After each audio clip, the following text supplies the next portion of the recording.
woman àti ti wà káwa next important. time ẹ̀yin náà ẹ máa jẹ́ kátẹ́gùn fẹ́ sílẹ̀ ẹ jẹ́ kí n kí wọn náà kẹ́yìn tó wọlé wá. àwọn kan lọ́ṣà kálágàtà mọ́ street London àwọn náà dẹ̀ káyín mọ́ street TikTok so àbí kò sí nǹkan tó burú bẹ́ẹ̀.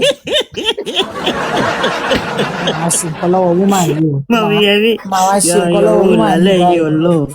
ọlọ́jà ìwà ó mà tọ́jọ́ mẹ́ta ṣé dáadáa lẹ́wà mà. ọlọ́jà ìwà wà ní vacation ẹ̀yìn rántí pé justice wà níbì kan. ọ̀gá kílẹ̀ tí woman yìí appear níwájú mi. woman olóhùn àbí àwọn àjẹun. tábà ìta ní tí ẹ tí wọlé rárá ẹ̀yin lẹsẹ request yẹn lè tí bẹ́ẹ̀ wọlé. ni mo mọ̀ ó gbé wá sí mo gbórúkọ yín gàdàgbàgàrún ní ẹ̀kọ́ state.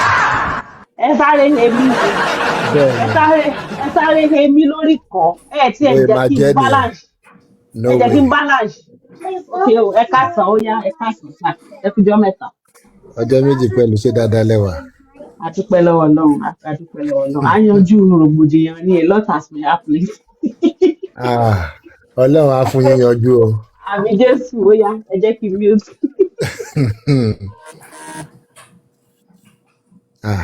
ó dà pọ̀ lọ́jà ìwà ti gbówó lọ́wọ́ Yomi kọ́tọ́ isá lọ ni ẹ ọmọ pé kọ́sítọ́mà wọn ni ẹ fi kọ́sítọ́mà yín sílẹ̀ kó máa dà wá láàmú ẹ wá sá lọ. èèlò ni Yomi sọ fún yín.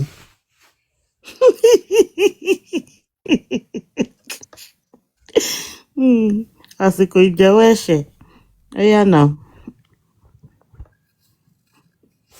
kí ló ń ṣẹlẹ̀ ń gbòòrò ayé ó ga ọ TikTok wá fẹ́ gbóná bákan lẹ́nu ọjọ́ mẹ́ta ẹ̀. Ẹ̀yin lè dáná sun TikTok náà. àwa àṣìwà panápaná gbogbo panápaná tá a pè wọ́n ń sá padà ni. agbára wọn wọ́n láwọn ò lè paná tó wà nílẹ̀. agbára wọn ò ká wọ́n ti ríṣẹ́ sójú ẹ̀mí wọn lọ. lórí 22 lacunas tó wà lẹ́yìn wọ̀ lè paná ẹ̀. ṣé ìyẹn orí àwọn èèyàn mà tiẹ̀ pé àwọn èèyàn máa ń ṣe orí òun yíyù tiẹ̀ pé rárá. orí ògùn pé ògbé orí àwọn partner ẹ̀ náà pé ó dà fáwọn àmúgbó bíi tiẹ̀ náà lọ́jọ́ jẹ́ partner. wọ́n láwọn ṣe group chat ni àbí group whatever tó ṣáà wà ibẹ̀ náà ti ń advice ara wọn ẹ béèrè pé ta la adviser Báyọ̀ ló lórí àwọn tó ń advice èèyàn. ẹ wá ní kó bù pé ìwà ọ̀rọ̀ ìdí o. tí Báyọ̀ bá ti jẹ́ ẹ̀dùn bẹ̀yẹn then you can as well guess what their result of what their end will become. Honestly. Báyọ̀ tó jẹ́ ń pé lẹ́yìn sẹ́ńtẹ́ǹsì méjì bóyá ló dámọ̀ nǹkan míì. lẹ́yìn bọ́sẹ̀ alámàlà kò gbọ́ nǹkan kan wọ́n.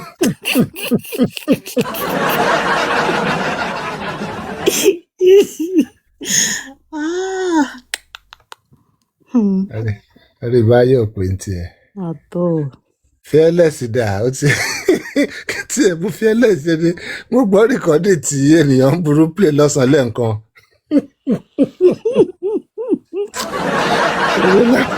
èrè lọ́mọ Báyọ̀ yẹn.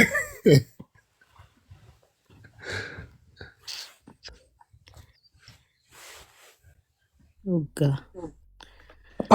Ṣé Pytha náà láìkí àgàgà tó bá tutù? ta ló lọ ṣé Yẹmí Ṣítù ló ń ṣe gbogbo yẹn. irọ́ o. ok ní àwọn náà ń dára actually àwọn àti àgàgà tó bá tutù. mo rí pósítà kan lórí péjì wọn ni wọn ní madam àgàgà tó bá tutù. àwọn ará wọn náà dáná sunra wọn. àgàgà tó bá tutù. ìyàwó rẹ̀ àwọn kan bá wọn fóun sí ni àwọn náà lọ ṣe pósítà fẹ́ mọ̀ pé nǹkan tí woman yẹn ti ń sá fún láti jọjọ́ yìí ìjọ́ tí mo ti sọ pé wo gbogbo details àwọn ìyá ọkọ ẹ̀ bàbá ọkọ ẹ̀ tí mo bẹ̀rẹ̀ sí ní dárúkọ ló ti kọ́kọ́ kórí wọlé lọ gbà tó máa padà dé lónìí ká máa gbé fọ́tò ara wa ká máa sọ̀rọ̀ ká máa gbé fọ́tò family is not good is not so ilé ìtàn ọ̀rá ṣe fún yìí yá wọ́n fẹ́ parí great ó yẹ kó lọ lẹ. tó tún jẹ́ ìyàwó pásítọ̀ fọ́tò yẹn gba àwọn kan ti lọ gbé sórí Instagram ọmọ.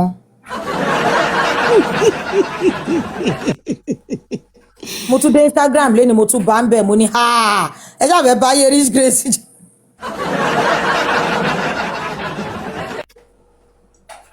ó yẹ ká pèsè àbàyè àgàgà tó bá tutù. ó yẹ ká wá pín lórí WhatsApp gan. tó bá lóun burú tó bá ní ká lòun ó máa mọ̀ pé òun nìkan ló lè dá oúnjẹ sè fún ìlú tí wọn ò ní jẹ tán tí olùdó ayé bá dá oúnjẹ tó bá ṣe oúnjẹ fún kò ní jẹ tán tó bá lóun òun wicked òun ò ní dẹ̀yìn lẹ́yìn ọmọ ọlọ́mọ. Mommy Yemi man drop 5 on 5 okay. Mommy Yemi. ó tiẹ̀ ti léètì fún láti. Okay.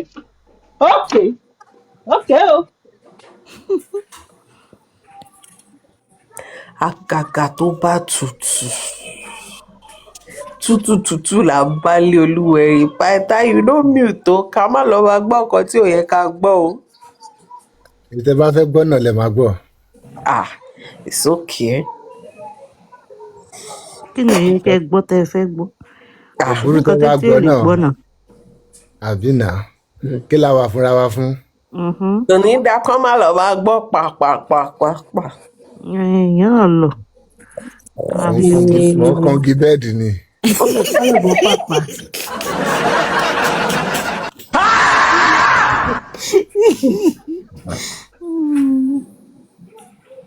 kán máa wò pé ṣó tún ti tutù ń bẹ̀ yẹn náà ni.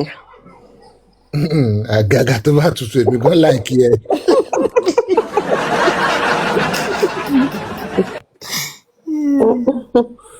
ṣé pé pàìtà náà láìkí àgàgà tó bá tutù. bẹ́ẹ̀ ni. yẹ́rọ àwọn blọ́gà yẹn kí ló rò níbẹ̀. èmi nǹkan tó sọ ni. ọ̀dọ́ òṣìṣẹ́ bó ló sọ bẹ́ẹ̀ ọ láìkí bí àtúntò. Yemi òun ló sọ ó ní gáyà. ibi mo gbé fún àìsàn sí i. òun ló sọ fún rẹ̀ ó máa regret pé òun sọ kìíní yẹn lọ́jọ́ yẹn mo rò bó yó lọ́jọ́ yẹn ọ̀rọ̀ yẹn kọ́ jẹ́ gbọ́. ó ṣe lo àgàgà tó bá tutù jọ yẹn náà. kò lè rántí pòun sọ ti gbàgbé kórí afẹ́fẹ́ lòun wà àwọn tó báyọ̀ gbé ti bá gbé kíákíá ó máa rò pé èdìwó lójú òun tó mú fi sọ̀rọ̀ yìí lọ́jọ́ yẹn kò ní mọ̀ wọ́n bá àwọn àyèjì ló dì lọ́jọ́ yẹn ó lè wá ń kanra mọ́ wa àwa kọ́ la ṣe pósítà jáde náà ó láwọn aláran Babariano síta sáwọn ẹ wá gbà mí kí ni pàdé wèrè àtàsínwó. torí analysis yẹn ò fi rò wọn ni. can you imagine. ó ní kí ni Grace Shonde mọ̀ ó láwọn tó bá ti ń tẹ̀lé alọ́ba ó ní kò sígbà tí wọ́n ní ìyẹn rí ti literacy. Where's the lie? kò sí o. táàchì mi tó ti sọ pé tí DNA yẹn bá jẹ́ negative gbogbo apáta la máa ṣẹ̀wọ̀n gbogbo àwọn pátá la máa ṣẹ̀wọ̀n òun náà ló sọ yẹn náà o á lóun tún rántí sọ yẹn náà ó jábọ́ ó mà yẹn jábọ́ gan. olóṣì ni ìfẹ́. ó dìbọn kẹ ó lóun lo èdè lòun lò. wàhálà tí èmi ta ló fẹ́ bá gbọ́ pé ó dìbọn kí ẹ̀. ó láwọn tó lọ́gbọ́n ti understand kan tóun sọ kẹ́ni imagine. àlọ́gbọ́n ó ṣe. àlọ́gbọ́n àgbà bẹ́ẹ̀ àti ẹ̀fẹ̀ gbọ́n lọ́wọ́ ìfẹ́ jòsí ló pa lórí. gbogbo nǹkan tán ti sọ nípa Ọmọwùnmí irọ́ tán pa tí ò exist mélòó ló ẹ̀ náà padà correct ṣebí dọ̀là wọn sì ń sọ pé death certificate wà dọ̀là wọn sì ń ní ó sáìnì wíìlì wọ́n tán print will. gbogbo yẹn náà ló wà nínú 22 lacunas. ọmọ tí kí ni excuse to give tẹ ló dìbọn kẹ. ó ní I understand nǹkan tó ń jẹ́ sarcasm pé nǹkan tóun mí ni wípé tí ọba mí opposite of ọ̀rọ̀ pé tí ọba ń ṣe láti express ọ̀rọ̀ tí yóò dẹ̀ fẹ́ lo the exact kinní yẹn but just for people to know that I want to fi body and soul and mind and everything sínú So why ọ̀rọ̀ are yìí. you the one Pé so explaining this on her behalf like this? no, ọmọ tí mommy Yemi asked me a question. ọmọ tí ọmọ tí ó dàbí pé No, ìgbà tó máa pàjọ sí just to understand how foolish it sounds. That's why I'm explaining it. ọmọ tí ó dàbí We ìgbà are tó not máa buying pàjọ sí it. ló máa explain Why yẹn. would we buy it? Why would we even buy it? We are not even promulgating it. Nobody will buy Awe it. àti ẹ̀bá push ẹ̀. She said what she said. Ó threaten Josie. Èmi ò dẹ̀ like ẹ̀. Ó threaten. threatening yẹn yàtọ̀ sí pé ọ̀rọ̀ tó sọ́pọ̀ ọ̀rọ̀ ìgbà tó lóun máa pàjọ sí ó yàtọ̀ sí ìgbà tí DNA yẹn ò gbọ́dọ̀ jẹ́ positive.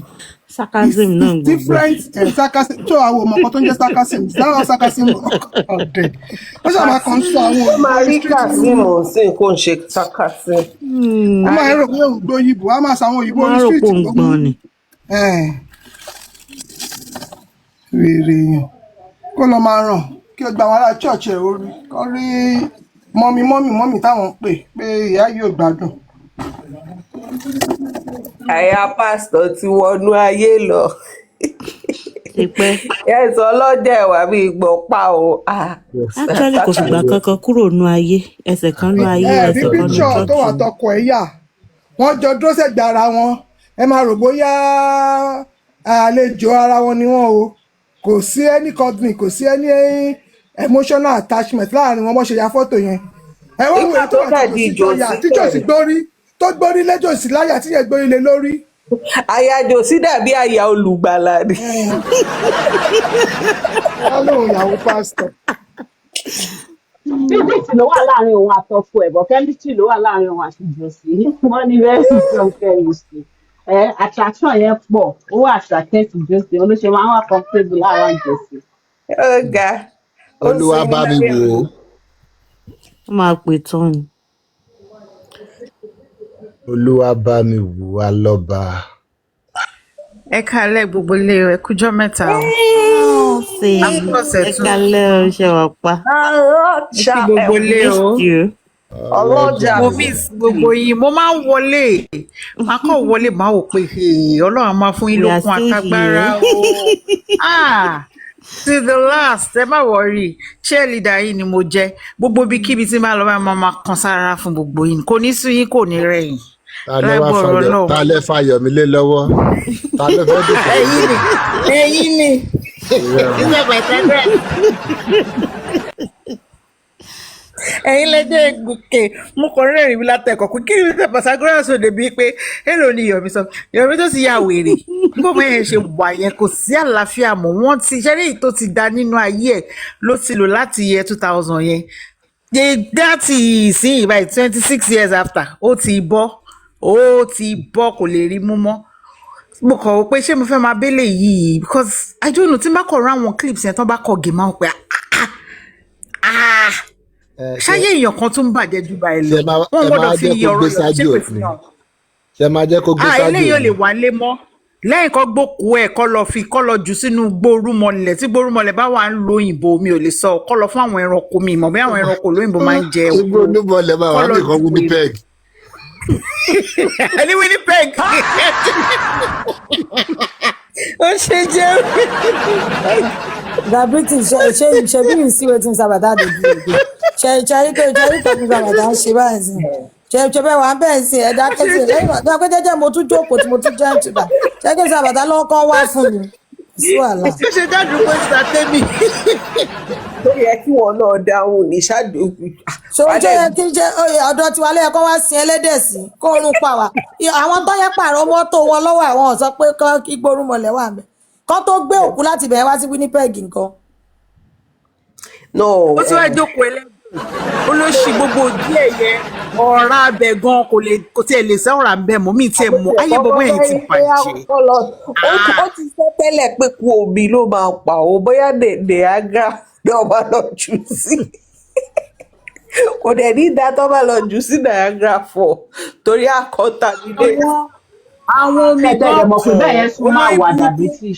omi kọ̀ ẹ́ you wish you wish omi báwo mo fomi ṣépè fún ẹ olóṣì gbogbo omi tó wà nínú àgọ́ ara ẹ Yomi Fabiyi ó máa dojú ìjà kọ ẹ ní lórí ọ̀rọ̀ ọmọ mi tó lóòní jáwọ́sẹ̀ ó máa dojú ìjà kọ ẹ ní ọjọ́ náà dìkan léni wọn á kọ́ gbọ́ pé wait ṣé mo kọ́ mọ́ sá pé tẹ́lá ló máa padà jẹ́ èmi ò bí tẹ́lá wà mí ní pẹ́gì àwọn tẹ́lá Dangote bí wọ́n ti wọ Winnipeg. ó wà.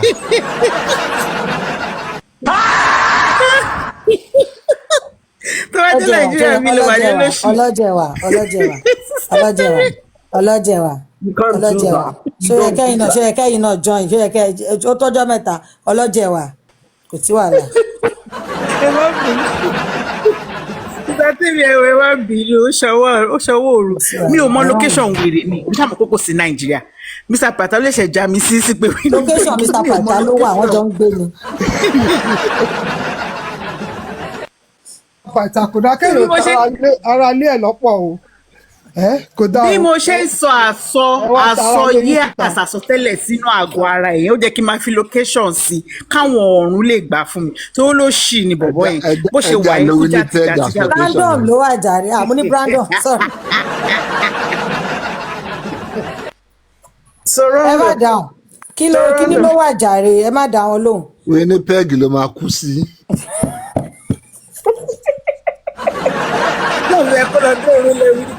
ẹ̀yà ara Winnipeg ṣé tí ṣe Mr. Pata ni ẹ jẹ́ bẹ̀bẹ̀ báyìí torí èmi ò mọ kọ́tẹ́lẹ́ káùntì sọ́dọ̀ yìí òkú ẹlẹ́dẹ̀ ó máa gba gbogbo òlú kan ní lóṣì ọ̀hún. mẹ́ta èmi àti yín ẹ fi mílẹ̀ jẹ́jẹ́ o. Sọtẹ́mi ni mi yọ Winnipeg kò dá o. ṣó dáa kó wá kú sí gbòòrò ni ẹ jẹ́ wọnú Winnipeg lọ kú náà. inú igbó lèmi wà inú igbó ni kó wá kú sí. ẹ ti gbàgbé pé inú igbó ni mo wà. ṣé tí wọn lè ṣe wò pé inú igbó yẹn nìkan kó má kú sí gbòòrò àníkà níyín sẹ ìkànnì Yomi ò rí gbóǹbẹ kó tó wá sí gbòòrò ni ẹ rò pé Yomi náà fẹ́ máa kóyàn Yomi kéré ni. Yomi ò lè wá fi tiẹ̀ kó bá ìjọba Ontario àjọ̀dún Winnipeg wọ́n á fi ṣe fertilizer fún gbogbo àwọn agricultural ẹ̀gẹ́. ó ṣe ìwọ̀ yẹn gbọ́dọ̀ jẹ yẹn níbo. Pythagoras àbí kàn fi ṣe bleach kàn fi fọ ṣáláńgá.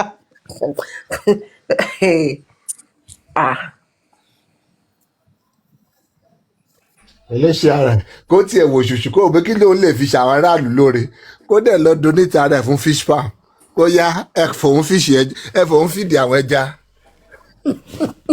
àwọn wo ló máa ń jẹja yẹn. ọmọdé yẹn ni àníṣe omi kọ Ọlọ́run Mr. Pythagoras mi tẹ ṣe yẹ̀yẹ́ bíbọ̀ yẹn ṣe wà yẹn ìgbẹ̀yìn ẹ̀ ò lè dáa mi ò tẹ ṣe rere ìgbẹ̀yìn Yomi ò lè dá ikú tí èèyàn kọ mi ò mọ bí àwọn kan ti kú ikú mẹ́wàá rí o ikú mẹ́wàá ló lórí burúkú ara ẹ̀ máa kú bó ṣe wà ó dá mi lójú wàá kúkú ara wàá kúkú ẹ̀mí gbogbo organs ẹ gbogbo ẹ̀ ló máa kọ́kọ́ máa kú wàá wá rùn débi wípé in fact ẹ̀yin ará Ontario Winnipeg ẹ kú àlejò mi ò tí mọ̀ bẹ́ẹ̀ fẹ́ ṣe ẹ má fi Winnipeg síbẹ̀ ló wà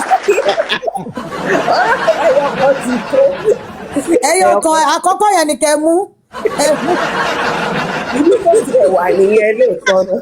ibi tó wà nìyẹn náà tó wọ̀ nílé transfer ẹ̀ kó rárá dúró ibi tó wà yẹn. oorun ìpínlẹ̀ àgbáyé kan wọ́n mọ̀ pé èèyàn kan ṣe ẹ̀sìn wọ́n wá wà nínú àkọsílẹ̀ pé gbogbo ẹ̀dá tó bá ti gbé ìgbésẹ̀ tí irú Yomi Fabiyi gbé láyé whomever tó bá lò fẹ́ gbé rẹ̀ bó ṣe máa kú náà ni Yomi ṣe kú yìí wọ́n á máa fi ẹ̀ṣà pé àtọ́ka ó ló ṣe ọmọ òfò mo kàn máa ń wò báyìí máa hàn pé kí leléyìí èèyàn ń bíbí kúbi láyé yìí ẹ̀yàn bí a mọ́. after diabetics lákọ́kọ́ máa pa ẹsẹ̀ máa kọ́kọ́ wú fit ẹ̀. akọ́kọ́ máa ṣe máa pọ̀ sí ẹ̀mí Ọlọ́run ó dẹ̀ ti bẹ̀rẹ̀ nǹkan tí ń ṣe ó ti bẹ̀rẹ̀ láti inú ọpọlọ ẹ̀ nǹkan yẹn ti ń mu díẹ̀díẹ̀ wé tẹ́ ń wò yẹn báyìí ẹ kàn retí pé kíwèrè kọ̀ bọ́ sọ́jà kó kẹ̀kọ́ gbọ́ jà lọ́jọ́ kan kíwèrè jaṣọ ó ti ń mu díẹ̀díẹ̀ olóṣì ẹ̀ bó ṣe wà yẹn ikú oró ló máa kú ìwọ olórí burúkú oníjẹkújẹ ọmọ òfò àbí ìpabẹ ọmọ ranù olóṣì téèyàn bá tiẹ̀ wọ́n tẹ̀ sọ pé àwọn mi tiẹ̀ mọ̀ nǹkan tí sáyẹ́ǹsì Yorùbá tẹ̀ ń sọ lẹ́nu ọjọ́ mẹ́ta yìí ó láwọn ẹ̀mí àìrí kan unidentified kìíní kan flying object ayé wọn gan bó ṣe wà yẹn ayé wọn sàn ju ayé Yọ̀mí lọ mi ò mọ bó ṣe jẹ́ o tọ́lọ́rìn nínú òfurufú àtafẹ́fẹ́ at least wọ́n gbajúmọ̀ bá àti ẹ̀ tí ìmọ̀ nǹkan tó ń ṣe kò sí ìyé mi àárín yẹn ò yé mi mo kàn ṣe ń gbọ́ fìrìfìrì ní òsì ẹni ayé wọn gan ó sì bẹ́tà ju tiẹ̀ lọ ó sì wà honourable ju tiẹ̀ lọ ibikíbi tó bá wà wọ́n mọ òfò tó mọ̀ pé òkè ń kúrò ń bíbáyìí láti bí ọdún bíi méjì òun ṣòṣì ó dẹ̀ mọ̀ pé òun ṣòṣì mi ò rírú Ọlọ́run rí òun ṣòṣì kí òun dẹ̀ máa ṣòṣì ó ṣe wèrè títí òun á in fact mi ṣe fẹ́ máa sọ̀rọ̀ ẹ Ọlọ́run mi fẹ́ máa sọ̀rọ̀ ẹ tó bá ṣe Mr. Pythagoras jẹ́jẹ́ mọ́ra jókòó lálẹ́ yìí o Mr. Pythagoras ẹjọ́ torí ọlọ ẹ fi Yọ̀mí lẹ̀ bó ṣe wà. ó tọ́jọ́ mẹ́ta fún bọ̀bọ̀ wèrè yẹn.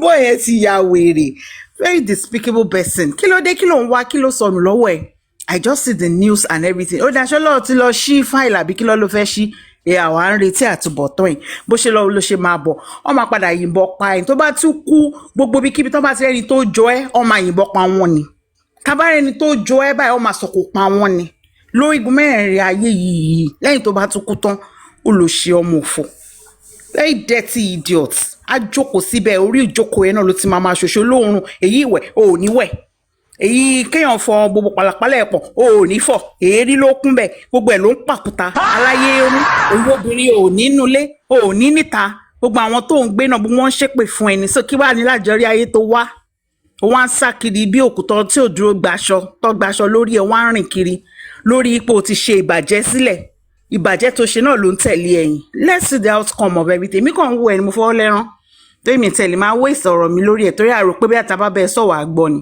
bó ó ti bọ́ fún ẹ ó ti bọ́ fún Yọ̀mí Fábíyì ó ti bọ́ ó wá di outcast wọ́n wá ń wo ẹ níwò òṣì wèrè jọ́ ó di mansion mélòó tó kọ́ o lórí owó tó gbà lórí justice for more àwọn ẹgbẹ́ ẹ̀ ṣáà ló ń sílé lọ́n ṣe rere àti ìgbọ́ kankan lẹ́yìn ilé òfò ilé tó lọ́kọ́ fáwọn ìwìn nínú igbó tó kọ́ wọn tó kọ́ sí àwọn ìwìn ló ń bẹ gbélé gbà tó jẹ́ pọ́nà tó fi gbàgbówó ọ̀hún gan kò pure wèrè tó lò tì lẹ́yìn lọ́jọ́ náà lọ́hùn tó gbowó torí ẹ̀ gbowó ṣe bá gbọ́ gbogbo ẹ̀ náà ẹ padà ṣépè fúnra yín ni wò ó Yọ̀mí Fábíyì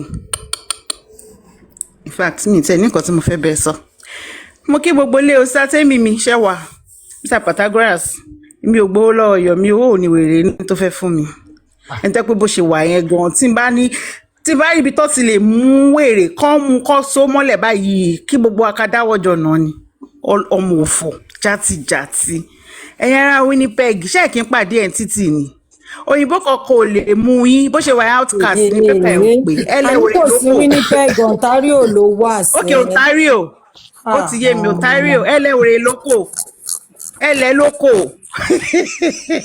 kò sí ìkọ̀wé tó máa ṣe ìwé ọwọ́ ẹ̀ ò pé ẹ tètè lọ fẹjọ́ ẹ̀sùn kó tó kó Ebola ti wà bó ṣe wáyé gbogbo ara Yọ̀mí láti rìn orí èdè kan ẹ̀sẹ̀ Ebola ni ó ti kó fáírọ̀sì dé o ẹ tètè lọ pariwo ẹ̀ síta èèyàn játijàti ọmọ òfò ẹni àìjírí ẹ wo ìyá mi Mr. Pythagoras mo ní ngun kèkí kí gbogbo yín ni o mo máa ń wọlé o màá kọ̀ rí màá ní àwọn èèyàn mi rèé o but ohun mi ẹ wo agbára ni ò sí ìwọ̀n bá lọ́rọ̀ olórí burúkú nírú wọn tí wọ́n bá wọn po wèrè báyìí irú Yọ̀mí yìí ọjọ́ kan wọ́n kọ̀dẹ̀ Nàìjíríà dẹ̀ lèmi wá ṣé mo kó wọn pẹ́ kówó èèyàn mowó rè wọ́n yà kó wọn kọ̀ kó lówẹ̀ ni tàdẹ̀ ló fẹ́ bá mi sọ pé mi ò ń ṣe ara wọn wọn máa pa ẹjọ́ ń gbò ní ẹjọ́ ń ṣe nǹkan pé ṣáà jẹ́ kí n fi wèrè ẹlẹ́nu ó ló ṣe ọmọ òfò ẹ ṣe sà èèyàn mélòó lẹ tí wàá bá wa tì mọ́lé báyìí Mr. Pythagoras. ẹ ṣe gan ni mà Ọlọ́run ló máa tì wọ́n mọ́lẹ̀ àwọn ìṣètò àti tì wọ́n mọ́lẹ̀ kọ́lọ́n bá tì wọ́n mọ́lẹ̀. àwọn ò gbọ́dọ̀ lọ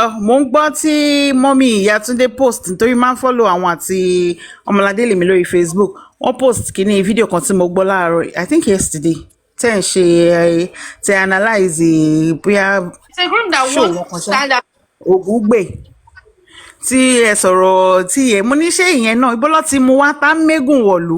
ṣé bọ́ọ̀lù onígbò yẹn a máa ṣe nǹkan o tí ẹ náà ṣe bí Ṣàkí ń ṣe bí ọ̀rá Egúngún ṣe bí ẹran lórí ikú ọmọ ọlọ́mọ èyí tó yọ fork èyí tó yọ spoon ẹ̀yin kan yọ shovel ẹ̀yin kan yọ rake nǹkan tẹ́ máa jẹ tó máa pa yín tìrantìran nǹkan tẹ́ ń jẹ yìí ó máa hun yín àdàbí tó bá jẹ́ pé bó ṣe jẹ́ kẹ́ ọ̀nà tó tọ́ lẹ̀ ń gbà tẹ́ bá lè ṣiṣẹ́ pé ẹgbà ẹ jẹ́ bí lọ́ọ̀yà àbí nǹkan kan tẹ́ bá fẹ́ defend client yín, must you defame, must you libel somebody tí ò ṣe, can't you just stay true to whatever tó bá gbé wá fún yín? Èmi ò ní kẹ́ má defend o, but when it now comes to pé kẹ́ máa parọ́ ọmọ ọlọ́mọ kó máa sọ sọkúsọ ìwọ ògúngbè yẹn wo wọn tí ì sọ fún ẹ ní ṣòrówó tó bá wà yẹn ẹ̀sìn ló máa kẹ́yìn ẹ̀, ẹ̀sìn kò sáàjẹ mọ́nú kankan fún kankan nínú yín lórí gbogbo yín báyìí tẹ torí owó wá sórí justice tẹ fẹ́ mú gbogbo ẹ̀ tẹ fẹ́ dojú ẹ̀rù àwa ń wò yín ṣùgbọ́n èmi mọ̀ pé 5 years 10 years to this time ẹ máa kábàámọ̀ ẹ máa kí ọwọ́ bọ ẹnu báyìí ẹ máa gé kàjẹ́ pé mi ìbá mọ̀ nígbà tó gbé ẹjọ́ ìwá mi ìbá má kọ́wọ́ bọ̀ torí nǹkan tó máa fi gbà lọ́wọ́ yín àdàbí tó bá yẹ pé bó ṣe rí ni gbogbo yín sọ lórí ọ̀rọ̀ ọmọ mi nìkan ló kù ṣùgbọ́n tó bá jẹ́ pé iṣẹ́ òṣì tó wáyé ẹ̀ wá ṣe wo ògúngbè yìí tó ń parọ́ mọ́mọ yẹn láì rí díẹ̀ tó jẹ́ pé gbogbo oríṣiríṣi gbogbo àwọn àyíníkè tẹ́ máa sọ pé my client said even without you going through kí ló ń ṣe ń pè doing your own investigation you didn't do your investigation pé okay bàbá tó bá tẹ̀ sọ nǹkan báyìí fún mi ó dáa kí lèmi náà rí kí lè rí tẹ́ ṣe sọ bẹ́ẹ̀ o wà intelligent débẹ̀ yẹn kó tiẹ̀ wò ó wá dì sí ní olórí burúkú ara ẹ̀ mọ̀ pé kápẹ́ńtà ni jòsí tẹ́ pé bó ṣe wà yẹn tó tá bá kówó lé ẹ ògúngbè jòsí á kówó orí ẹ̀ á tún ta ẹ̀ owó tọ́kórí ẹ jòsí á kó bó ṣe ló kàwé tó olòṣì á tún ta ẹ̀ á tún gbowó ẹ̀ gbà ẹ ló máa mọ̀ pé Joseph Aloba ò kì í ṣe ordinary carpenter wàá mọ̀ yìí pé ọ̀tọ̀ lòyìnbó ọ̀tọ̀ lọ́pọlọ yahoo ọ̀tọ̀ ní ká kàwé ọ̀tọ̀ ní ká lọ́pọlọ jìbìtì gbogbo jìbìtì ló wà lórí Joseph Aloba but you are here to work àbí iṣẹ́ tó máa ṣe tó máa hún ẹ́ iṣẹ́ tó máa ṣe tó máa dọjọ́ ogbó tó máa wò pé o kéré bọ̀ òun lélẹ̀ tó ra wọlé ó ti pẹ́ tí rí ti máa ń ṣe. Me, I'm not against law and I'm not against lawyers. Yes, I understand pé you have to defend your clients, but not in this case.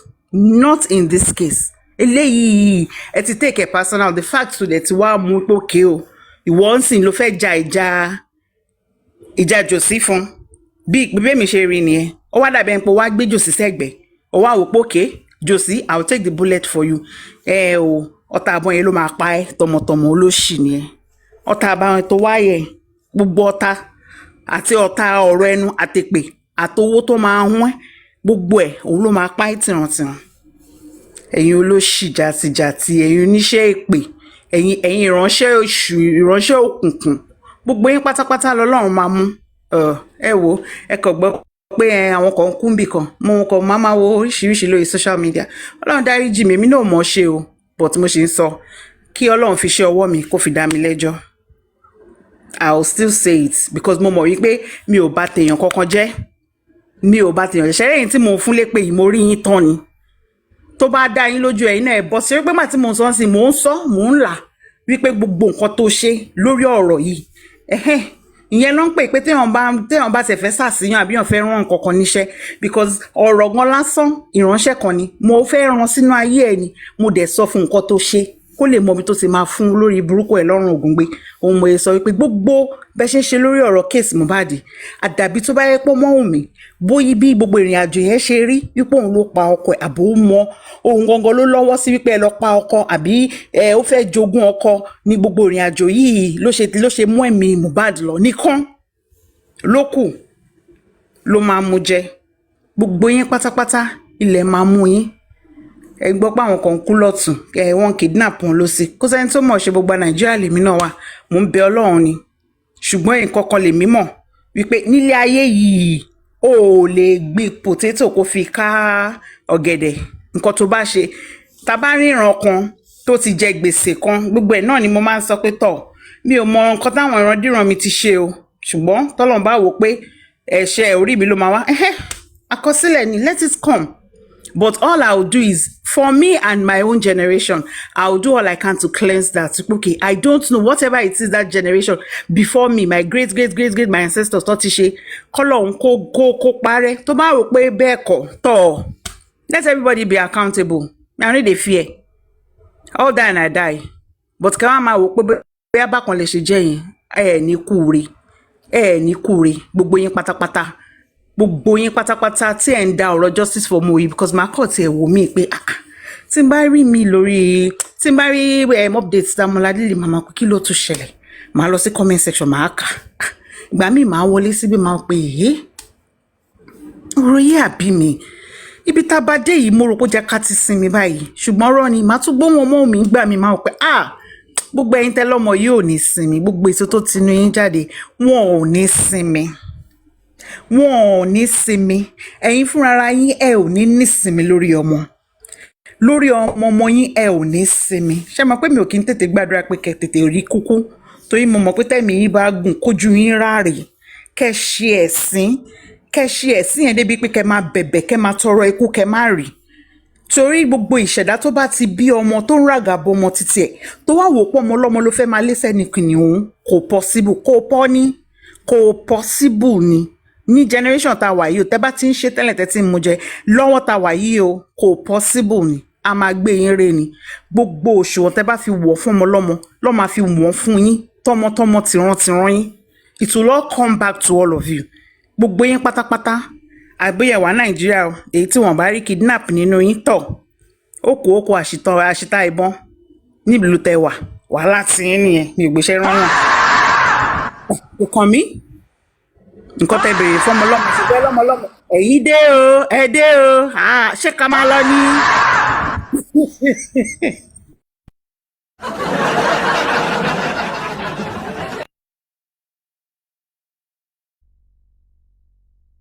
Mr. Paita nígbà tẹ wá da petrol sínú tẹ wá mute tẹ wá lẹ̀ra lẹ̀ síbẹ̀ ṣe ní lẹ fẹ́ kí ọlọ́jẹ̀ wa sọ gbogbo nǹkan tán sọ láti bí oṣù lónìí èmi lẹ fẹ́ kán sọ gbogbo àgbẹ̀. ẹ jẹ́ sọ̀rọ̀ wọn sọ̀rọ̀ látànà o. àtànà kí ni àbá tó oṣù méjì. bẹ́ẹ̀ làwà yìí January ló ti. kọ́ wá sọ odidi ọ̀rọ̀ oṣù méjì lónìí nìkan bóyá ká kúkú dáná sun platform. ó dàárọ̀. aláìkọ́ tó yẹ kẹ́yàn mi sì wá yìí ẹ mọ́ ṣe ń mú pọ̀npọ̀npọ̀npọ̀npọ̀. wọ́n ti prepare àbí àpọ́n ti prepare handout sílẹ̀ fún gbogbo wọn pé bẹ́ẹ̀ ṣe máa gbà lẹ́yọ kọ̀ọ̀kan lénìí ni Mr. Paita kò dáa o. kí ló ṣẹlẹ̀ jẹ́ káwọn èèyàn wá sọ̀rọ̀. mi ò ní kán má sọ̀rọ̀ o ẹ gbọ́ ṣe ni má sọ̀rọ̀ ni wọ́n ní ẹ continue mi ò ní kán má sọ̀rọ̀ mo kàn ń fìlì pain on behalf of the people tó ń gbàgbọ́. ẹ má fìlì fún wọn ẹ jẹ́ ọgbà sára. ṣèwọ́ kẹ́yìn tí mo ṣe padà bọ̀ wá bẹ́yìn sátẹ́mì mo rí gbogbo ìgbà kan o bí àbí last month kọ́ ni táwọn kan tán láwọn tún ní orí wọn tún burú tó tún bẹ̀rẹ̀ pẹ̀lú yín mo ní ẹ̀hẹ́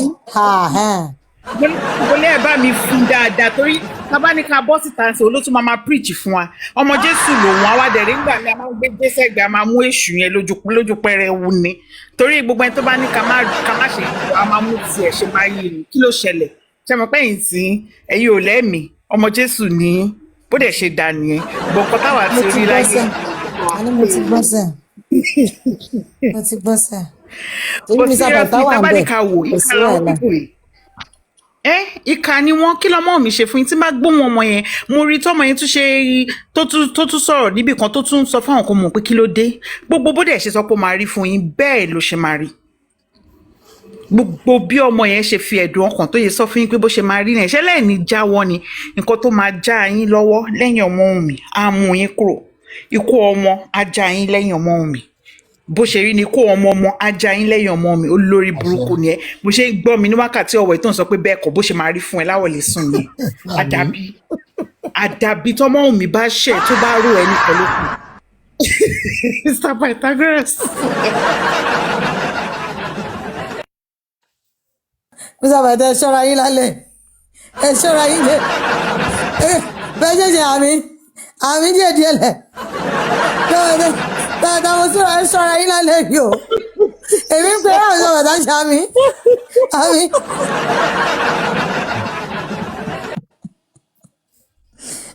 ẹ jẹ́ máa kó ní fóònù fún yín ẹ má wọrí. ká báwọn ṣàmì sàdúrà ẹni kó tó lọ ẹyọ máa áńgẹ́lì tó wà ńlẹ̀ báyìí. lágbájá báwo ní ṣe dáadáa lẹ́wà ẹ̀yin kí ló ti máa ń pè é kí ló ti máa ń pàtó máa ń rẹ̀ǹtì football match ńgbà yẹn náà ẹ̀yin machinery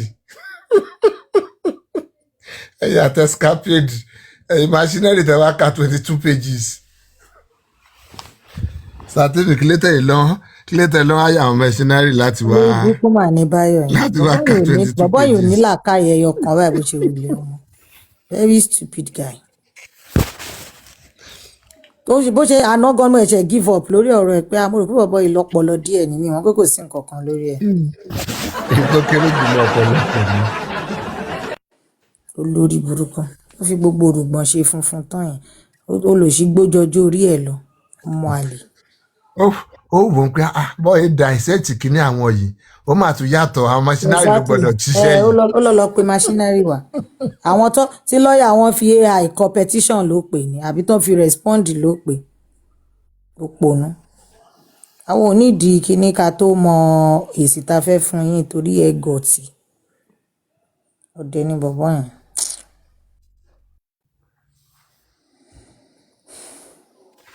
But ẹ̀yin ìyàwó agbóyè náà lẹ ti wá di ogun ilẹ̀ ti di legal guru lórí ti di báyìí. gúrú bóyá máa jẹ́ nìyẹn lẹ́yìn tẹ́wé bá ti pẹ́ lára ọṣẹ ó máa ń dọṣẹ ni àbí tómi bá ti pa ọmọ lọ́wọ́ pàtà torí Ọlọ́run. nígbà tí mo rí everybody kí lẹ sọ. mo ń kí yín ni sà. ó wà lára yín. mo fẹ́ pòwe mo wá mi ìwáròwé yẹn pa máa ní lọ́wọ́ pàtà torí Ọlọ́run tó mọ̀ pé ẹ máa mú mi sọ́wọ́ ni Ọlọ́run jẹ́ ṣe tẹ́ ẹ gbọ́ pé àṣọ yẹ kó jásìkò yìí ní mi ní mọ nǹkan tí mo fẹ́ sọ báyìí torí Ọlọ́run. nǹkan tí mo sọ nìyẹn. tí igi bá ti pẹ́ lára ọṣẹ ni òun náà digi. irọ́ ni nǹkan ṣé òun náà yóò lè ń pa wọn kò ní kọ̀kọ̀kọ̀. bóyá òun ṣe lọ nìyẹn. wọ́n ní tewé bá ti pẹ́ lára ọṣẹ ó máa ń lára igi òkè sọrí tẹ́lẹ̀ bá ti pẹ́ lára igi. ẹ kálẹ̀ o ọ̀gá mi gbogbo ilé ẹ kálẹ̀ o. dúpsì ní ó yẹ bá sẹ́ẹ̀. mi parí òwe yẹn má yẹ kí bàtà máa kọ́ mi kọ̀kọ̀kọ̀. ilé bá pẹ́ lára ọṣẹ ó máa dọṣẹ. I'm correct now Mr. Bàtà stop now. seriously ṣé tẹ́lẹ̀ bá pa lára ọṣẹ máa ń dọṣẹ ni so kílé téèyàn wá tún wá lọ rọṣẹ kílé tàkú máa fi ewé sẹ́gbẹ̀ẹ́ ọṣẹ. mi ò kọ́ mi ò mi mọ̀ ń pa ẹ̀. ìrà àkọṣe àwọn tó bá fi wíra àkọṣe kan tó mìíràn àwọn pé àwọn àwọn ìyá wa láyé káwọn ìgbà kúkú máa ra ewé ìṣẹ̀ tá à ń rọṣẹ ńgbà yẹn. Mr. Bàtà ẹ̀yin lẹ mọ̀ ẹ lọ máa rí ewé ńgbà náà. àbí náà láti gbogbo ewé ti dọṣẹ.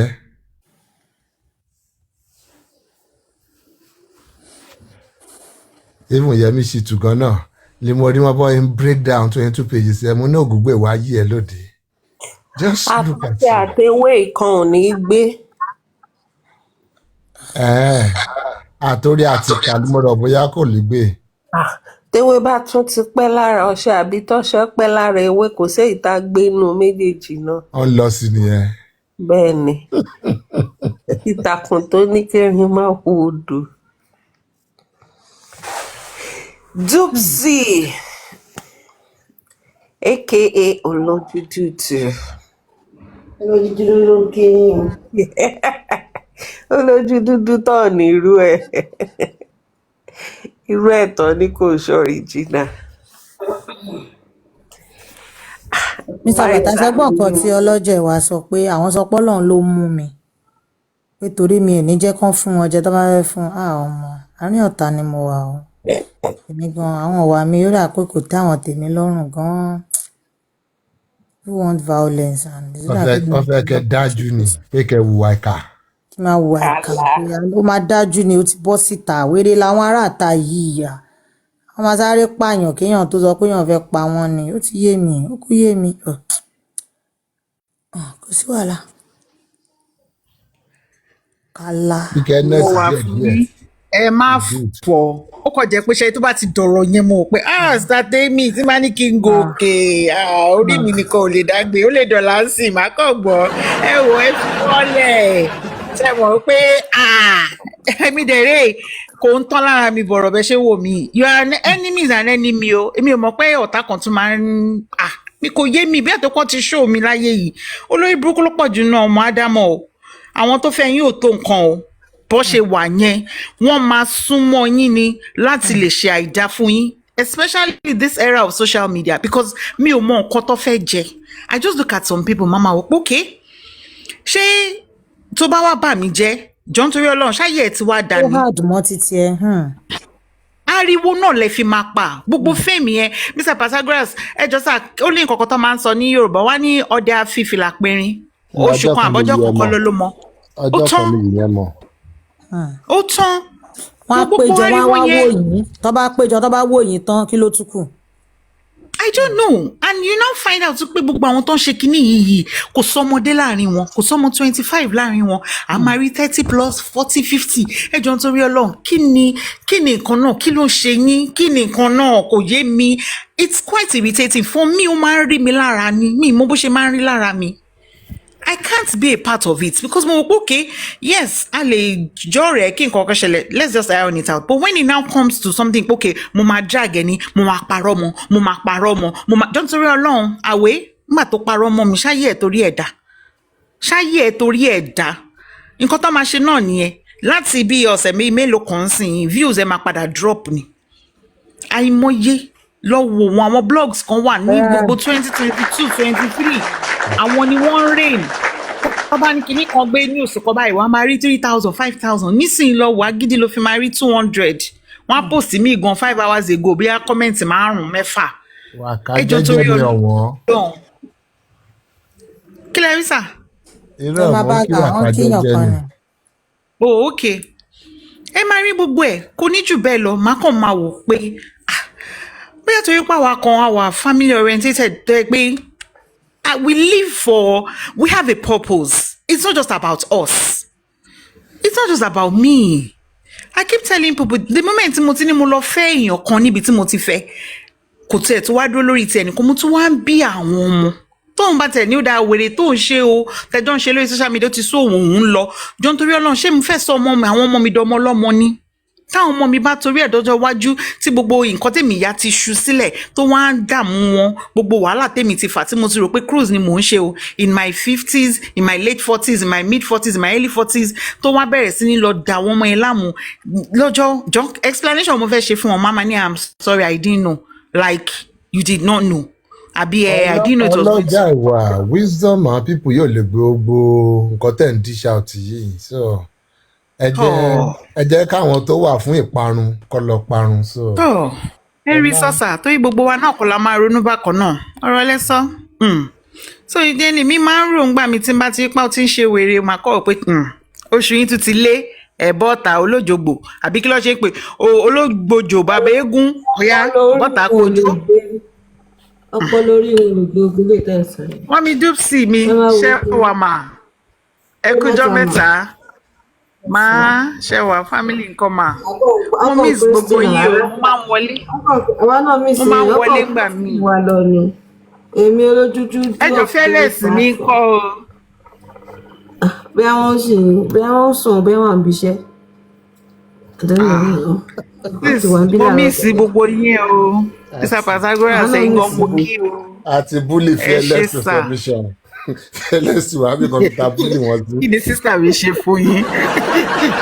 èèyàn kan tún nìyẹn máa wò ń gbà mí báyìí tí fearless bá wọlé ń gbà mí tí fearless bá ń bọ̀ máa ní kábíyèsí ọlọ́run kọ̀ dáhùn èèyàn kan ṣáláyé ààrẹ pé ẹ ṣáà máa dá ṣèjọba yín kẹ́ jókòó sí i fearless àfi tó bá wọn láti gbàgbọ́ mi ò tí ì mọ̀ ọ̀pọ̀ tó fẹ́ ṣe tí ò bá wọn kò wún ni o ó máa tá tán sí ẹ lọ́rùn ni in fact ìgbà àwọn ẹlọ́yìn máa ń sọ I am so grateful pé mo meet a lot of you people here mo mọ̀ yí pé this union ó máa ṣe lọ beyond this place ẹ ṣàjẹ́ kára máa ṣe jẹ́jẹ́ bá ṣe ń ṣe yìí kò sí nǹkan kan mọ́ bí Mr. Pythagoras sọ pé ṣé mo rántí pé justice wà níbì kan kò sí justice kankan mọ́ níbì kan ẹ fi Yọ̀mí lẹ̀ bí Yọ̀mí ṣe wà yẹn ẹ̀wọ̀n ló máa padà rí nǹkan tó bá fi lè mú fi ẹsẹ̀ sí Nàìjíríà yìí ẹ̀wọ̀n ló máa rí á kú bẹ́tà kó kú sàn bí mo ṣe sọ yẹn ikú ẹ̀yẹn náà ni kọ́ kúkú máa sọ pé Yọ̀mí ti padà parẹ́ ṣáájò o Yọ̀mí Fábíyì ó ti tán fún ẹ ṣáájò. ikú òwúlò fún yín kí ló máa ṣẹlẹ̀ sáwọn ọmọ ẹ̀ ìyàwó ẹ̀ ń kọ́. kò kàn yan ṣùgbọ́n rí sìn kí làwọn náà ṣe sí tó bá jẹ́ pé irú ìyàwó ẹ̀ yẹn bọ́ta ń sìn tóun náà ń sọ wípé ó jẹ́ lọ́wọ́ bí jókòó sí kókó rí. point of correction Yomi ò níyàwó. ó tiẹ̀ ní bóyá actor kan ló fẹ́ gba ex wọn àbí ọ̀kan bẹ́ẹ̀ àbí kí ló tiẹ̀ ń sọ ń gbà yẹn. gbọ́ tá ń fẹ́ gbà ìyàwó wèrè ìyàwó ọ̀bùn náà ọ̀bùn olórí burúkú ni wọ́n tún wọ́n padà gé fọ̀ wọ́n máa ń ríra wọn rí ẹni àwọn ló máa ń ra wọn he nígbà tó ní kí yẹn náà kó lọ kọ́ṣẹ́ tíátà bí iṣẹ́ kí lọ ní kó lọ kọ́ tó lọ gboyún wá débi wípé ó ń kọ́ lábẹ́ náà ni. a máa kọ́ lábẹ́ abẹ́ yẹn tẹ́ pé èrí jèrè oríṣiríṣi àwọn tamúná àrùn iná ọ̀run oríṣiríṣi ló Yọ̀mí olórí burúkú ni ẹ mọ díẹ̀ ṣí ẹkùn ẹ lọ́la tó bá ń jẹ́ irọ́ ìbò pa fún ẹ gbé síta. irọ́ no ẹ má jẹ́ ó ṣe yẹn.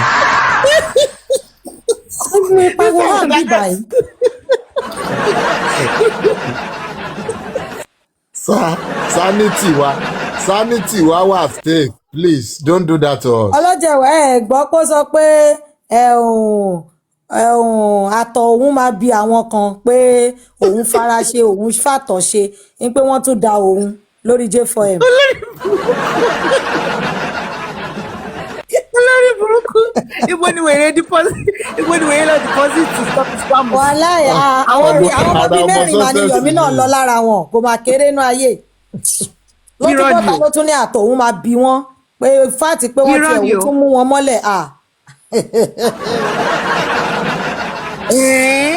ànáwó ya wèrè gọ́sàdì bẹ̀rẹ̀ jẹ́ bá láwọn dirty things tán ṣe Yọ̀mí náà gbádùn o ẹ gbàgbé òun náà ṣe justice díẹ̀ o Yọ̀mí gbádùn o. justice yìí náà ni Yọ̀mí náà tún bá wọn kàn sí. Yọ̀mí gbádùn o kéré mi kọ́ o. ṣé báwa kọ ṣe justice ìdànù bì ní àfikún lọ fi ṣẹ́yìn yàn.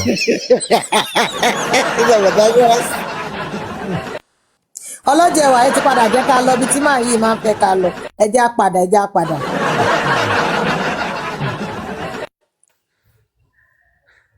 Ọlọ́run tó ń pín èrè fún yan apẹ́rẹ́ fáwọn ọkùnrin apá bíi. Ṣàmì mo ṣàmì ẹ ẹnjìníà dà ẹnjìníà wọn kọ ẹ wọn yẹn lọ wọn tún padà pé ààrẹ tí ìwò ṣe fún mi náà. ó gbé bóyá nǹkan a tún ti change ni. ẹnjìníà ni ṣé gbọ́ wọn náà lọ́rísìsì sọnù làwọn máa ń ṣe. ok àwọn ni royal reader ló ti rí àwọn ni o. ẹnjìníà ní ó rẹ̀ pọ̀ òun yẹn ni mo máa lọ màá change orúkọ. báwo lè rèrè bọ̀ kí ló dé nígbà tá a padà gbọ́ nǹkan tó dánwò ọlọ́run on behalf of the men on this side èmi gan feel bad ká àwọn ọlọ́run ayé kí wọ́n jẹ yàrá lásán àwọn bíbí yẹn gbádùn ọlọ́jẹ̀ ẹ̀wọ̀ gbàgbé àwọn gbádùn àwọn bíbí yẹn gbádùn. àṣùwọ̀n pa àti máa ṣe ọlọ́run láwọn eré àkàn ló yẹ darí wa síbí yìí. bó ṣe máa jẹ́ nìyẹn ṣé wọ́n pé pátápupa tí Yọ̀mí ń pè ọlọ́jẹ̀ wa ṣé wọ́n pé pátá ìkan lára àwọn ọmọ J4M tó bọ́ tí yẹn wá ka mọ́lé tó gbà tó débẹ̀ lórí pátá rẹ́ẹ̀dì o. ìyẹn wọ́n ṣàngó lọ táwọn lè.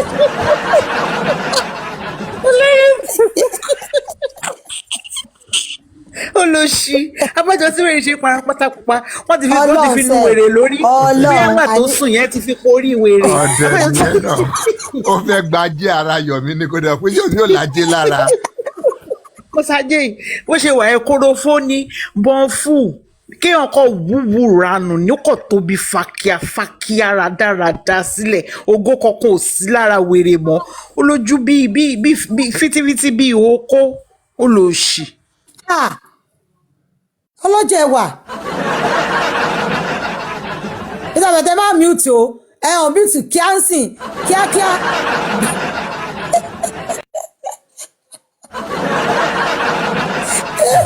kí ni ṣé mo fẹ́ bá wọn ájú ẹ̀ ní àgbàlagbà ni wọ́n náà èyí jáde lọ sí bóyá wọn ò rí bí òkò ṣe rírí tó kí wọ́n ṣe mo wá fi ájú ẹ̀ pẹ̀lú wọn ni.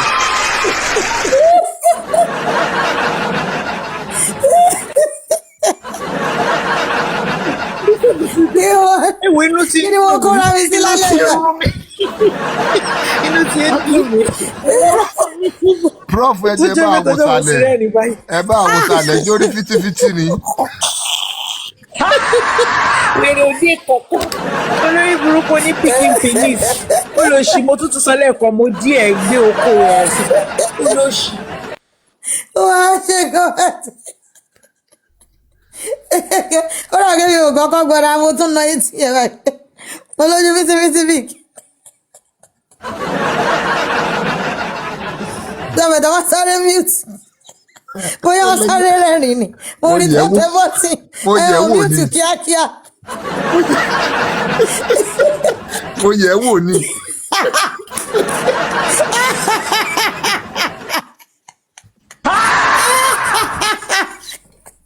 ẹ jẹ́ wọn lọ́lẹ̀. Ṣéyè ó ṣe jọ́rọ̀ fún jẹ́ kó máa rẹ́rìn tó bá. lórí títí mo lẹ́wà wọ́n ti parí o. Jọ ṣé brọ́dà ló wà nílé? Mo lè jọ́rọ̀ kó tó ń sọ ló jẹ́ ó máa rẹ́rìn tó bá. ẹ̀wọ̀n ìtumọ̀ imagination kọ́kọ́ sáré wá sórí. Ó ṣé mo túbọ̀ pẹ́. ṣé ó ṣe fítífítí tòótọ́ ni. ọmọ ìgbẹ́ mi sàbàtà sáré mi torí rọ ẹ̀hún mute ẹ̀yin lè máa dán mi lóhùn question. Ẹni ọlọ́dún lọ yẹ̀ wò náà rèé. Ọ̀rọ̀ mélòó lọ́lọ́jẹ̀ wà? ìbàdí mi o ẹ̀yin mi o.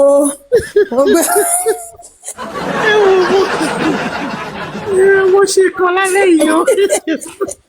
Ọ̀rọ̀ mélòó lọ́lọ́jẹ̀ wà fẹ́ sọ tí ó máa wà ń bẹ̀? Àbí ìyá mi mélòó la fẹ́ fẹ́ sí ìṣẹ́ gbogbo àwọn ọkùnrin ní òye kan sáré gbà mí pé jẹ́ kan sáré gbà mú pé.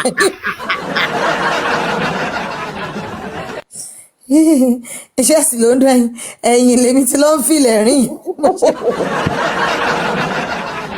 ọlọ́jẹ̀ wa ilẹ̀ ti ṣó yẹ wá lọ sùn ẹjọ́ torí ọlọ́run ọmọ Mr. Pythagoras kò dá nǹkan tẹ́ ṣe lálẹ́ ẹ jẹ́ kọ́ lọ́jẹ̀ wa lọ sùn báyìí ìtàn ṣe tó. ẹjẹ́ àjọ wa o. Wọ́n ní Leo ló ní pátá pupa tá ń jẹ́ bẹ́ẹ̀. ìkan lára wọn ni.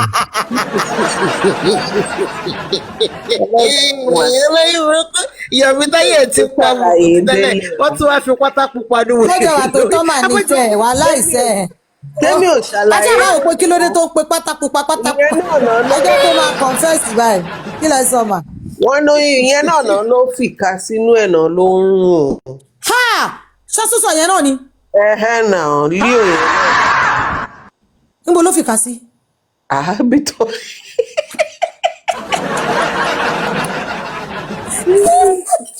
Bọ̀tẹ́bì wọ́n dọ̀la mọ̀ pé pikin penis ló ní so wá ní kó òun fìkà ṣe é pé ohun okó mi ò lè ṣe ìka mi á ṣe é. Ló bọ́ tiẹ̀ ó fi gba lẹ́gbẹ̀ẹ́gbẹ̀ olórí ìka ẹ̀ lọ́dẹ̀ rẹ̀ wọ kàwéèrè támpùrù báyìí ni nígbà tó jẹ́ pé ẹ̀wọ́ aká tẹ́ bá wọ́wọ́ wèé támpùrù báyìí ni olóṣù mélòó kan ló kọ́ ẹ̀ sí kàwéèrè. Kí ló kìka bọnú ẹ̀ fún báyìí wọ́n bá ló tún ń gbá ní ọgbà fíà ni. bóyá kà ń bọ̀ ṣó attempt láti la ni àbá lo ìgbóòórùn ẹ̀. Ó rí bó ṣe fi ká sí báyìí tó máa fà jáde báyìí òórùn ló fà jáde láti rẹ̀. Rẹ́rẹ́ ti rún lọ́sùn mélòó mo fi lọ tó tó yìí. Rẹ́rẹ́ mà ti rún. Kò yẹ kó má rí bẹ́ẹ̀ fún Yọ̀mí èèyàn bí ahun ló máa ráhùn òun náà lè complain nípa bẹ́ẹ̀ kan rùn kí ló tọ́ sí bí òun ṣàbẹ́rí rùn.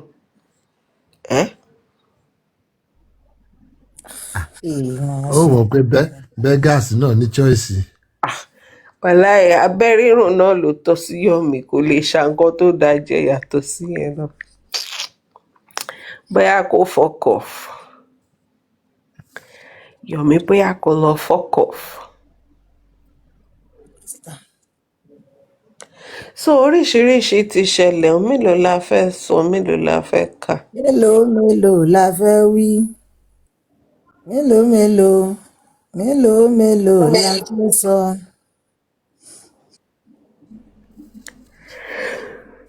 ìdílé kẹ́ni sẹ́ẹ̀.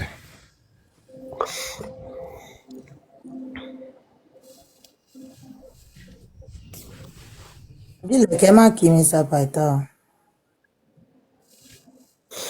ìdí ìlẹ̀kẹ̀ ìdí gbogbo wa nìyẹn o gbogbo wa tá a wọ lẹ̀kẹ̀ pátá báyìí.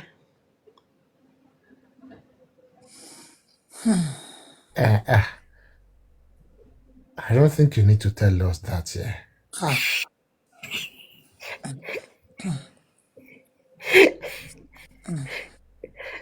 Do whatever you will with the information at your disposal.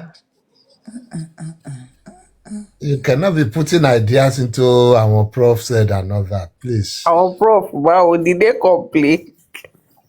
Ìdí ẹlẹ́kẹ̀.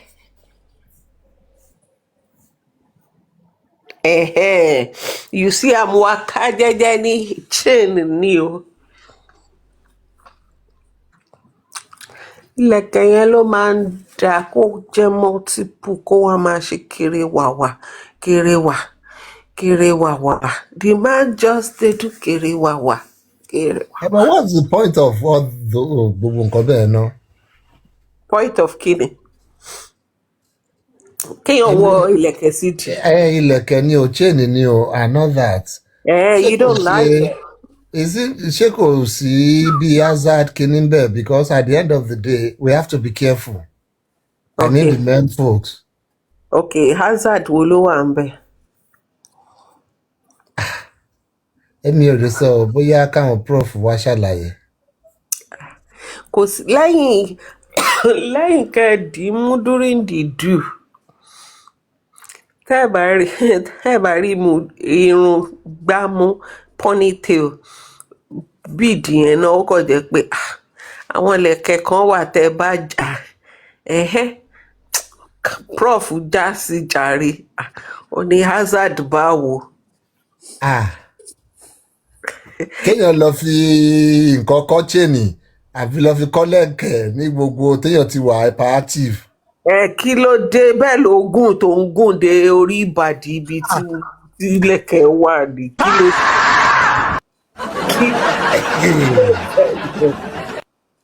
Nígbà tó yẹ pé lẹ̀kẹ̀ ń gún ó ń bọ́ sójú ẹ wo mi ò fẹ́ dá sọ̀rọ̀ yìí.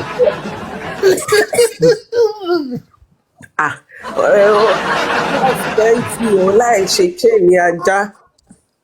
Ẹ̀yin lẹ ń sọ̀rọ̀ báyìí there will be some period of clumsiness láàrin yẹn gbà mí tó jẹ́ pé you don't even know. Kí ló wá fẹ́ clumsy báwo ló ṣe fẹ́ clumsy tó máa wá gùn tí ò ní mójú hò tó yẹ kó wọ̀ tó jẹ́ pé ojú chain ló máa wọ̀ lábójú hò bead kí ló ṣẹlẹ̀ ojú òhò ẹ̀ náà kẹ̀nà ló ní fítífítí ṣé bead fẹ́ wọnú ojú òhò ẹ̀ lọ ní àbí báwo kí ni hazard gangan náà. Ẹ mọ̀ pé kò ní pé bóyá nǹkan tó máa tight mọ́ waist èmi ó máa ní gbogbo àwọn space yẹn. No kò gbọ́dọ̀ tight mọ́ waist because níbi kó loose slightly yẹn náà ni fọ́ọ̀nù yẹn wà so that ẹ bá ń gba pa bíìdì yẹn náà máa ṣe So I'm now talking about gbogbo period before the do ẹ mọ̀ tí romance ṣì ń wọlé tẹ̀ ẹ́ yí mọ́ra yín lórí and all that.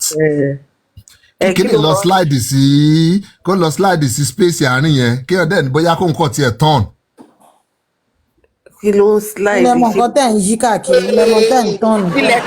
ilẹ̀kẹ̀ bá so mọ́ légede ló bá so mọ́ kínní. Eléyìí ló pé ìsàkùn tó so pa. ẹsẹ̀ lẹ́fí máa yẹ o lẹ́yìn kẹjà lẹ́kẹ̀. That place where you all carry us go, you must land us. You must land us for there. Báwo ni ó ṣe máa ṣẹlẹ̀ ṣe báwo bó tiẹ̀ jẹ́ rough rider lọkùnrin náà. Àní dààmú ọ̀rọ̀ burúkú mò ń tẹ̀ láti picture sí nìyẹn. Ìyàrúyá. Kó fún ìdí ẹlẹ́kẹ̀ you feel it sister mi as in sound tí lẹ̀kẹ̀ máa ń make lásán yẹn. Aládàá Mr. Pàtà lòun ò mọ feelings yẹn fún. Àìrọ́ ni wọ́n máa fi irọ́ o, ṣeré. I just want to be safe. Mo dẹ̀ fẹ́ káwọn ọkùnrin wa wà safe out there náà ni. No, but you've been safe with me all this while now. What's that? But ilẹ̀kẹ̀ sí bẹ́tà nígbà tí mo tún gbọ́ chain again. Wọ́n máa Ó lọ ṣe jẹ́ pé ní pain now. irọ́ ilẹ̀ sábà tó bá tẹ̀ já àwọn tiny blade yẹn náà. No, irú àwọn èèyàn kan. blade lọ́ọ̀lọ́ọ̀ mr Pythagoras lọ ń gbọ́kàn lọ yìí blade design. Pápá ìta fẹ́ kọlà sórí oko.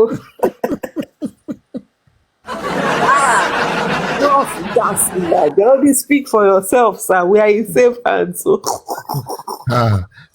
Títí mo dẹ̀ ṣe o ṣẹ̀dẹ̀ rí bẹ́ẹ̀ yẹn ṣe ń gbọ́ bẹ́ẹ̀ yẹn ṣe rí Tẹ̀tún rí tẹ̀tún gbọ́ ẹnjìníà. Ẹnjìníà ṣì ń ṣá ilẹ̀kẹ̀. Ṣọ́mọ yẹn kò ọlọ́jà wa. Mo ní Mr. Joseph nǹkan ọmọ kàná ṣàlàfíà lọ wà. Ọmọ ti gbó. kàná lọ. afẹ́fẹ́ ti darí wọn síbi tó yẹ kó wà. Wọ́n ti bá rìn àjò. Ṣé èmi náà ṣe rìn lọ làwọn náà rìn lọ ẹ má wọ̀rọ̀ ń padà bọ̀.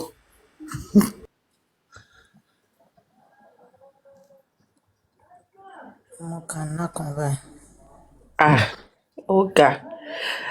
Ṣẹ́rí odò téèyàn bá fojú di ó lè gbéyàn lọ. Tèmi rò pé academician ni prof pé èkùkù ń gbèlú ìmọ̀ràn wọn mi ṣe. Wọ́n ń tàn yín. Èkùkù àṣé. Ẹgbẹ́ já nìyẹn ẹnu kọ́ ẹnu òṣè ẹnu ní Mr. Pythagoras máa ń lo ẹnu òṣè. Àṣé tí prof bá rọ́bẹ̀ prof àjẹkọ. You people are not looking at the practical side of this thing. Èmi ni mo mọ̀ nǹkan tí mò ń sọ nǹkan tí mo dẹ̀ sọ yé mi. I'm speaking from. Bóyá ó jẹ́ ti mú Mr. Pythagoras ẹjọ́ sọ̀rọ̀ kan sọ ti wá ẹ já wa sí dáadáa bó ṣe lọ. Ó yé mi ẹ mọ̀ pé Mr. Pythagoras sì wọ́n sọ wípé bóyá kéèyàn máa lo nǹkan kan sí waist wọ́n ní bead ṣì wà understandable. Chain yẹn làwọn ń bẹ̀rẹ̀ mi náà mo dẹ̀ ń wò from that aspect pé tó bá lọ jẹ́ blade tó dárúkọ yẹn. Bísí mi dá my love. I'm not ignoring you now. Blade, okay. Even ó ti bead náà kílẹ̀ tí ń pe kíní inú ẹ̀ yẹn ṣé twine àbí kílẹ̀ ó ti ń pè é. Àwa lọ. Twine náà tún lọ kọ́ ọmọ á lọ́mọ àbí. Kò ń ṣe pé máa mọ̀ kí nǹkan kàn ṣe sí wọ́ bẹ́ẹ̀ máàkì tó máa fi sílẹ̀ lára èèyàn indelible ni. No, but okay, now nǹkan tí ò wá yé mi kí ni length nǹkan tá à ń wí yìí tó fẹ́ lọ orí waist mà ní Kò lọ ó máa wọlé síbẹ̀ ni. Okay, let me paint you the picture. Oh, no, you will start with the size. No, take the normal size. Take maybe 7 for example. Is that your own?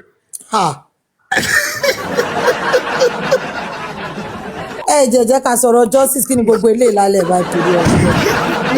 Ẹ jẹ́ kí Mr. Pythagoras ṣe sọ̀rọ̀ náà ẹ jẹ́ ká gbọ́ kọ́tọ́ fẹ́ sọ. Ẹ take it personal.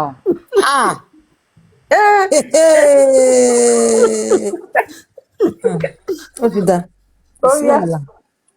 No, I was just being curious. Sorry. Ẹ máa kọ curiosity yẹn náà make sense. Don't get carried away, that British. Let's stay focused. You are making it difficult for us, sir. You are making it difficult.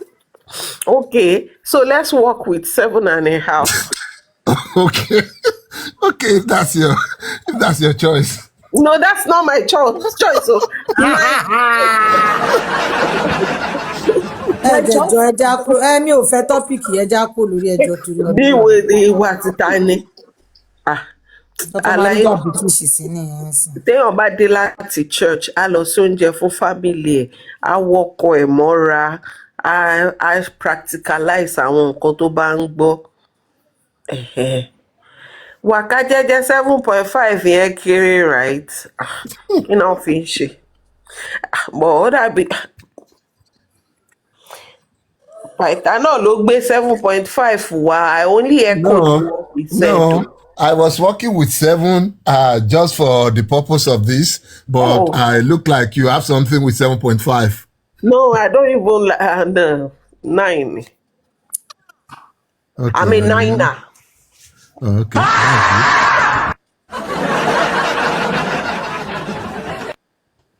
That's good. What's that? Can we continue? Can we focus now? Okay, as long as we are on 9. Ha. Okay, let's work with 9 then. Okay. Since that's your preference. Ọmọ Olúwa máa ṣàánú mi bó mo ti wá bára mi báyìí tó yọ ọgbọ́n. So, Wakajeje pick a struggle now. You say 7.5 small. 9K. Is it still small too or what? bóyá 12 ń gbà yẹn. Okay, tó bá jẹ́ 12 yẹn lè máa débi bid lóòótọ́. So now you're still getting it wrong again. So I'm not even talking about the main event yet. Okay. Say yes, you guys are just, doing the preamble, starting the show, not even going into the stuff yet. And you learn, So tell me, are you saying there's no possibility at all, or there are no chances? Ní pé the space tó wà láàrin waist àti chain yẹn àbí àti bead yẹn nǹkan kan ò lè slip sí abẹ́ńbẹ̀ yẹn during the lọ́mọ mi kí n lọ́mọ ẹ. Okay. In the last 20-something years, tí mo ti ń lo waist bead, kò tí sí irú fatality yẹn rí. So I can't speak on what I haven't experienced. And there has been a whole lot of lọ́mọ mi kí n lọ́mọ ẹ, or it's just going straight to the show. Kí ló dé? Kó tiẹ̀ jẹ́ mọ́tò gan lèèyàn fẹ́ wà. Ṣebí wà tí ẹ kọ́kọ́ ọ́ìlì ẹ̀ náà, wà á pre-start, wà á of course. Kò sẹ́ni tó kàn déédéé bọ́ sídìí mọ́tò tí wà á kọ́ ṣáná sí straight tí wà á ní kó máa gbé ẹ lọ náà. Wakajeje, I'm not saying it will not fall on the floor. I'm saying if it's now the chain, I don't know the mo mọ̀ bóyá tẹ́ bá lè educate wa lórí thickness ìtọ̀dọ̀ ti yín. Kò sí bó ṣe fẹ́ ṣẹlẹ̀ Pytha. Disembark, that journey wey you dey go, na journey of no return. It's an impossible journey, disembark. Your experience is different from mine. Okay. Bóyá irú bead tẹ́ni yẹn lò nìkan yẹn máa lo àwọn ìṣàwẹ́wẹ́ bead mọ́. Ṣó wá lọ kó sínú ihò fíntífíntí yẹn ni? Kó lè kó sínú ẹ̀ sí àní kíkan slip then you just want to get gbogbo processing pé nǹkan já nǹkan yẹn. Tó bá ń repeat tọkọrẹ́sì ẹ bá ń ṣẹlẹ̀ léraléra pa lè nípa lọ́la tójú ọ̀hún ò bá fọ́ rabaraba ló máa wò náà. Tó bá dẹ̀já tó kó sínú ibì kan, then you chook your finger, you comot. No, my own problem is ibi tó kò tí ẹ ń ṣe ibi tó fẹ́ kó sí anywhere tó bá kó sí is fine. Ó ṣe déédéé náà ni. But the process ń pé ọ̀pá ń já nǹkan kiri ilẹ̀ yẹn, there will be eventually tó bá jẹ́ pé bóyá ọ̀pá tó ń ṣe dáadáa regularly, there will be marks and all that eventually. No, ọ̀pá kò sí bọ́pá. Ṣé irin ni? Ṣé irin lọ̀pá yẹn ni tó ń já nǹkan kiri ilẹ̀?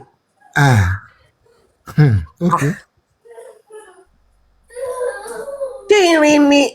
Maybe we can continue this discussion in private.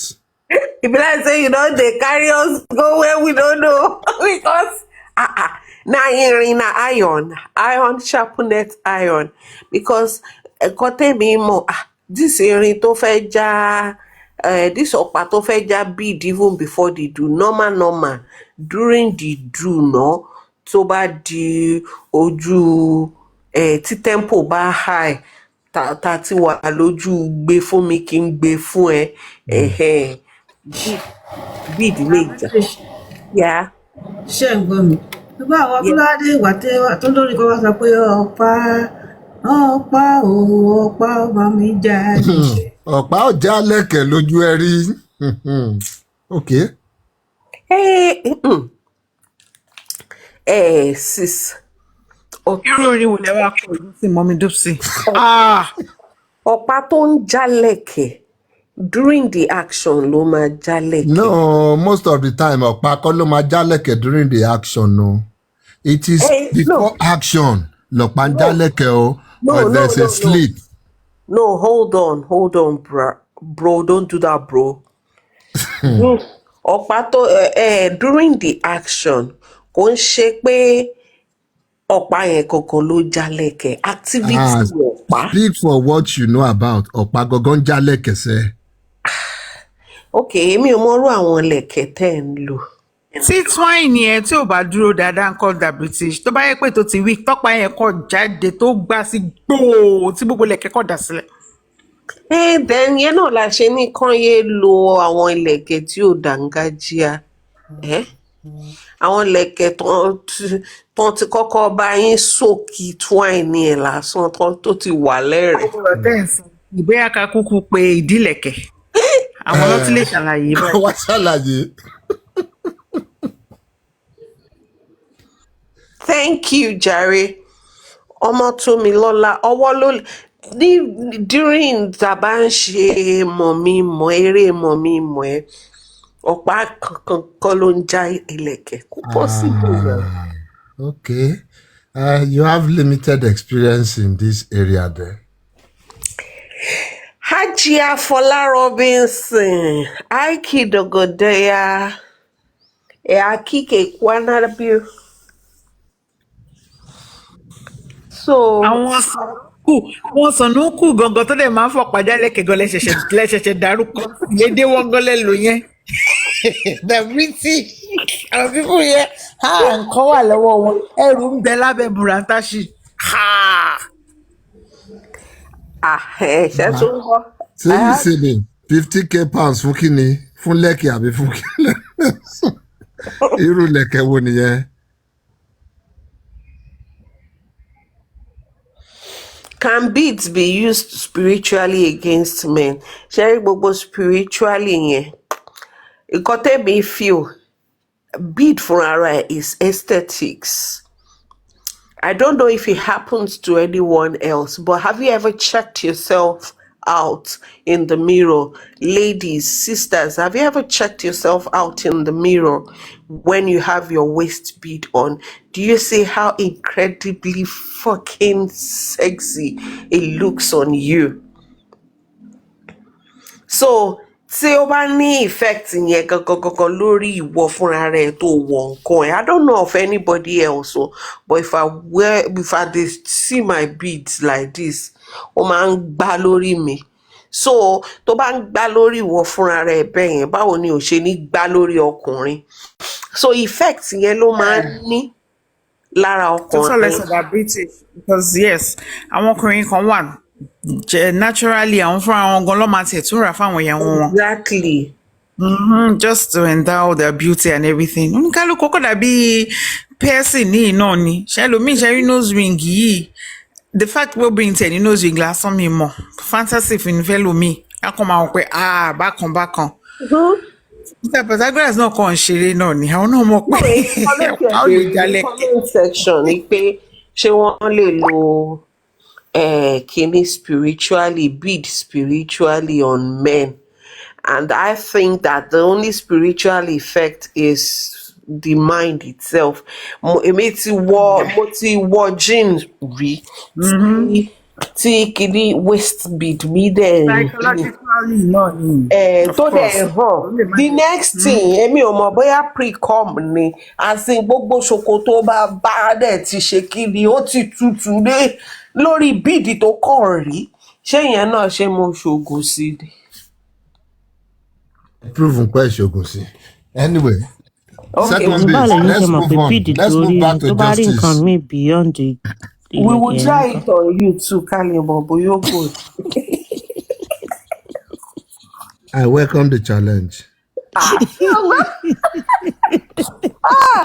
Lọ́lọ́ tó bá fẹ́ sọ mí ṣe kò gbà pàìtà ni pàìtà ò ṣe náà rí.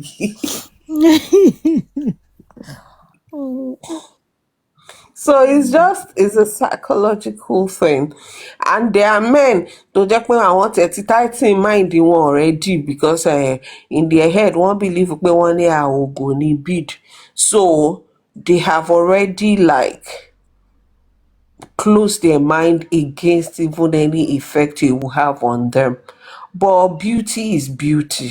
And if you have lovely, beautiful beads, by the way, sisters, I'm selling lovely waist beads. So, I want jigida.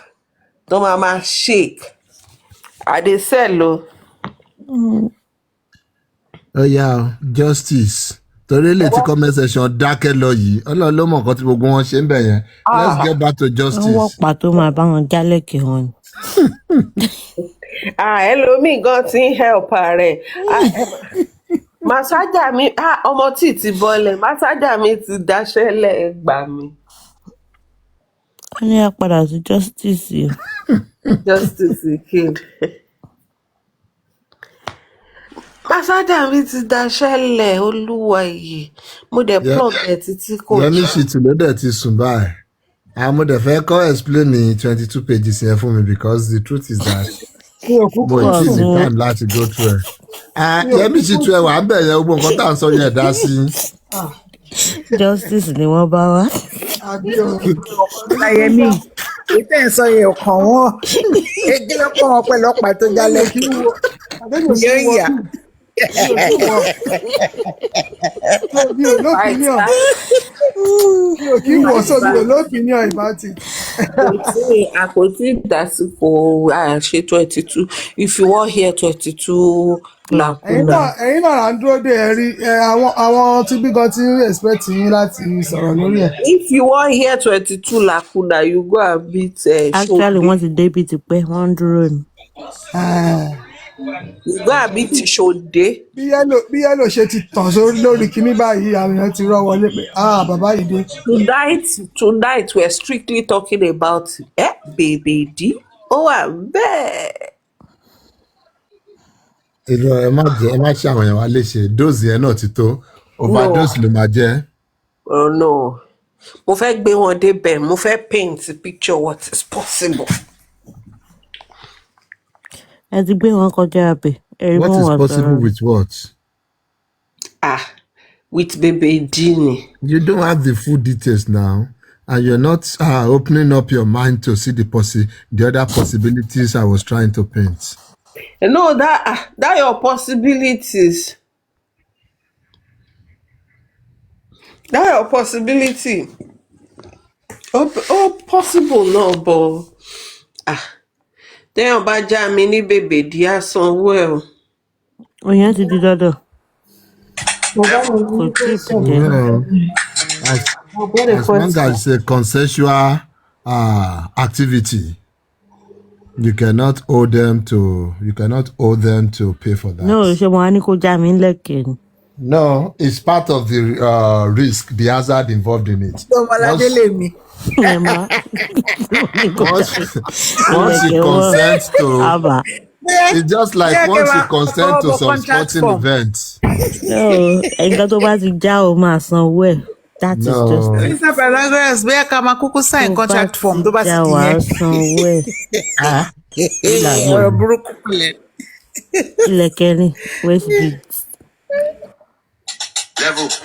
Na British àwọn ẹlòmíì máa ń lo gold sí waist bead yẹn náà. yes no. Ẹ wá ra lẹ̀kẹ̀ o.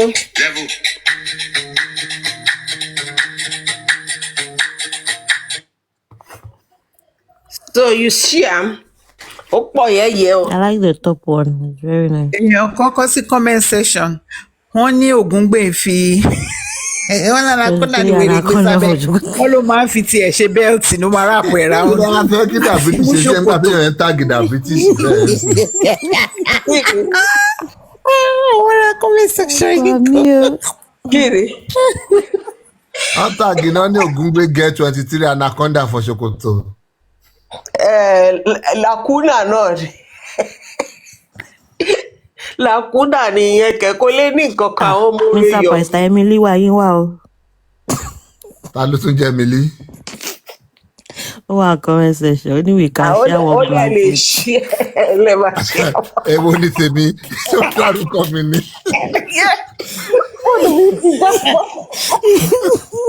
wọ́n lẹ́mi ní wáyíwá o. Èwo ni tèmi. Sísá Ọmọládé lèmi kí ló tẹ́ pé Pythagoras lè wá ta sí. Orúkọ ẹ̀ ní ṣé mi wá fẹ́ ṣe blanket pẹ̀lú àwọn náà always ready ni wọn ò mọ́kọ̀. Èmi ò tiẹ̀ máa ń lo blanket ní iyù ti tèmi. Eléyìí wàá lò ó Pytha blanket eléyìí ọ̀rọ̀ yan ni o. èmi ní desi yín lọ́rùn lálẹ́ yìí ni o. wọ́n ní I like slow dancing. Ìlọ́kẹ̀ mi gyration lèmi like. I like slow dancing. Pytha, why are you not liking it? Gyration kò ní sèré àbẹ̀wò.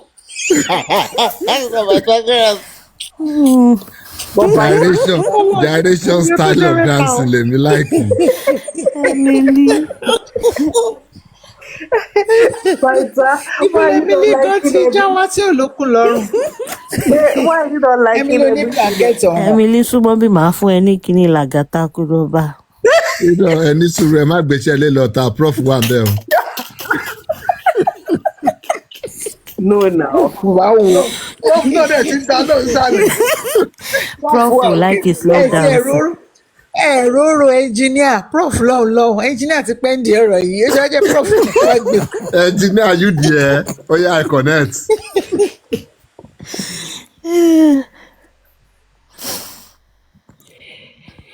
Pytha, ẹni ẹlẹ́ni ó wò pé okay. Ohun ọkùnrin tóun ń gbọ́ yẹn bóyá ó ti dàbí ẹ̀mejì. Ọkùnrin ṣé èmi ló ń bá bí o, kò táàgì mi o. Àwọn comment section ló ń bá dìlò. Irọ́ ni, ohun ọkùnrin kan ṣo tó gbọ́ nìyẹn. Ọmọ mi ó ti dàbí ẹ̀mejì kan yàwó pé aláyé máa bọ̀ lábẹ́ blanket. Kí láti ẹ̀ fẹ́ máa ṣe tá a máa ṣí ẹ̀ blanket? Èmi tí mo láìkì fàájà tí mo láìkì rough. Slow dancing náà lẹ máa ti bẹ̀rẹ̀ na from clap then take the enter dance. ẹ lè ṣe tàbí blanket. Mo láìkì blanket, I'm sorry. Ẹ máa ń jarun wá àbí Mr. Pythagoras aṣọ lè dúró lára yìí. Ẹ làwọn láìkì rough. Ọlọ́run ṣàánú mi lálẹ́ yìí. Ni mo wá dé bí wọ́n lọ. Mr. Pythagoras.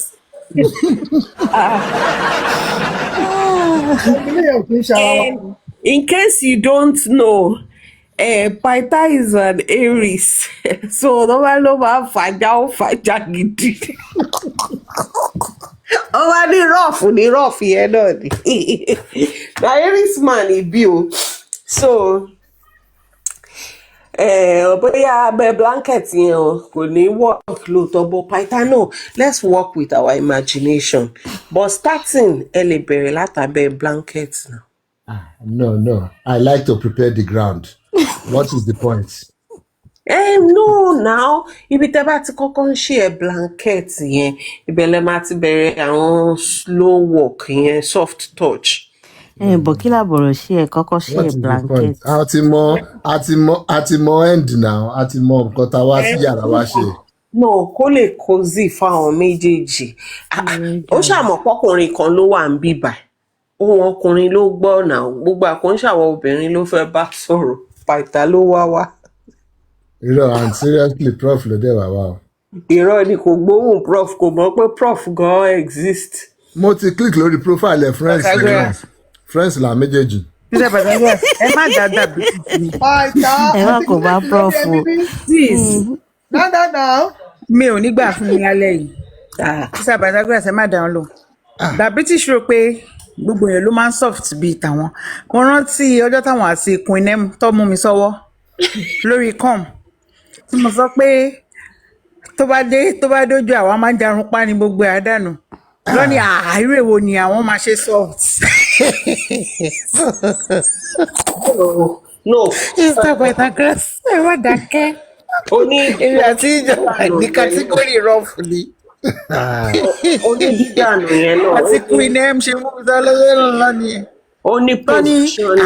ó jẹ́ kókó ó ní position ní jẹ́ kó soft ni àwọn kan máa ń wà ṣe rí that kí lè máa ń pè that electrifying kìnìún yìí gbogbo àwọn máa gbọ̀n jìjìjì ó níwọ̀n tó máa kó lábẹ́ ẹ lè dúró tó gbogbo yẹn mi ò nígbà fún lálẹ́.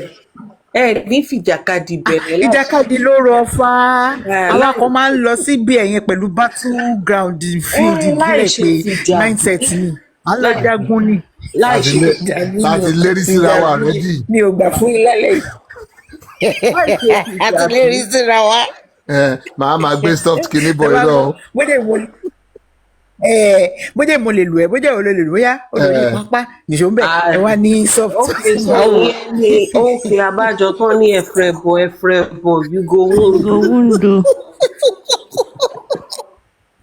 tàbí tí ṣe bá parí ẹ àti Pythagoras. Emily mú kọ̀kọ̀ lẹ́yìn o. Ọdẹ ká múùbù ẹ ti gbé séyìí sèmi débẹ̀ o. no ó dìgbà tí everybody náà bá ti débẹ̀ kò dá kéèyàn kan débẹ̀ kan wá ní ká mú fún everybody. Mama Ẹjọ́ ìṣàánú sí mi ò ní ẹja move on. ó dìgbà tí everybody náà bá ti débẹ̀ tán ti láwọn wà òkè otherwise kò ní da àwọn ọmọkùnrin láre kan gbọ́dọ̀ jù kàn èèyàn kan lè débẹ̀ káwọn kan máa ti débẹ̀ kẹ́ wá ní ká máa ìyẹn ò dáa náà everybody must débẹ̀. Ó yẹ ẹjọ́ èèyàn márùn-ún àbẹ̀yàn mẹ́wàá jẹ́ ká mọ̀ bóyá débẹ̀ àbẹ́ débẹ̀. Àti kọjá abẹ. méjìlá ṣeré o. Wọ́n ní we are okay. èèyàn méjìlá ṣèrí tó láwọn wà òkè no Bí àwọn kan wà ń bẹ̀ lọ́wọ́lọ́wọ́. àwọn kan sì bísí lọ́wọ́ tó bá ti fi tọ́ stay bó jẹ́rìí Yàtúndé lọ́yà làkúnà. Bí a child of God ẹ̀yin náà yóò ti débẹ̀. àwọn èèyàn tí ò tí ì débẹ̀ pọ̀ jà ọ́ tó ti débẹ̀.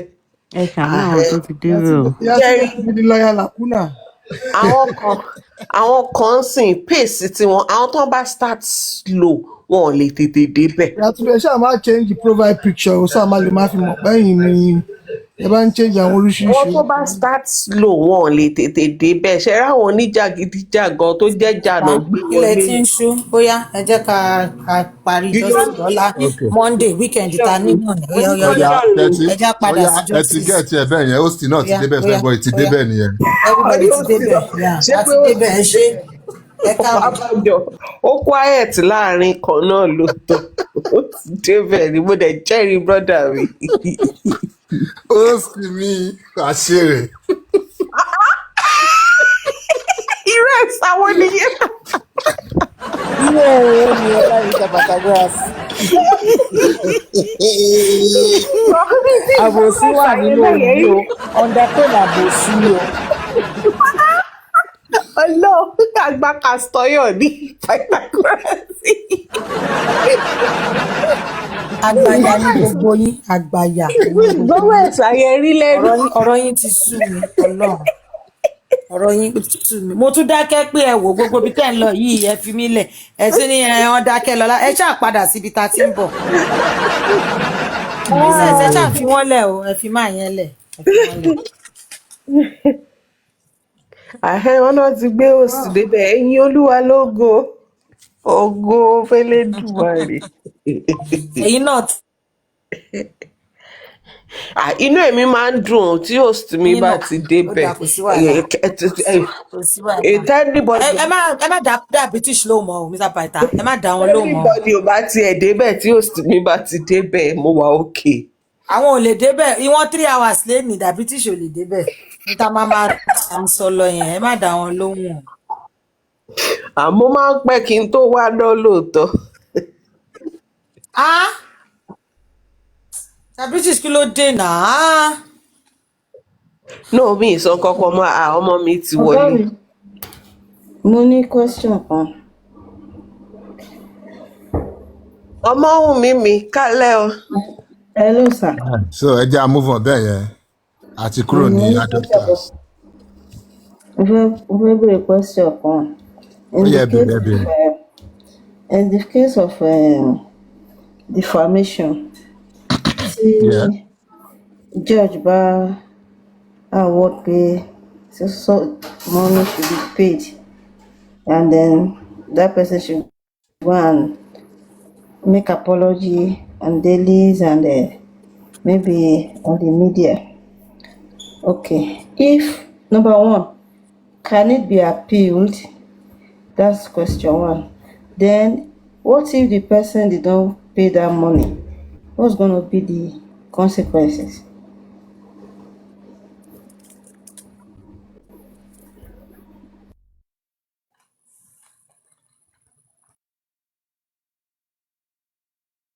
Ẹ má bínú ẹ̀kọ́ mi again, mo sáré drop voice note kan ni.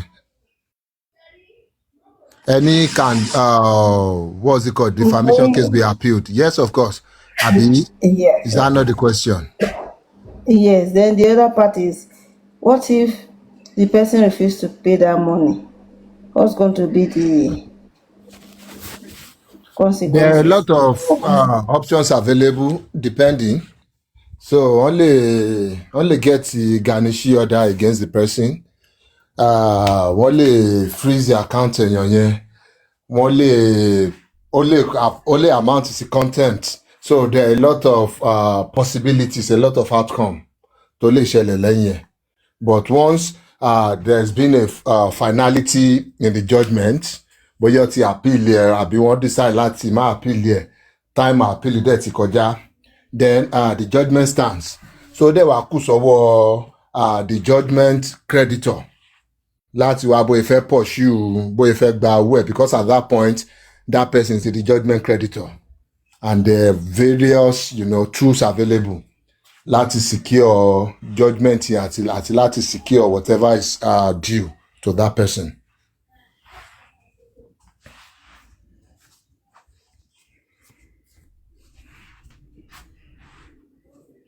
Tí yẹn dá yín ló mà.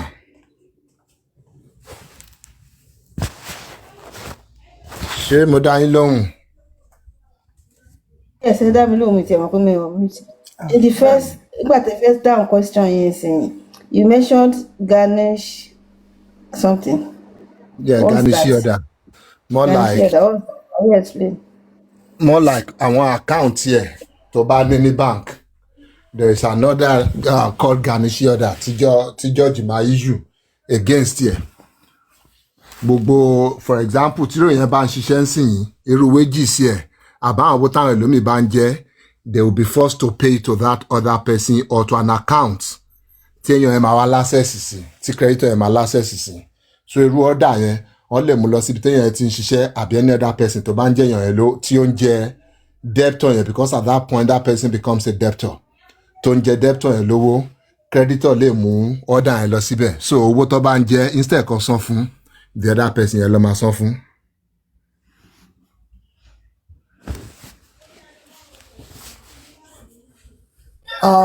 Bí irú very dark man tí yóò díṣẹ́ tó ń ṣe yìí tọ́ọ́dẹ̀ ni kò san 30.5, what will happen in his own case? Tí ò bá ní owó, wọ́n á wá àwọn property ẹ̀. Tí ò bá ní property, another thing tí garnishee order lè ṣe ni pé you can get it now and still enforce it in the future depending. So téèyàn bá ní deal kan tó bá ní some kind of breakthrough eventually in the future, you can still garnish whatever téèyàn máa get from that deal. So until tí ó bá sanwó yẹ pé you can wait in poke, má worry o lè má lówó ń sìn, especially bóyá téèyàn bá declare bankrupt, tó declare bankruptcy láàrin yẹn tó bá jẹ́ bóyá ẹni tó fẹ́ play smart. But I don't think that works that well in Nigeria. Tó bá jẹ́ àwọn other climes, irú èèyàn bẹ́ẹ̀ lè file fún bankruptcy. So at that point, nǹkan tó bá ní ló máa gbà ó.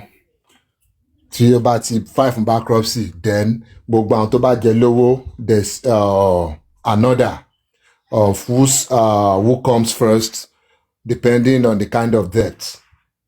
Bóyá oúnjẹ rú, for example rent àbí nǹkan kan bẹ́ẹ̀ yẹn, kan wá sọ judgment creditor will come first. Káwọn other things to get owó títí wọn. So but irú very dark man tí ò bá lówó tí ò ní property tí ò ní anything.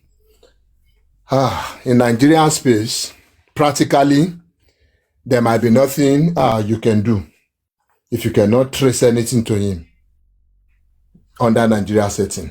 But tó bá jẹ́ abroad, of course, reputation ti bàjẹ́ nìyẹn, credit ẹ̀ ti bàjẹ́ once tó bá ti file fún bankruptcy. So gbogbo yẹn ló máa jẹ́ bí motivation fún láti tètè wá owó yẹn san.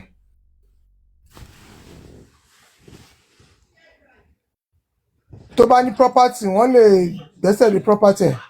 Yes, tó bá wá freeze gbogbo account ẹ̀ gbogbo bóyá wọ́n ta property eventually that will be part of bankruptcy procedure anyway. Gbogbo property ẹ̀ lọ máa list tó bá ń pé kò really náwó láti san. So wọ́n á gbé property ẹ̀ wọ̀. NGO ńkọ́. Ẹ̀ ṣówó wà ń bẹ̀ tí ó bá ṣówó ń bẹ̀ kò wọ́ tẹ̀lé ti yẹn. Tó bá wà lẹ́NGO tó bá jẹ́ ń pòun lóyún tó bá jẹ́ personal money ẹ̀. Because at the end of the day, the judgment is against the person, not against another entity. So tó bá jẹ́ pé NGO, it will be difficult láti get nǹkan tó bá jẹ́ NGO because that's another entity on its own. Tàbá rí nǹkan tó wá due fún láti inú ibẹ̀ yẹn, wọ́n lè gba nǹkan tó bá jẹ́ tọ̀dọ̀ ẹ̀ tó due sí. Bóyá since tó ń ṣiṣẹ́ salary ẹ̀ whatever share tó bá máa nínú ẹ̀ wọ́n wá lè gbà yẹn. It applies to lawyer Ayélala yìí náà àbí if there is a judgment. Eléyìí ò lè sá lọ ó máa ní ọ lè pursue eléyìí títí kan share sí ẹ̀ nínú partnership fame ẹ̀ tó bá lóun ò lówó. So whatever shares tó bá ní, whatever interest tó bá ní nínú partnership frame ẹ̀ nínú company yẹn, they can go for it. So bí irú Justin sì wọ́n máa ta lé túbẹ̀gẹ̀. Agnes ní sun títì. Wọ́n máa ta 2 bedroom tó kọ́ sí Kòròdú. Báwo á sì rè Kò sí padà rí o. mo fi àríbi sùn àwọn tí ẹ̀ lamẹ́ríkà Ó ní kò lè rí 100 million báyìí o. Ẹ jọ̀ọ́ má jẹ́ kí jòsì rí o ábà Bọ́ta ilé ẹ̀kọ́ nightmare nìyẹn kẹ. 100 million.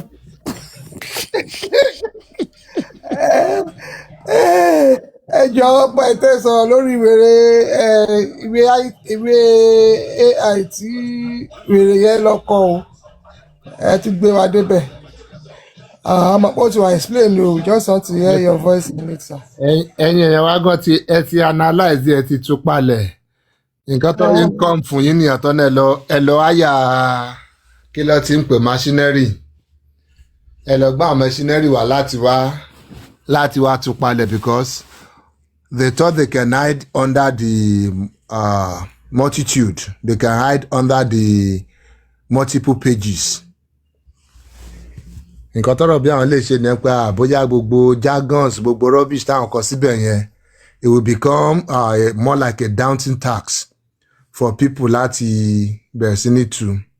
But at the end of the day. Ọ̀tẹ̀ má bínú kẹ́ tó bẹ̀rẹ̀ ẹ wo ẹ dáhùn question Jọlá pé ṣe ti rí. Who is that? What about those that are penniless? Can they go to jail instead of paying the fine? Not really. They cannot. Because most of the time, tí ó bá yẹ lẹ́yìn pé èèyàn show some contempt to court, civil cases will end in damages, in paying some fine and things like that. It rarely ends up pé èèyàn máa lọ sí jail fún. Except there's now something láàrin bóyá ó try láti hide àwọn asset kan, ó try láti behave dishonestly, then that can lead to some kind of criminal charges láàrin yẹn. Especially bóyá nítorí ó ti rí judgment yẹn already, ó ti mọ̀ pé okay, he's losing everything and they now want to play smart. So láàrin playing smart yẹn ni ó lè get ara ẹ̀ into trouble. But if it's just a straightforward thing, ọmọ adó sí tó máa fi lówó ni o. What about the case of the gold? Adekunle gold pẹ̀lú ọmọ tán rán lọ sẹ́wọ̀n 2 years yẹn. Is it not civil? That's not civil. Wọ́n lè rán yàn lọ sẹ́wọ̀n fún anything civil bẹ́ẹ̀ yẹn. There's a borderline nígbà míì nínú criminal defamation and civil defamation, especially in Nigeria. Yes, in other places, most of the time, púpọ̀ ní wọ́n ti cancel criminal defamation. They've enacted some other laws to replace here. Even in Nigeria, you have you have the cyber stalking law and all that. To yẹ kó replace the criminal defamation. But in some places, in some states, you still have the criminal defamation. It is still a thing in Nigeria generally. Even though we have advocates like, Falana, pushing that there should be nothing like criminal defamation. There should be some other law. Defamation should be civil, entirely civil. So irú ọmọ yẹn sìn mo mọ̀ kó tó try under. Ó lè jẹ́ under some cyber laws lọ fi try ẹ̀ àbí under criminal defamation. Or there could be some other criminal elements nínú àwọn nǹkan tó ṣe. So it won't be because at the end of the day, civil dispute is ó ṣe nǹkan báyìí fún mi o, ó ṣe nǹkan báyìí fún mi o, I want to claim this damage. So it's all about claiming damages, getting money, making them do some things. Maybe retract, apologize, commit them to perform some duty. Nǹkan tó máa end sí nìyẹn most of the time.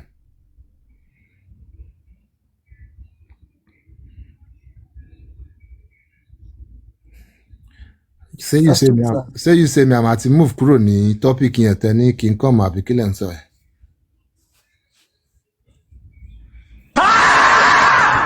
Wọ́n padà sórí comrade. Nígbà tí ó rí justice.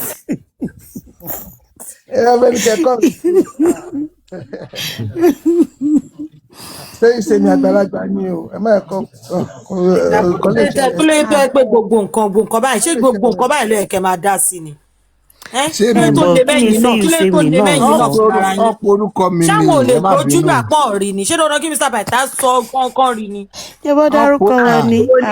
Ẹ̀rí bá ṣe pè é ni wọ́n tún kápítà rẹ̀ tàná fi kọ́ náà. Kí ló ṣẹlẹ̀ náà? Ìyá tiẹ̀ wá ní kẹ́kẹ́ tí ò rí. Kí ló dé tó máa ṣe bí Ó jẹ́ question bẹ́ẹ̀ yẹn tí wọ́n ṣẹ̀ call attention yín sí ni, bọ̀ ẹ lè rí kọ́ọ̀mù fúnra yín. Ìyẹn catch attention mi ni. No, but wouldn't that be deceptive? Ìyẹn náà làwọn náà hàn mute sí.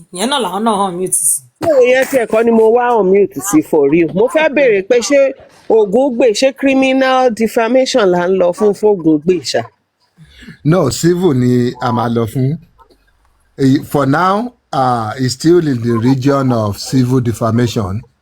Tó bá continue campaign here, if we now see evidence or we see the trajectory and it looks like he wants to weaponize, he's weaponizing it already anyway, but if we now see more like a sustained campaign, then we can have the authorities come into it, look at it and investigate.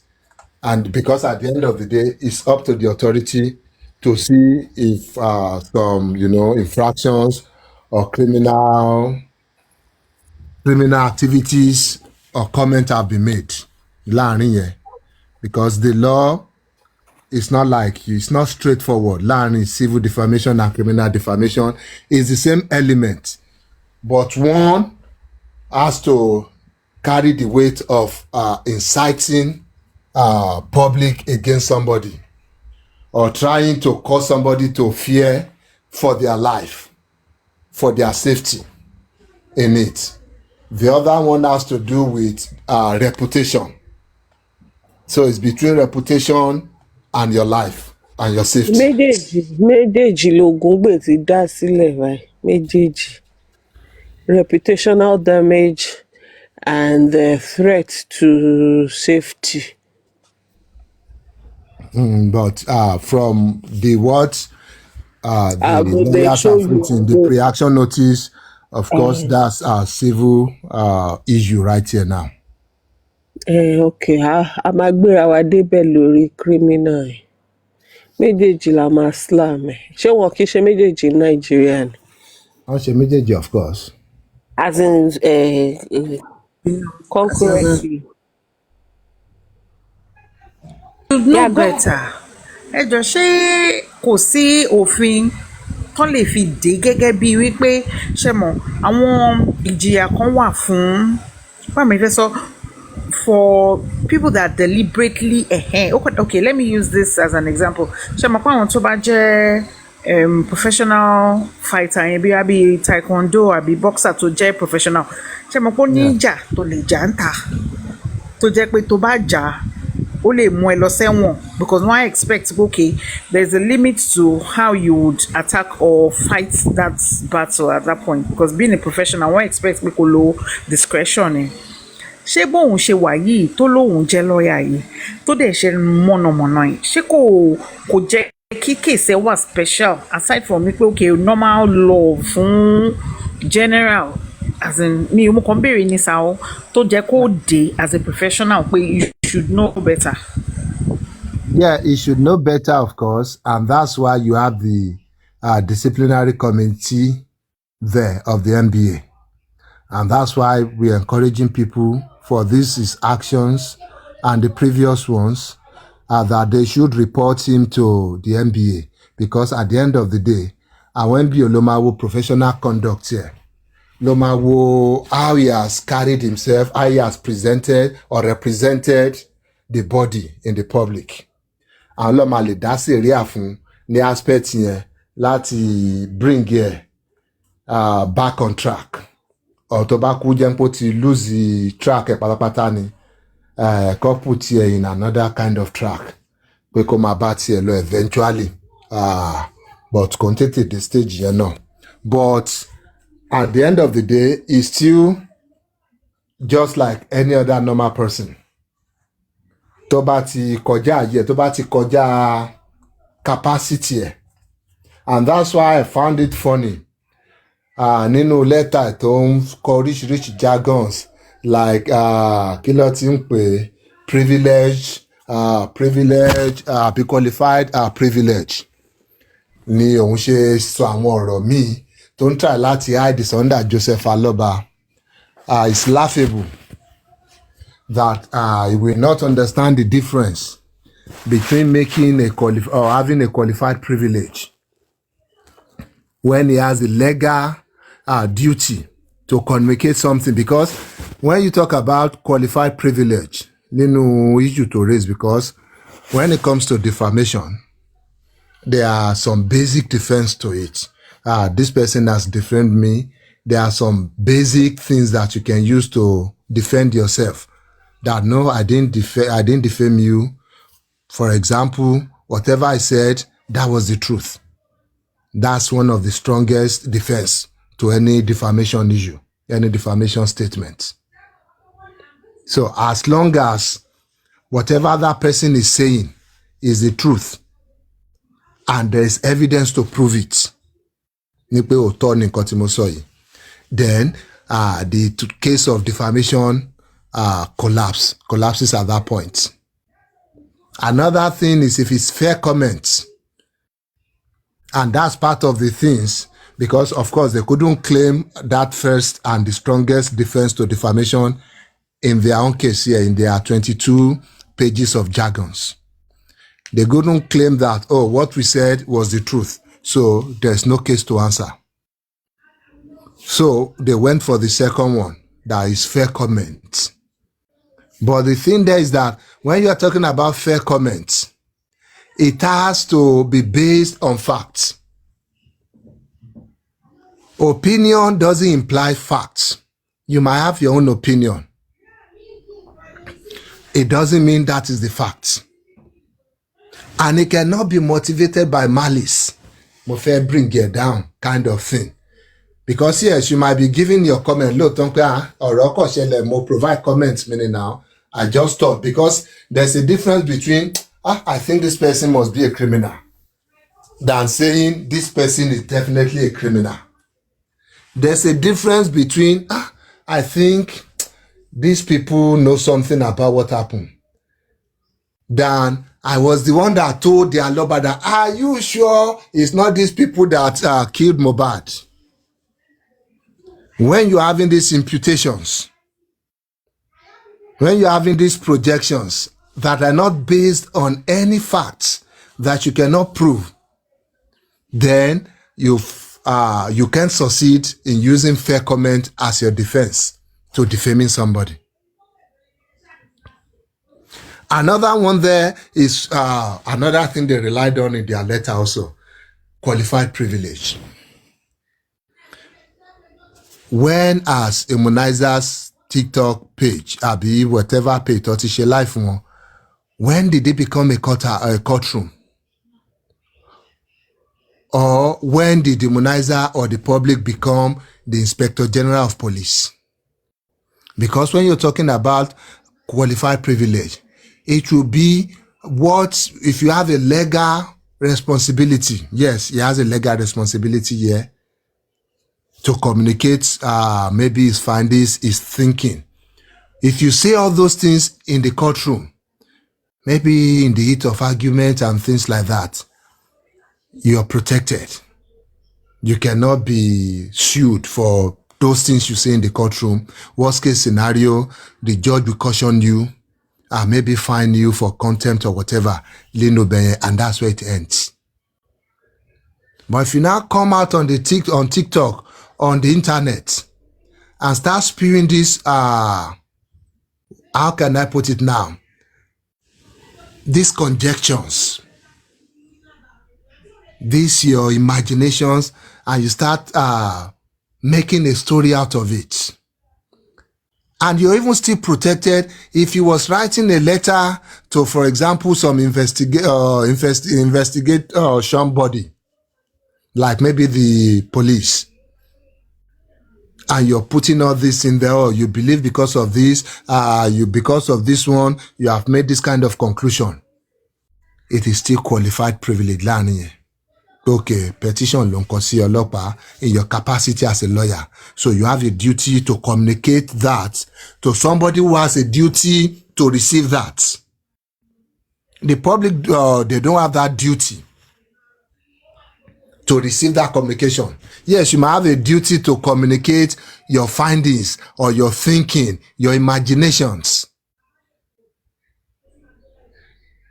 You have a duty as a lawyer, maybe because you're representing your client, to communicate that. But you communicate it to the police because they also have a duty to receive such kind of opinion, such kind of information, not the public.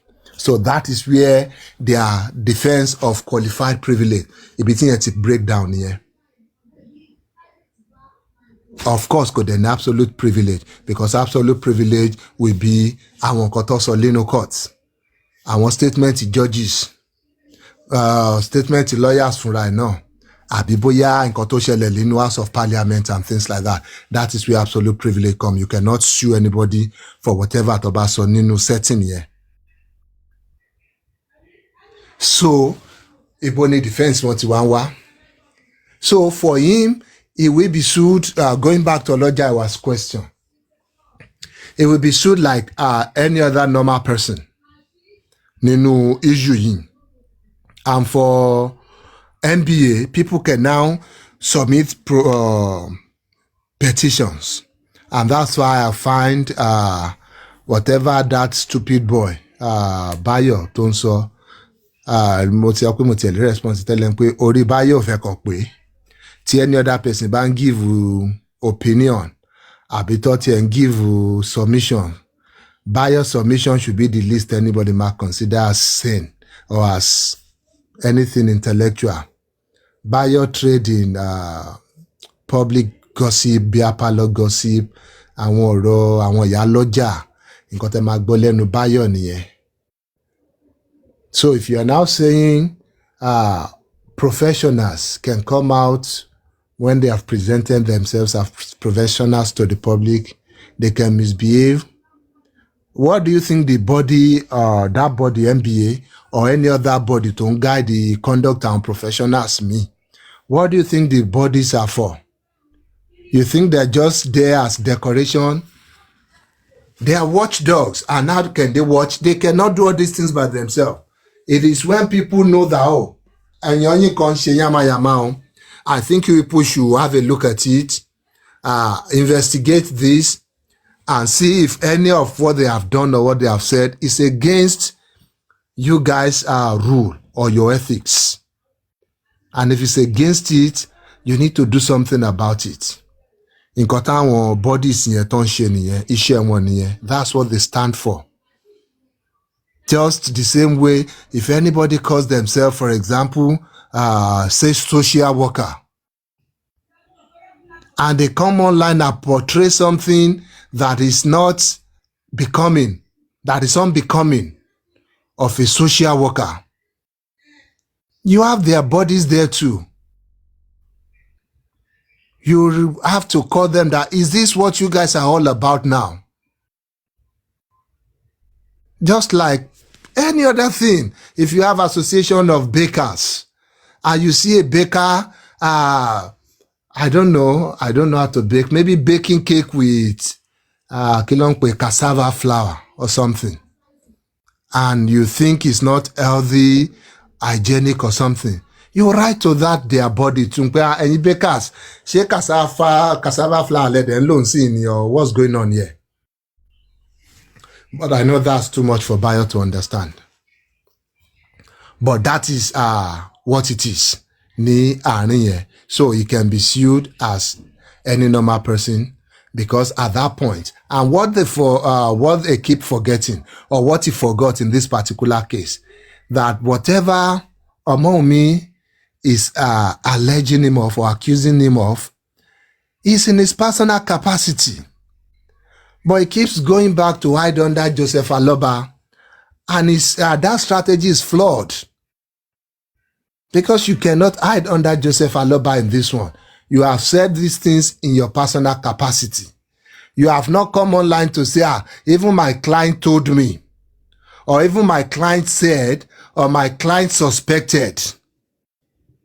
Yes, maybe that would have given you some covers, because at the end of the day, still no. Repeating a defamatory statement is defamation itself.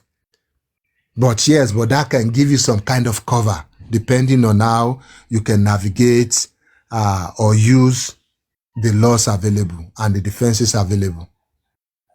Because still, if you had come out and say, my client said this person has killed this other person, and that statement is not true, there's no fact to support it aside from what your client is thinking, it is still defamation.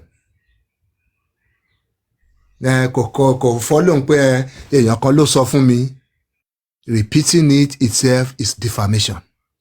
The same way, there are 22 pages, we serve as evidence again that they have a malice, because that's one of the things also you have to show in most defamation cases. Now, this person, what they said was it just innocent, or maybe to some point, just reckless? That will now determine the amount of damages eventually, or the amount of liability.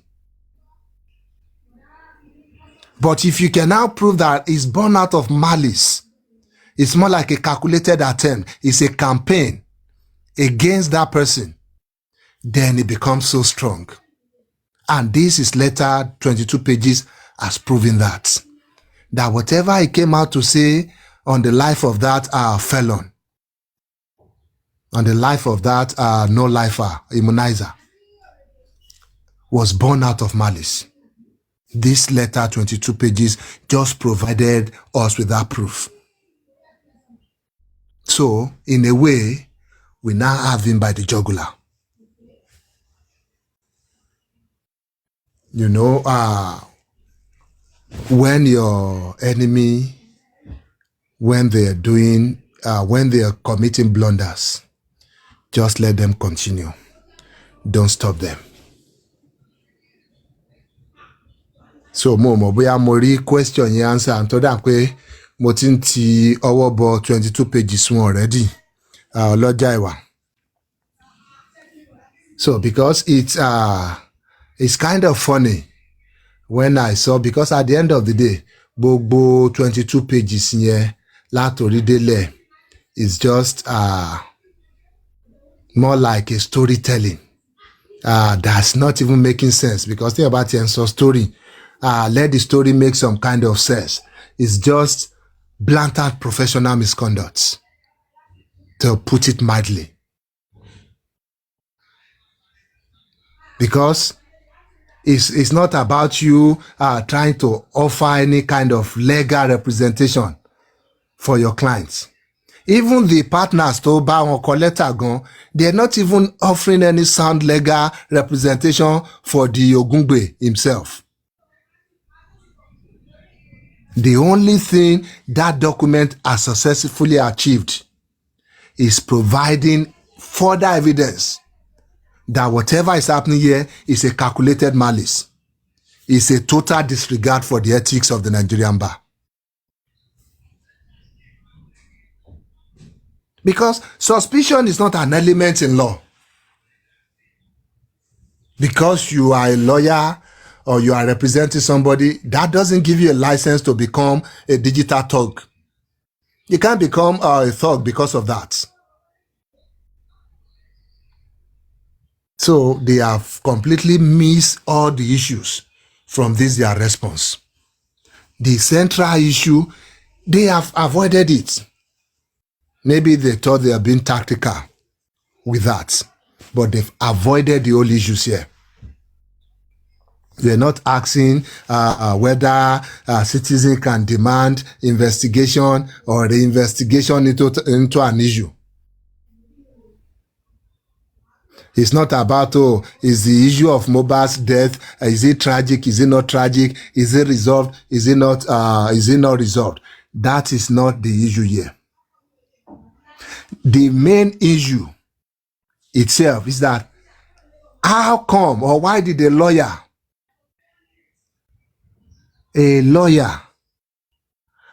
when or how did they decide to become a media thug? When did the lawyer become somebody who now comes online to try and give voice, to try and amplify these insinuations about murder, about paternity allegations, about conspiracies, about identity controversy? When did that become part of the job of a lawyer? So that is the central issue there. And somehow, the whole of their 22 pages, they never answered that. Instead, they are going about trying to do some maneuver. They're trying to merge three things together. Three things that don't belong in the same sitting. You have courtroom advocacy, you have police petition, and you have TikTok live stream commentary. So these things are different altogether. Yes, if you're doing all these things inside the courtroom, in a court proceeding, you enjoy this absolute protection to do and say some of these things. The protection is there. You can even now enjoy some qualified privilege. For example, if you're writing an official petition to the police, yes, maybe you can still say some of these things there. Yes, maybe it can become public eventually, but you're writing officially. You have some blanket, some kind of umbrella there under the qualified privilege. But on TikTok Live, number one, it's not even a judicial proceeding. It is not you cross-examine a witness, a suspect, or anything. There is no absolute or qualified privilege under you coming out and saying all these things on TikTok Live. Go see any kind of immunity or any kind of cover for you on this. What you have said, what you Mr. have... Python, Yes, ma'am. Yeah, can you please touch on the fact that this guy was given a reaction and he's going on about what Omomi said to his client, what someone said, like he's not even Yeah, addressing the main yeah. thing that he was accused Eventually, of. I will get there because that's part of the laughable part of all these things too. Okay. Because as a lawyer, you would expect he would understand some of these things. Can somebody put their leg in the river and come out to cry wolf? No. There's a maxim in law that no wrong is done to ye who consented to it. That's just like when you have professional sportsmen.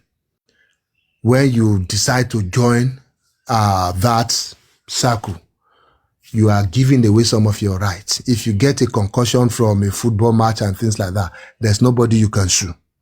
You have consented to it because there will be some foreseeable risk. You're putting yourself in it consensually. And you cannot turn around and charge or sue anybody for that.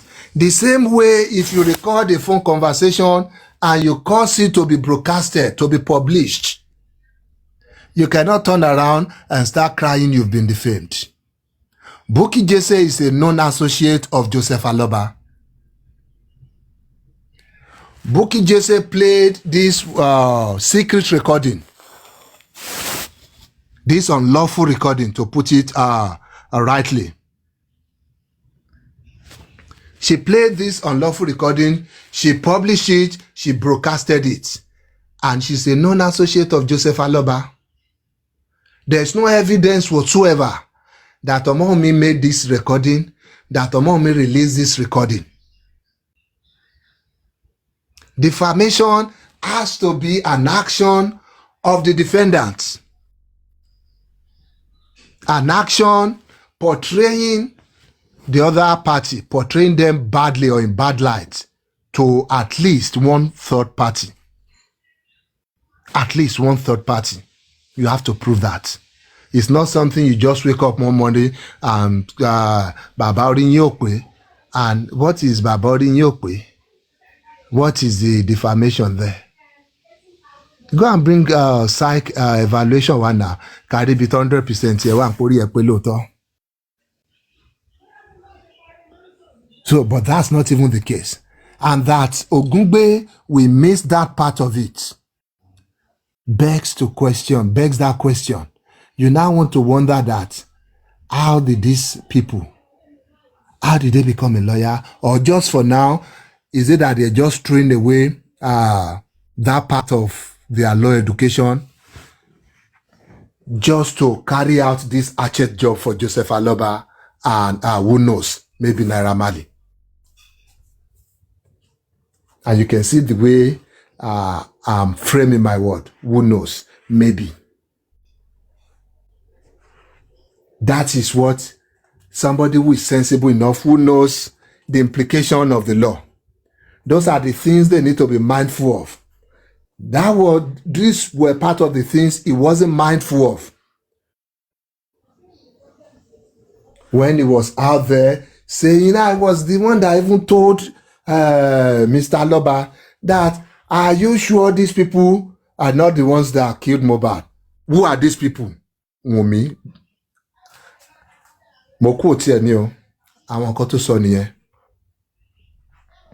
So you brought that imputation, you made those insinuations. And another test of the law is that having said all these things, what would any normal person think? That is the test of it. That is the test that the judge will put all the statement through. That with what this person has said, any normal thinking person, any regular person, not a professional, not a lawyer, not somebody who understands innuendo, somebody who understands edauro, or somebody who understands sarcasm. What would that normal person think, having hearing all these things? Will they think this person killed this person? Will they think this person has a motive or had a motive of killing this person? If the answer to that is yes, then you have defamed. So if you are now saying, Oti bu baba, aboti shepe fun baba, aboti eti accused of baba something,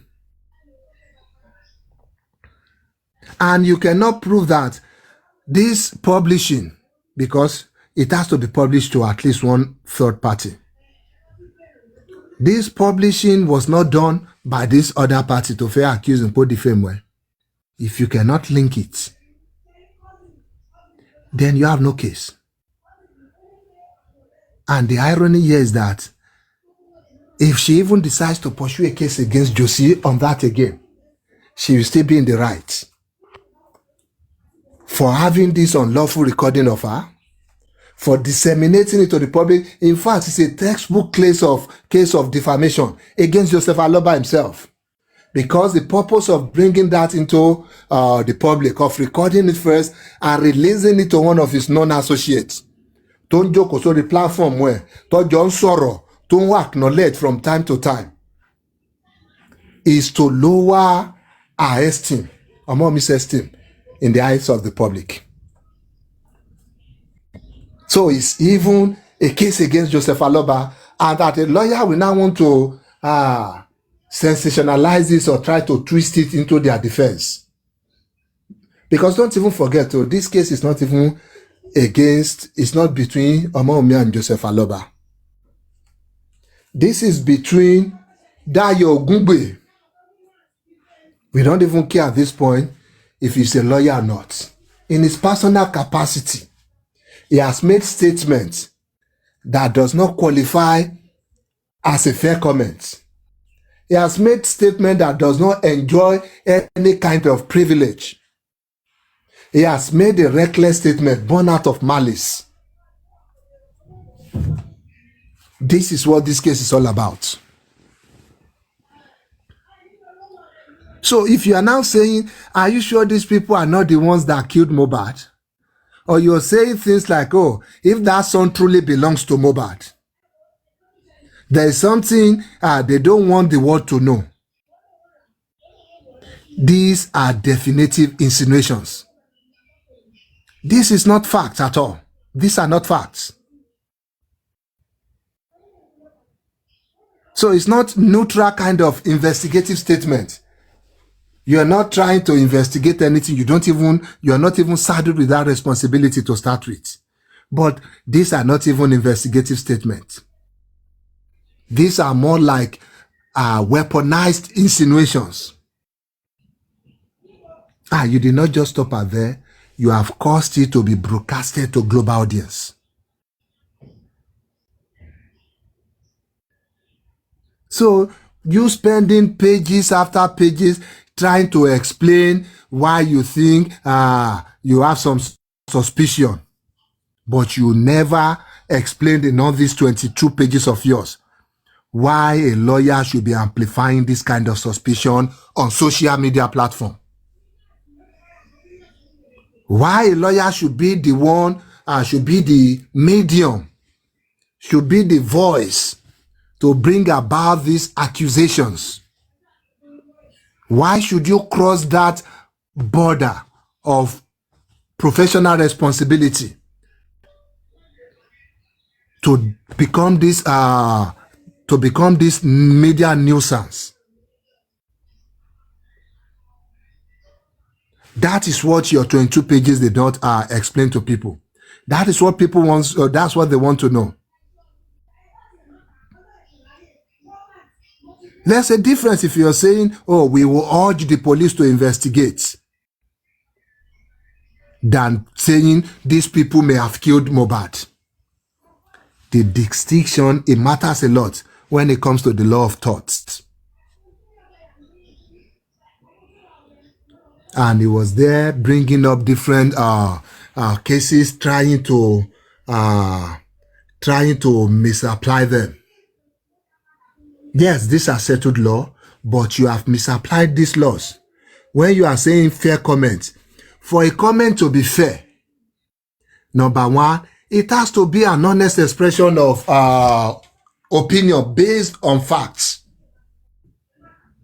Based on fact. Honest expression of opinions.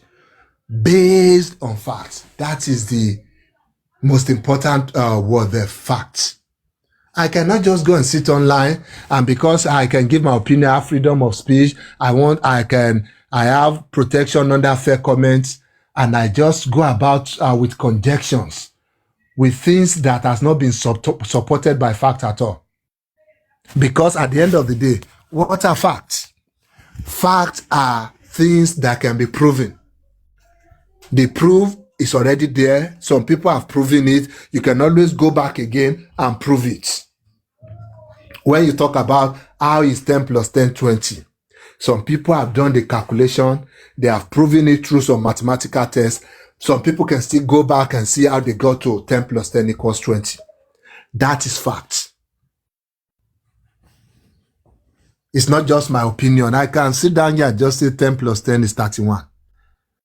When somebody asks me to prove it, Timbale prove it, then that's not a fact. Because I believe it, because Ogungbe believes he's mad, doesn't really make him mad. Because he believes he's sane, doesn't mean he's sane. You have tools to test these things. You have proven methods to test these things. So that is the test itself of fair comments. It cannot be mixed with reckless fabrications, or you're now putting some criminal imputations.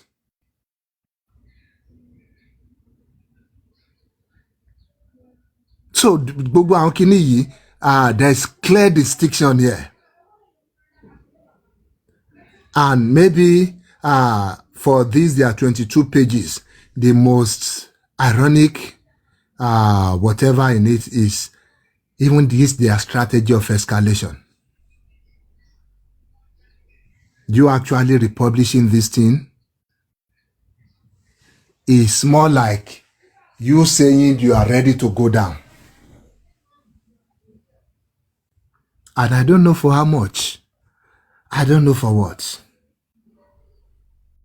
Anyway, maybe your profession didn't even, your profession is not that worthy anyway. Maybe that's how much it's worth. That you want to go down for whatever millions you've been offered by even escalating this further with this your 22 pages. Because in your 22 pages, you started mentioning co-conspirators and murder motives again. You started talking about secret DNA allegation and the paternity, whatever, insinuation. You started talking about royalty, financial motive, the NIA controversy. So, are you still going to call that legal advocacy? It's now showing that this is a sustained media campaign against somebody else's reputation. So, there's no way you're getting out of this now. You've locked yourself in this. There's no way you're getting out of this. Hiding behind Joseph Aloba's name. Joseph Aloba should be hiding behind you as the lawyer. Now, you the one saying Joseph Aloba. Is that not funny? Whatever this pre-action or notice is trying to accomplish, it's not against Joseph Aloba. It's because of your own utterances. You, that ogungbe, because of you, not because of your client Joseph Aloba. So don't try to twist it. I don't know, maybe that will earn you extra points or extra millions with Joseph Aloba. No, you were reckless. You were unprofessional. You forgot your calling. You forgot your profession.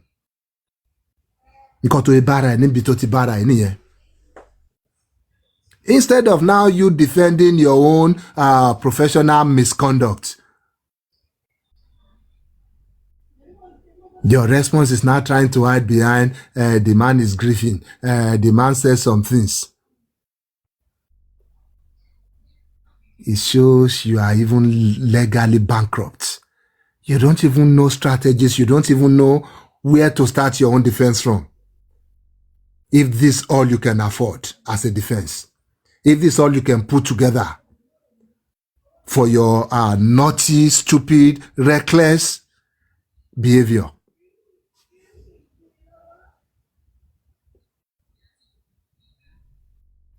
Recording. Sorry. So, because of me, let's even for argument's sake now. So you're saying, yeah, maybe because of me said some bad things. Therefore, your own statement should also be excused. Is that what you're saying? Defamation law does not work that way, my friend. That ogungbe. It doesn't work that way. So, when you now come out to try to twist all these things in so many words, thinking people will forget about the real issue, or people will now think about your 22 lacunas. They will now forget what brought us there, really. And why is your 22 lacuna, whatever, why is it for Omomi's lawyer? Why not the police? Why not write it in form of a petition and send it there? What is the business of the lawyers? Oh no, so I'm sorry, about 22 lacunas. Who cares about your 22 lacunas? Kilo ko anybody nípa 22 lacunas here? You said things like, oh, if that son truly belongs to Mohbad, all these things will be simple. What do you think an average listener will naturally interpret that to be? It is clearly an assault on the child's legitimacy and the mother's fidelity itself.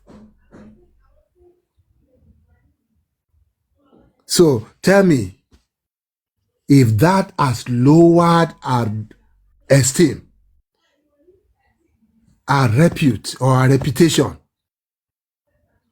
in the eye of any average, any normal thinking person, then you have committed a thought of defamation there. So it shows how,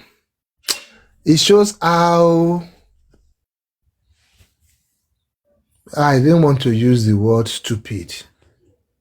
It shows how shallow you are, even in your profession.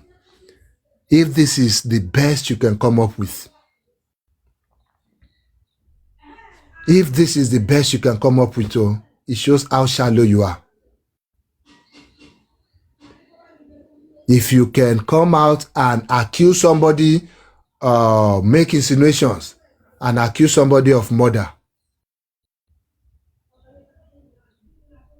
and you are there citing one stupid law, saying you have fair comment and qualified privilege. Even the Constitution of Nigeria itself, it guarantees every citizen that they should be presumed innocent until proven guilty by a court of competent jurisdiction. And even by the Police Act and Administration of Criminal Justice. It's only the authorities, the enforcement agencies, that has the authority and the right to pronounce anybody, any citizen, a suspect, or even an investigative interest. So who are you to call somebody a suspect? Ogungbe is talking in the court of public opinion on TikTok. But don't in practice the. Only the law, only the enforcement agencies, law enforcement agencies that can pronounce a citizen a suspect. Not you, Dayo. So there is no fair comment here. The corona inquest delivered a verdict. And till this moment, it is still a conclusive, it's still more like the finality of that. If any other thing happens tomorrow, maybe. But till this particular moment, that is the final pronouncement. That is the close of that investigation. And the inquest did not in any way indict or regard or suspect Wunmi of any foul play. That means, again, that inquest cleared Wunmi of any form of wrongdoing. And that is a court of competent jurisdiction by the very meaning of it. You're now coming into TikTok talking about Dove soaked with blood. Where is the fact here? These are hearsay. I don't even want to go into bóyá ẹni tó tiẹ̀ sọ́gun bóyá orí ẹ̀ dàrú àbí bóyá ó retract here, bóyá ó ṣe out of malice, ó ṣe out of anger. That's not even the case here. Where is the fact here? Where is the foundation here? Imputing murder without any factual foundation is slander per se. And it is actionable if there's no proof of any if there's no proof at all. You don't need to say, maybe it didn't damage that person. It is pure slander if you can impute murder on somebody without any foundation, without any facts to it. So there's no fair comment here. You cannot hide on that one at all.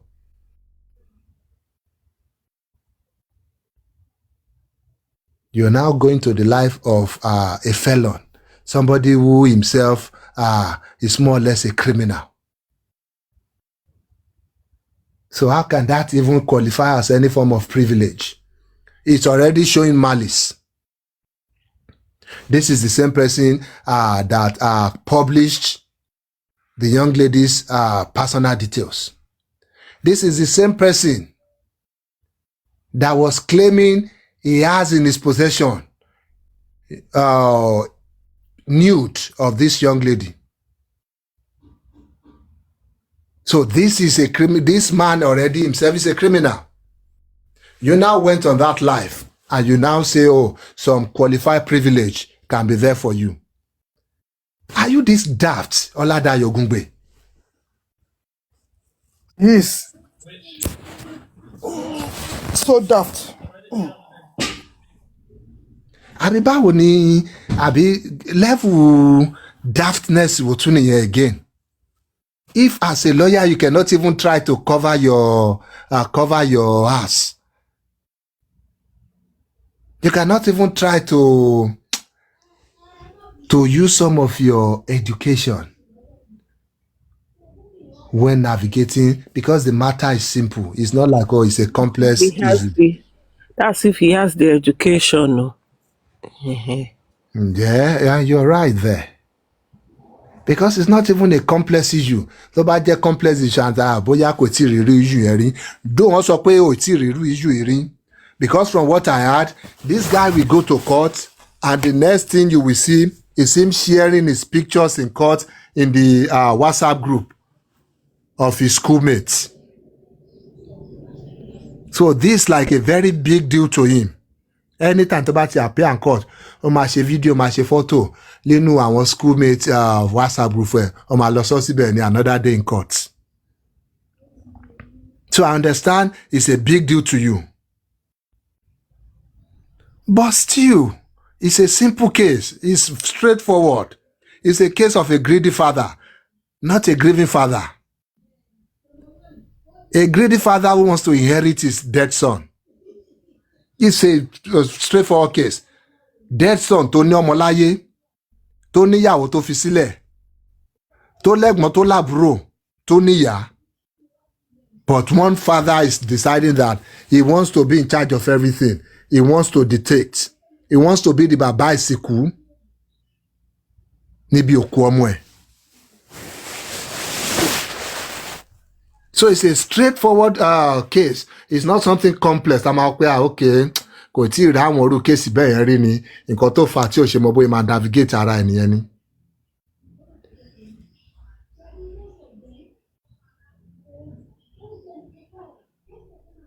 And you might say, you didn't say this one directly. I'm sure I don't need to school you on this one. You know what the law or the doctrine of innuendo, you know what it's all about. So words itself, they are not just defamatory in their literal sense. Even in their secondary meaning, as long as it is understood by an ordinary, reasonable reader or viewer, it is defamatory.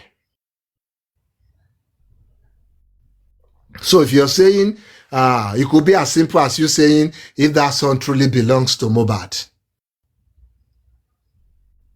pick any reasonable and ordinary person and ask them what does that mean in your statement. It simply means, oh, you're saying the child is illegitimate, you're saying the mother was unfaithful. So it's simple. So what defense do you have to yourself? Because you are saying you did not call the child a bastard. That's what you were. That's what you were yelling out in your 22 pages. But your innuendo is clear. It's something any ordinary, reasonable person will understand. So no, you didn't need to shout it out. You didn't need to say it word for word. If that son truly belongs to Mohbad, all these things will be simple. I mean, I'm sure every other person here, they can see what that means. Even on your own side, even from the live video, the comments were there. The evidence, the comment, even the ordinary people, even the idiots, comment section, live, they were there typing. Immediately you're making all these statements. So your statements, they were having immediate impacts and lasting one too. So you cannot say, normal people will not thinking that way. Around normal people, comment section here. And we saw what they were typing right there when you were putting out these innuendos. Aside from you breaching other laws like the Child Rights Act, subjecting the child to this kind of treatment, toying with the child's honor, with the child's privacy, and even with the child's reputation, that one is a separate case entirely.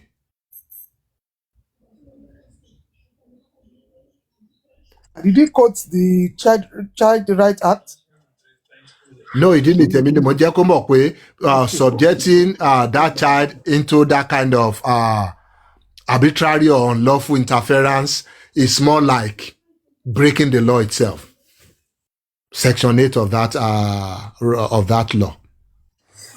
His insinuation has further, given a perception of the child before the people that he's presenting it to. And that's why they were blaming him. Okay, of course, yes, you are right. The child, so he's actually whatever he thinks he was doing at that point in time, he knows what he's doing, and his people too knew what they were doing, and they were all applauding it. So the Child Rights Act Pythagoras is quoting is that he has breached the Child Rights Act because he has put the child in the eye of the public in a negative way to question his paternity and every other attendant consequences of him doing that or saying that, of course. Thank you, British. So everything you've been accused of kò sí to point out to provide any defense for. You were all about different things, all about 22 lacunas, and you wanting to write petition to the police. What is our business with that? Why can you not just go ahead and do your petition? Solicitor of the Supreme Court.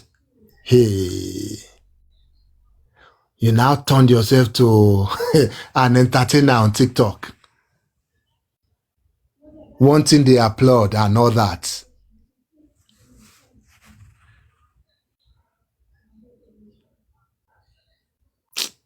Oh, sad gone. Oh, sad. At least what I was expecting is that, maybe you'll be creative enough to even see maybe how you can mitigate, how you can try to limit liability here. How you can try to, one way or the other, kò jàfẹ́mi ara lórí issue yìí. But no, you didn't do any of that. Bóyá nítorí ò mọ̀ ṣe ni. Let me not say you didn't do it, because it's possible ó fẹ́ ṣe kó jẹ́ pé ò mọ̀ ṣe, ò mọ̀ bóyá máa ẹ̀ para. Lacuna ló fi ṣe náà Pytha. Lacuna ló fi ṣe. There are a lot of things that are questionable nínú 22 pages here. For example, let's say Omowunmi insulted Joseph Aloba privately or even publicly. Go wá sórí TikTok, wá bú Omowunmi, because I think that's part of what you're saying. She's saying something on one live show or something. Let's even see Omowunmi did all that. So how does that now automatically justify a separate public statement made by you? Pé èmi ò tiẹ̀ mọ̀ pé ẹ̀ tún ti di law Nigeria pé you can now pay a lawyer to go and insult people for you in the public or to go and defend people. I'm telling you, that was what I wrote on one of the posts too. Like, so you want to use one illegality. Let's assume you claim this person has acted illegally or has committed. So you want to use the same thing now to remedy what you said that person has done. Àbí kí ni ìtumọ̀ ẹ̀ gangan náà? So really, I think bóyá expectation. Anyway, we never had any expectation of ogungbe barman ni. So no be barrister. That's swagger. Àwọn lè jẹ́ barrister, àwọn Starbucks náà ní barrister. Now. Barrister náà ni. Starbucks barrister. God abeg o. So, because at the end of the day, if you cannot give proper defense to defamation, see, when it comes to defamation, as long as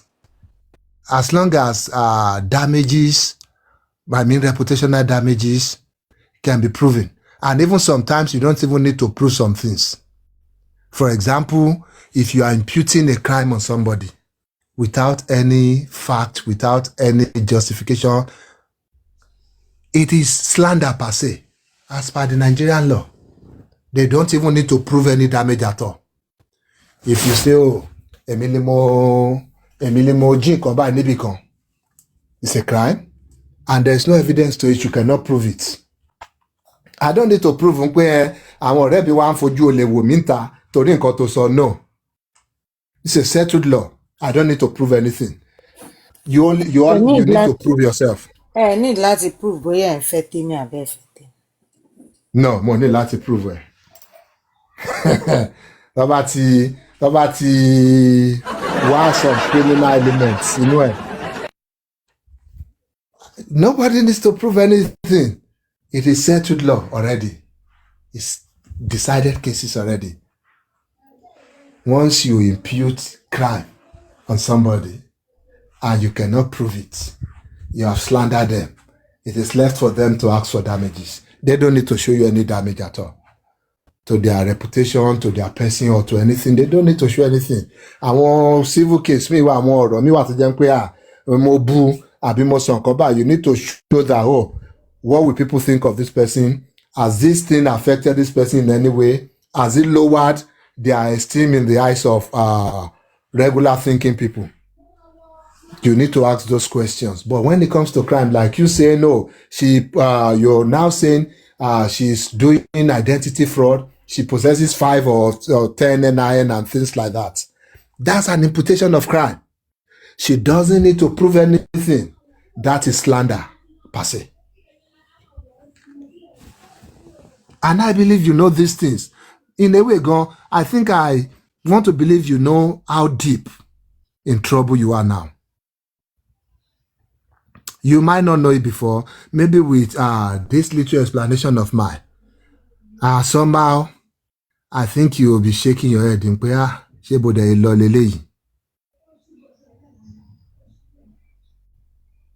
You could have, I don't know. Destiny, because it's not like, oh, you are somebody with one reputation to learn. Báyọ̀ òun àti Báyọ̀ lọ́jọ́ ń ṣiṣẹ́ kí lẹ expect from èèyàn tí Báyọ̀ mú létí lẹ́gbẹ̀ẹ́ ọpọlọ olówà lórí Báyọ̀ tó fẹ́ fún Ògúngbè fúnra rẹ̀ tí ẹnà Báyọ̀ ti mú gbaná tán kọ́njẹ̀ máa ṣe rádaràda náà ló jẹ́ kan. Alẹ́ àìlú bá wọn kọ ẹni tí Báyọ̀ ń coach àbí. tí Báyọ̀ ń coach, yes now. Mi ò expect, see, I'm not surprised though because I was not expecting anything better anyways. I'm not surprised. Oh, really? ṣé Ògúngbè ló yẹ kó rí yẹn? Ó sọ wípé nígbà tán sọ̀rọ̀ DNA yẹn pé tán lọ náà wọn lọ wò náà ó náà kọ̀ pé wọ́n kọ̀ sọ fóun pé lọ́n lọ ṣe findings yẹn wọ́n sọ fóun pé pé wọn ò ṣe ń bẹ̀ ó lóun jẹ́ béèrè lọ́wọ́ wọn ní pé ṣé wọ́n ti ṣe findings yẹn dáadáa ní yes nínú ni because òun ò ní fẹ́ ṣe nǹkan tí ó wrong o, so it's more or less like they are the one just bringing it to his table and he is just acting on it. He said it himself. As a lawyer, pé the DNA thing they had àwọn call attention òun sí pé àwọn ti lọ ṣe findings yẹn o and wọn kì í ṣe ní center yẹn o òun ò jẹ́ ṣe any other further findings kó tó bọ́ síta kó tó máa ṣe rádaràda. So what do you expect from that dullard? Ọpọlọ máa yẹn kú o. Tó bá jẹ́ mi gan ni mò ń sanwó fún gan, it would have been a waste of money. Mo dẹ̀ máa demand omi padà lọ́wọ́ ẹ̀. Oh yeah, lawyers are supposed to be, what's that word? Mr. Bada, lánàá àti Tazan àti Báyọ̀ lórí live chat, wọ́n jẹ́ tún prove stupidity wọn. Wọ́n ní kí ló dé tẹ́yìn máa kọ lẹ́tà sí NBA pé who are you? Pé ṣé lọ́yà lẹ́yìn ni tẹ́yìn fi máa kọ lẹ́tà pé ṣé bí Kabiru ló yẹ kó kọ? Why are you writing on behalf of Kabiru? Look at, imagine, in public space ní ojú gbogbo ayé. I'm even encouraging. Yóò mọ Google lò. Èèyàn tó gbé laptop síwájú báyìí. Sorry, ó gbé laptop síwájú báyìí. Ó jẹ́ ń ṣe balabulu àti group chat àti gbogbo ẹ̀ ló jẹ́ fi hàn because kò kí ń lò tẹ́lẹ̀ kò mọ nǹkan tó yẹ kó tẹ̀ ń bẹ̀. Ó jẹ́ ń ṣe rádaràda online. I'm even encouraging Sister Temi, I'm encouraging everybody to Bangor. You can all write petition to the NBA.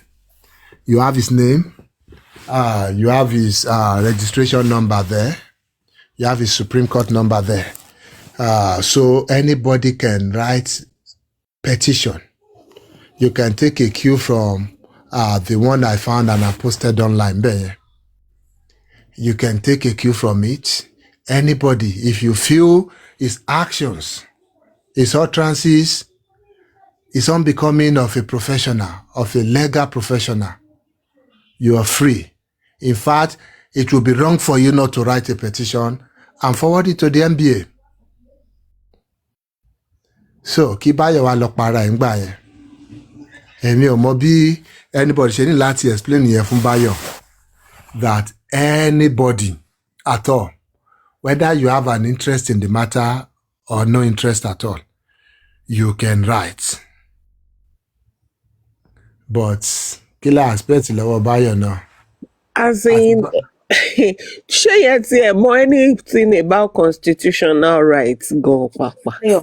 Bóyá mi ò rántí sọ lánàá, mo gbọ́ tó ń pa ìwò ìyàwó arọ, màá kúkú ya fẹ́ adẹ́tẹ̀ ju kí n fẹ́ ẹ lọ. Mi ì tún ní fàárọ̀, màá tún fẹ́ adẹ́tẹ̀ tó yẹ kó wà nù gbó torí òun sì máa ní làákàyè díẹ̀ ó sì máa mọ at least òun ló construct ilé inú igbó ẹ̀ fúnra rẹ̀ so ọpọlọ díẹ̀ sì máa wà ńbẹ̀ ju kí n pàdé ara mi pẹ̀lú ìwọ tí kò sí nǹkan kan tó yẹ pé kò rò fún ayérayé nìyẹn nǹkan tọmọ ọmọ primary school táwọn ọmọ primary school níta gbangba bó ṣe ń jọ̀wọ́ náà nìyẹn tó ń sọ kọ́tọ̀kọ́tọ̀ ọ̀tọ̀ lèèyàn tó kú ó jẹ́ ń sọ pẹ̀lú so much confidence wàá bọ́ síta wàá máa sọ rubbish lọ́nláì mí ìmọ̀ àwọn tó ń gbèdílẹ̀ fún yín tó ń bá tẹ̀ ń bá sùn bí kí ni mo ti expect ìwọ tó yẹ pé abẹ̀bẹ̀ ló gbé sílé bí ìyàwó kíní kan tá a gbẹ tobotobo yẹn ló burúkú gbà tẹ́ pé egungun ló ń kàn mọ́lé kí ló expect tẹ́ pé egungun ni kò sẹ́ran kan lára ẹ̀ ó ti fi gbogbo ọpọlọ ó ti fi kangi òde.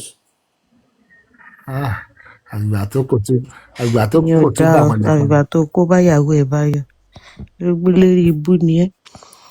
I have no, I just want to talk. I just want to ask a question. Does professional privilege cover interviews done after a court sitting? No. If it's in a court sitting, if you're in the courtroom, you have in fact, you have absolute privilege. Okay, but not outside the courtroom. Not outside, not anywhere. Any other thing you say, you have to have your facts or you have to be careful how you frame your words. Okay, so if I'm not sure if this is okay to say. For example, when the last interview lawyer Kabiru had, when he was talking about, oh, I don't think this man is this, when he was talking about what he thought about Baba and all that, was that defamatory? No, Those are if he pure. feels, Okay. if he feels it's defamatory or defamation, he should Petition the follow the lawyers. law. He should write to him because at the end of the day, like I keep saying, the strongest defense to any defamation case is justification, and that's truth. If you can justify your statement, if I call you a thief and I can show one or two things to Tifijale, if I can say you're not looking for justice and I can show one of the things to Tisofa, you're going to case left where come out that's case abi property lo fe to make an attempt here. That is justification for me to say you are not interested in justice. You are not interested in knowing what kills your son or what killed your son. You just want money. You just want donation. If I've seen you where you have gone out to solicit for donation, I am right to go out there to say, this man just wants public donation.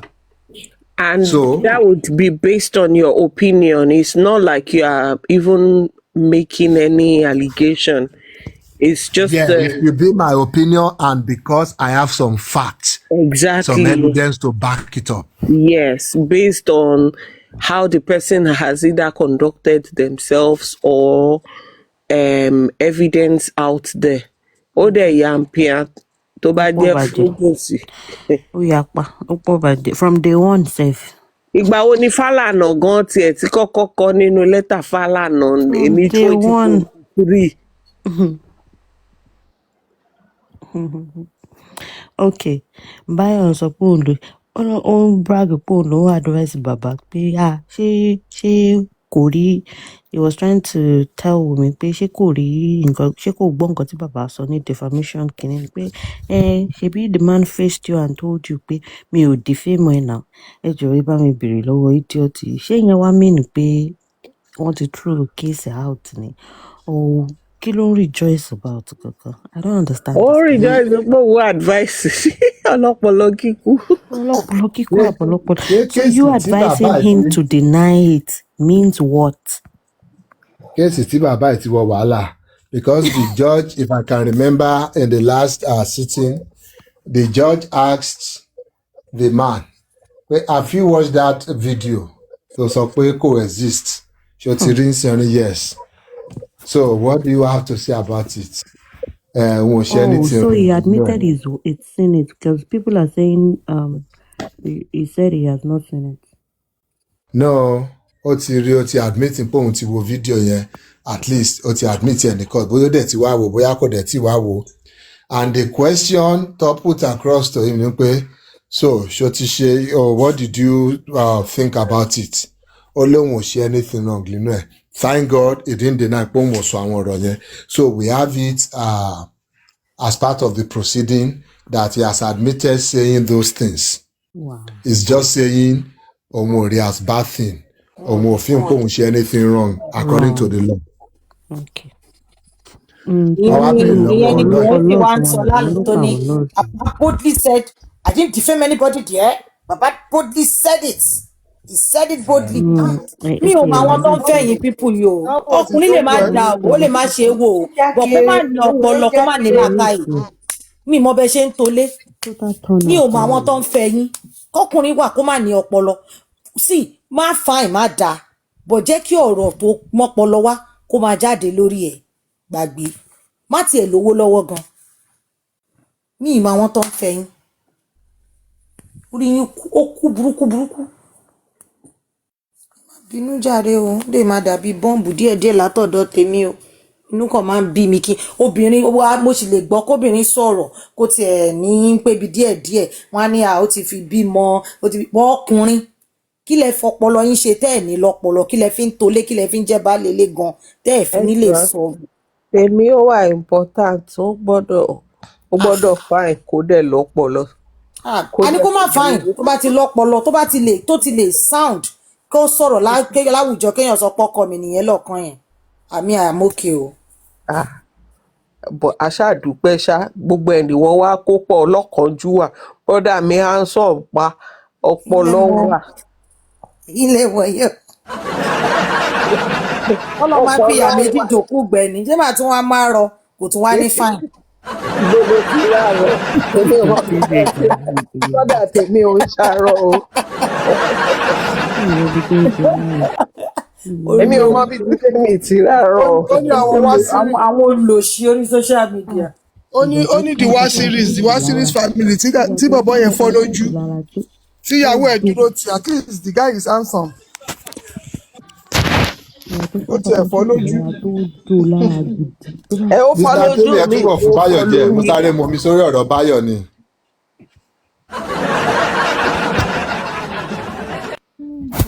Ó níbi kéèyàn mọ mi sórí ọ̀rọ̀ bọ̀bọ̀ yẹn múnú bí mi ó yẹn sọ̀rọ̀ mo ń gbọ́ voice àwọn àbí wèrè wo lélẹ̀ àwọn wo ló ń fẹ́ wèrè. Báyọ̀ has been stupid ever since o láti ìgbà tó ti dórí TikTok ló ti ya wèrè o tẹ bá notice pé orí platform yìí ni Báyọ̀ òde rí kò àṣebó lọ sí gbogbo àwọn múlélẹ́gbẹ̀ẹ́ tó ń support mi tó lọ ń ṣe ìwà pé speaker lòun èèyàn tí Veron lásán bẹ́ẹ̀ ó fún jẹ ní last week níbẹ̀ ojú jẹ́ gbà mí ó padà sọ fún pé òun fẹ́ máa lọ ni tó débẹ̀ tó ń sọ kátikàti bọ̀ Veron tún sọ pé òkè gbogbo nǹkan tẹ́ ń sọ yìí àní kí ni kókó kí ló kàn wọ́n pẹ̀lú ó ní 5 NIN yẹn ní pé kí ó kó mọ̀ pé exhibit ńlá nìyẹn ni Veron ní àní kí nìyẹn ní ṣe pẹ̀lú kú tó pa Mohbad sẹ́ the guy was just stupid mo ń gbọ́n bí bàbá mo jẹ́ òpá ààyè bọ̀bọ̀ yìí láti ìgbà yẹn kí bọ̀bọ̀ yìí má ti lọ́pọlọ kó tiẹ̀ manage ọpọlọ díẹ̀ Kó tiẹ̀ yá táwọn ọ̀rẹ́ lò. Tó bá ya kò lè mọ̀ lò. Ká tiẹ̀ lo tọmọ onílé gan yẹ kó gbó yẹ kó ṣiṣẹ́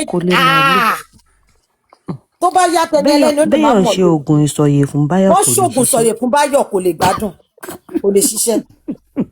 Lè ó ní sábà bí bọ́bọ́ yẹn ṣe daft tó bá ń sọ báyìí màmá ò pé kí lè lè yínbo lélẹ̀ tún ti mú nǹkan tó ń sọ papọ̀. Á jẹ́ máa sọ with so much confidence ní eléyìí. Èèyàn tó ń sọ pé kí ló dé tán wá ń jókòó síbi báyìí tó jẹ́ ń sọ pé wọ́n ti léyàn kan lọ ó padà wá bẹ̀bẹ̀ ni lágbájá náà ti lọ ó padà wá ṣe kinní kan ni ó jẹ́ ń sọ gbogbo nǹkan tó ń lọ lórí TikTok ó jẹ́ lókè ń wò wọ́n. This stupidity is the person. Ẹ ṣáà ra kọ́kọ́ fi Báyọ̀ ṣe grade 1. Number 1. Báyọ̀ ló máa jẹ́. Number 1 kò sẹ́lẹ̀mí ẹ̀ lórí Ambassador of foolish people. Àfìgbé márùn gan sì lọ́pọlọ lórí ju Báyọ̀ lọ. Báyọ̀. Ó yẹ kí ìyá ẹ̀ ó yẹ kó foyún ẹ̀ ó yẹ kó fi yàgbẹ́ sọ̀nà sí tọ́lẹ̀tì. Ká ló ti tó. Ká tẹ̀ wá sọ pé wọ́n mọ̀ ká ní kí wọ́n mọ̀ nígbà tó dẹ̀ bí rí bó ti bí ẹ tán ti rí pé làákàyè ẹ ó yẹ kó rọ pa. Ó yẹ kó rọ ẹ pa ni. Yes, a mistake. Wọ́n kọ̀ wó pé a ò fi ṣèkà o ọmọ gọ̀ọ́lá bí o ó yẹ kó ra mú ẹ kó ra gbé ẹwọ́ kọ̀ọ̀rọ̀ lẹ́kan kán jẹ́ ẹ̀rọ ẹ pa. Kọ́ da pílò bò mú. Tó bá ọ̀sẹ̀ dà pílò kan tiẹ̀ ṣe bí ẹni tó ń fún ní kọ́kọ́ àwọn tó máa ń fún wọn ní ògì mu tó máa fọwọ́ pò wọ́n mú yẹn má kàn ṣe wà pé ògì yẹn ló ń fún kan wá jẹ̀ dorí tó ẹ̀ mú kodò pa kan dorí wá ẹ̀ torí kodò ẹ̀ kan kodò ló bá tán gbogbo Kudos. ìtàn wá kódò tí ó ṣì kalẹ̀ lórí tiktok táàrí kókó wèrè tó rí ọmọ Wunmi tí ò lè dún wọ́n á jẹ̀ dé online wọ́n á jẹ̀ máa ṣe pàkàpèkèpèkèpèkèpòpòpòpò tó bá jẹ̀ rọ́mọ yẹn gbogbo wọn máa gbọ̀n lórí dúró báyìí ni ló búkú very useless guy ó ń sọ̀rọ̀ yẹn báyìí Tarzan Pàṣẹ yẹn dàbí pálí tẹ bá gbọ́ ọmọ gọ̀ọ̀gọ̀ sọ̀sọ̀ ọmọ gọ̀ọ̀gọ̀ nígbà mẹ́ta tẹ́wọ́n kí Tarzan tún máa fọkàn balẹ̀ pé Báyọ̀ ló ń bọ́ lọ́wọ́ òmùgọ̀ kìíní ń bọ́ lọ́wọ́ òrùn kan kejì ń chí dà Tarzan wá tún ní Mr. Tarzan, do you have anything to say? No, you have said it all. Everything. Ìyẹn ti ẹ̀ dùn yín. Ọgbọ́n Àbí kẹ́ máa gbọ́ pọ̀. ẹ máa gbọ́ Mr. B Mr. B Mr. Billions Mr. B. Mr. Billions. Lẹ́wọ̀ta wàhálà ó wá ṣe nígbà pé kí n jẹ́ school teacher kí n mú kòbókò àbí pankẹ́rẹ́ kí n ló fún àwọn méjèèjì. Màá ti lù wọ́n pa tí bá jẹ́ tíṣà àwọn máa lù wọ́n tó máa fi kú mi. Arájẹ nǹkan mi gbà pé ìpọ́tọ́ mi lè ṣiṣẹ́ teacher inú jẹ́ bí mi tí mo wà pé ta ló kọ́ àwọn pípì lọ́pọ̀lọ́ torí Ọlọ́run. No. Mr. B Mr. B Mr. Billions. Ẹgbọ́n tó ó lọ áyà àwọn tó wá ka can you imagine. Hey God. Fẹ́yìn mọ́ṣú náà máa yọjú síta.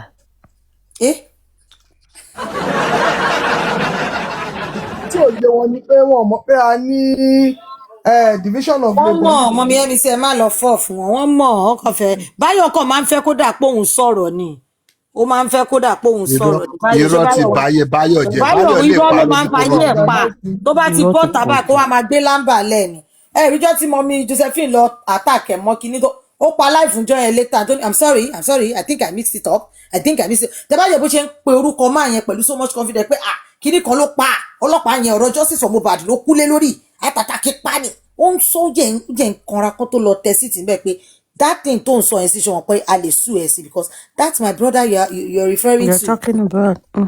Ó ní láti máa fẹ́ maybe I think I mixed it up very stupid guy. Josephine kan náà. Wọ́n lọ tẹ síìtì lọ́dọ̀ ẹ̀. So ńgbà tó kàn ọlọ́pàá bíi tiwọn ó lè ká ẹ lára kó lọ tẹ̀ síìtì. No, Ojo. Kì í ṣe Josephine o, mọ́mí Stephanie náà fẹ́ sọ. Stephanie, sorry. Okay. Mọ́mí Stephanie ni fẹ́ sọjà sọ. Ibi báyìí ni. Ṣé rí ní gbogbo ọ̀dọ́ wọn yẹn mi ì tí ì rọkùnrin kan tó lọ́gbọ́n o. Not one. Mi máa wọn tó ń bá wọn sùn. Not one. Ká má parọ́ náà níjọ́ tí kò bá níjọ́ tí worowóró tán bá tì ní worowóró fún Papariano á rí sọ. Ó máa ń rí sọ. Tó bá fẹ́ sọ ìyẹn náà ò kí ń rí sọ o ó máa níbí bá ló ti máa ń kọ́ bọ̀tò ó máa ń wà ń bíyà so ó jẹ́ tí Papariano knows that we are saying the truth here. Yes. Kò kàn fẹ́ torí gift ló ṣe máa ń fẹ́ wà in between ló máa ń mi káàkiri. Okay, irú ọ̀rọ̀ tó ń ṣẹlẹ̀ yìí báyìí ìwọ ń sọ pé pé Wunmi should even go for criminal defamation wípé ká nípa ọlọ́pàá ló lọ gbé Ògúngbè ni kò ní chance àti máa kọ ọ̀kọ̀kúkọ̀ tó ń kọ kiri pé ó yẹ ká sọ fún ni pé 5 NIN tó ní mo níyẹn ó yà kó sílẹ̀ ó ní bó tẹ̀ ṣe 24 hours á kọ́kọ́ sùn ní police station náà. So he knows ó dẹ̀ ní pé nígbà tó máa wá bàjẹ́ ló bá ní Wunmi you too you have done this to baba Mohbad mo ní ọ̀dẹ̀ ṣé o fẹ́ ṣe. ó máa fi yẹn parí ẹ̀ gift gbọ́dọ̀ owó máa pé ó máa san owó lé ó máa ń sọ náà ní gbogbo òtítọ́ táwọn ń rí ibi ìbá làwọn tẹ pé kò sí àwọn ti táwọn ọ̀nà tó fáwọn pé it's from that place we even. ìgbà tí wèrè ara ẹ̀ máa sọ̀rọ̀ tó tínú bí lọ́sàn-án ló bá ní àní tó owó níṣẹ́ ọ̀dọ̀ tòun làwa ti máa ń kọ́gbọ́n. lóògùn ni. I even advice ọmọ Wunmi mo ní àbí wèrè lílé yìí. injection tí mo fún Papariano yìí lẹ́kọ̀ọ́ jẹ́ kó dùn ẹ̀ bá ti jẹ́ kó ra wà bó ṣe wà yẹn. ẹ mọ̀ kó tètè gbọ́ nǹkan tẹ̀ sùn. gbogbo ẹ̀ mọ̀ ń gbọ́ mo kọ̀ rọra lẹ̀ ní pé wò ẹ bá ń pa ẹ̀ pa tán pátápátá nígbà náà ẹ̀ pa ẹ̀pá. Mi ò rí bẹ́ẹ̀ yẹn rí. Okay, no Ó máa nonsense. dùn náà. Mi ò ẹ̀ mọ nǹkan tó máa ń ṣẹlẹ̀ Star Ọmọládé lèmi lórí social media yìí ni pé àwọn tó kì í sábà sọ̀rọ̀ yẹn tó ń bá sọ díẹ̀díẹ̀ ó máa ń wọra ju ìwọ tẹ́ pé flapapa ló máa ń ṣe every time. It's true. Ìtẹ́ ló jẹ́ fi dá tẹ́ pé ìwọ náà má máa ṣe flapapa yẹn lójoojúmọ́ bá ti gún wọn lẹ́ẹ̀kan báyìí bá ti korí wọlé wọ́n máa sunkún wọ́n get over it. Àwọn olórí burúkú. Okay. Tó bá fi Báyọ̀ sọ òkò fún obìnrin ó yẹ kóbìnrin yẹn fi sọ̀kò padà ni pé jáàsà ní Sátánì.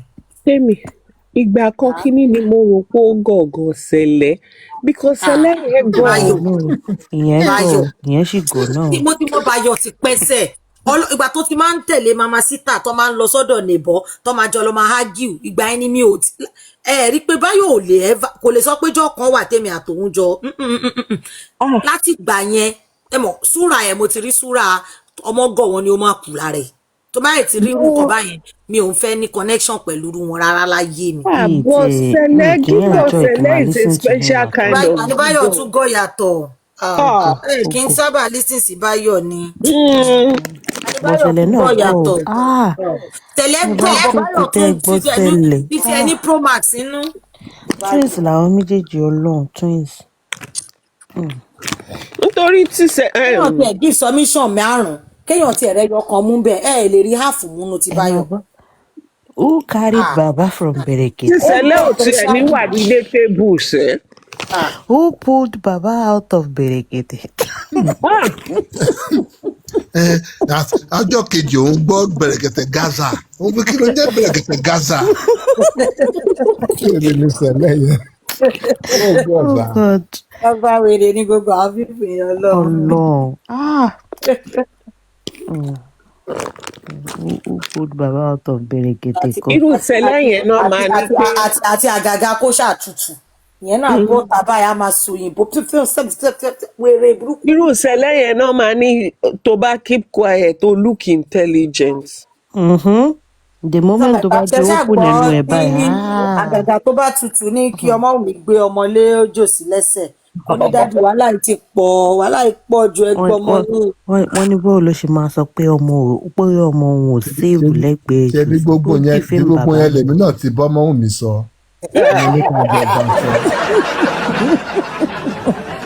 Wàhálà yìí pọ̀ dájú ọmọ yín lọmọ yìí ó ní oúnjẹ ìṣọ́ pé bàbá máa gbà kò ní béèrè DNA àwọn wèrè. La Grace ṣé dáadáa lẹ́wà máa.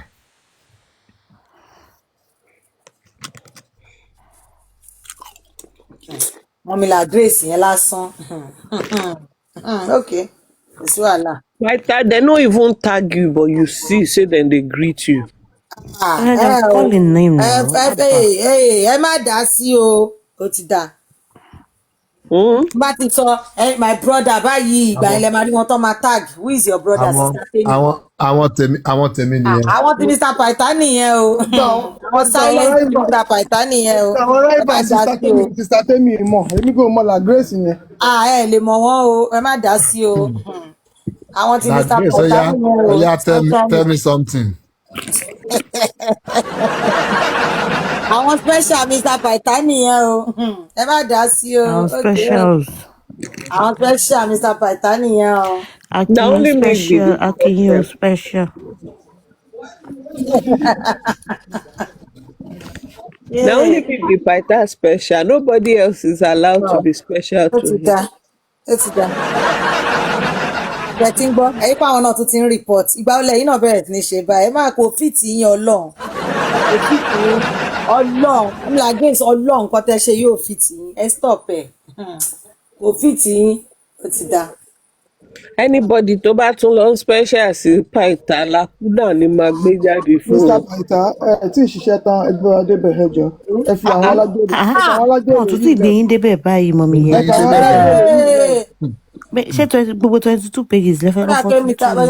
Mọ́mí yẹ́mi sí at this point ẹ ti ń fi ohun Mr. Paita ṣe nǹkan mi ṣáà pé mo ti máa ń wò yín lẹ́nu ọjọ́ mẹ́ta ṣáà pé mo máa ń wò yín. Mi bí ṣe nǹkan kan lọ sùn ẹ ní lọ sùn wọ́n gbé yín débẹ̀ lẹ́yìn gbogbo ìtàn sọ látàrọ. I'm number one Mr. Paita share leader so ẹ continue share leader náà. Ó yá. ẹ máa bí yẹmi ṣiṣẹ́ sáré para náà mo fi ṣe nǹkan kan. àwọn aládé ìtọ́jú yín káyì àwọn aládé ìtọ́jú yín káyì ẹ má dá wọn lóhùn. That defense was too. Mr. Paita, my last question for the night. What this guy called is lacunas. I believe lacunas should be something that was like missing information in a particular investigation, right? So why tó ṣe ń sọ̀rọ̀ pé wọ́n investigate phone, wọ́n ṣe phone forensics, wọ́n ṣe... There are some things that they put there, they feel they are actually not missing information. They are more like you telling them to do this. Oh, there's a reason for them to do it, Sita. Or is it just me? Sorry, mo ń jẹ chicken lọ́wọ́ rẹ̀. Yeah. Okay, so my question is based on his lacunas. Yeah, From my own understanding of what lacuna is, it's supposed to be missing information in a particular investigation or case or whatever, just to establish something, you know. But he was putting it there like he wants them to do something. Yeah. Like lacuna is more like, gap, missing stuff. Mm-hmm. Yes. And at the end of the day, the real sense, the real word of, the real usage of lacuna is when the law is silent about something and it gives room for any other person to do and undo. More like gray areas. That's the real usage of the word. Okay. That, the law is not saying you can. The law is not saying, you can't do this. It means, can I do it? Is there any other law saying I cannot do it? So it's like a gap, like something the law did not address, a lapse. So that's the real usage of the word. So whatever they are saying, they just want to throw jargons, big legal jargons around so that it looks like they're working.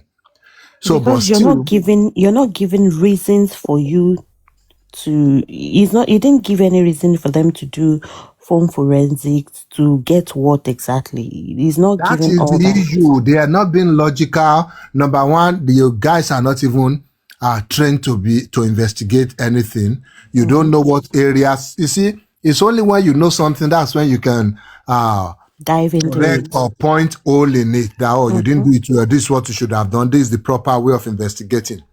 First, before you can, even the stupid Yomi that is taking Felogba out of Mandamus, you have to prove that this is the procedure. Because for all these things, the law, these institutions, they have their authorized procedures, their rules of engagement. So you need to show first that, you guys did not follow this procedure. So you have erred in your own procedure too. So you need to go back and follow your procedure. Okay. So if you cannot show that it's part of the procedure for the police when investigating an issue like this, that they have to gather everybody and just throw them into jail, get their phone and start doing forensics on their phone. If you cannot show that that's the procedure, treat them as suspects and not witnesses. Yeah. And all that bullshit. You're just wasting your time, just entertaining the stupid ones like Bayo, Tarzan, and Papashit and the rest of them. Yeah. Okay. I should go inside meeting us on issue.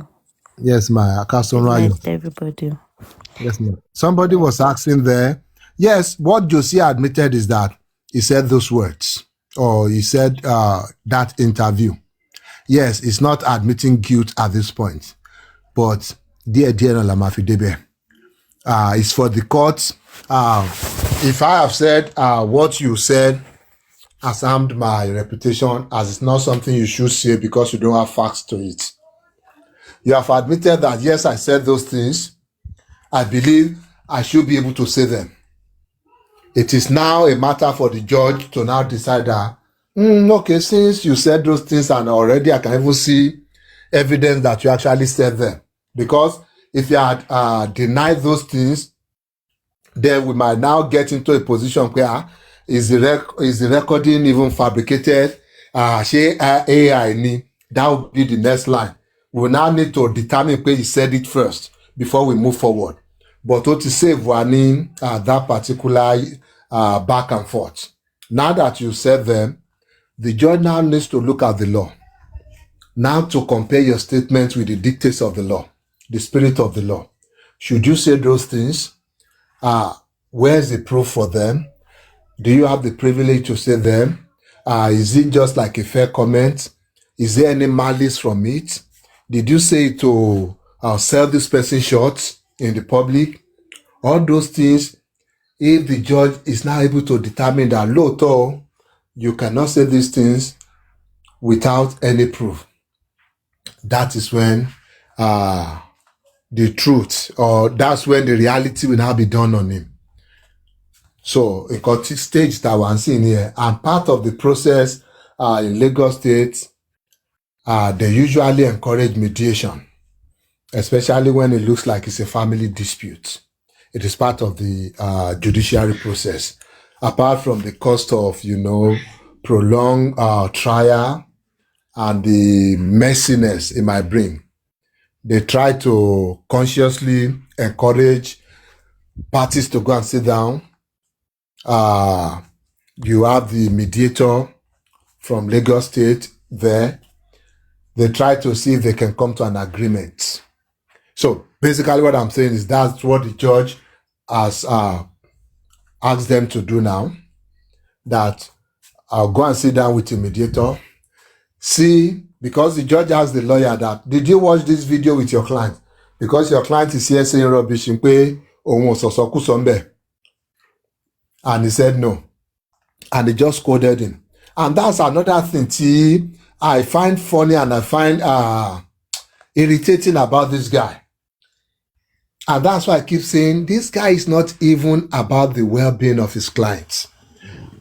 Because before this last sitting, what the judge asked them to do is that go and sit with your clients and go and watch that video together and come back and give me a report on it. So the judge asked him, did you watch that video with him? Because he's here saying he didn't say anything wrong now. He might not know, he might be a layman, but from the standpoint of the law, did you watch it with him? Did he say anything wrong? And he said, that client on the condo. And the judge was angry at him. That you are the professional here, you are the lawyer here. You are the one who will really say, if your client has said something that might put him in some kind of zone to take liability or not. But you're saying you didn't watch it with him, when we told you clearly that go back and watch this video with your client. So the judge was mad at him. But again, if you told about Dion Sile Young Bempe, orí ló dá pẹ̀lú lọ́ọ̀yà wèrè ní ẹ̀jọ̀sí ojú tí judge yẹn fi wo Joseph Aloba ni pé gbà torí dẹ̀ ti fún ẹni lọ́ọ̀yà wèrè tí ò ṣe tán, because the lawyer was not even providing adequate representation for Joseph Aloba. Because adequate representation will be watching that video with him, seeing that, okay, ó dà ń pẹ́ sọ báyìí ẹ má worry, defense báyìí la máa fún, ẹ má worry, a máa bá ẹ máa ètè retract ilé, a máa bá ẹ máa cover ilé, a máa wá evidence tá máa fi back up ilé. All those things he didn't do. And that's why the judge was mad at him. But he just said, anyway, we will push this for mediation, let them go for mediation. And of course, once mediation breaks down, they'll start the full trial. So that's where they are presently now.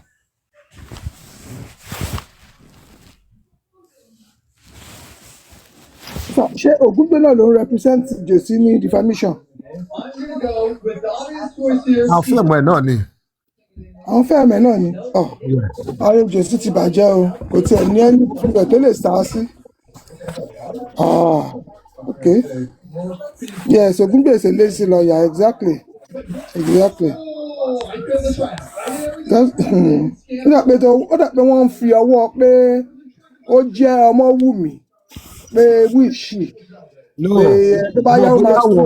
Bóyá àwọn ọ̀sọ́wó tó fún àbí òun kíkí ni wàhálà tó yìí náà. èmi ò mọ̀ pé gbogbo kíní máa le tó yìí ó mọ̀ pé ẹ̀wọ̀ ẹ má yọ̀ mí lẹ́nu jàre èyí tó kàn wà ní ti royalty ẹ bá fẹnu ara yín fira yín sí wàhálà ọlọ́run á bá yín yanjú ẹ̀. tí ò bá ní representative fún defamation what will happen? tí ò bá ní representative báwo. fún defamation bẹ́ẹ̀ Samson pé kò ní lọ́ọ̀yà tó represent ẹ̀. ó gbọ́dọ̀ ní lọ́ọ̀yà máa lọ gba lọ́ọ̀yà tí ò bá ní lọ́ọ̀yà tí ò bá lè argue case ẹ̀ wọ́n á find against ẹ̀ now and wọ́n á find against ẹ̀ at that point á ní láti sanwó.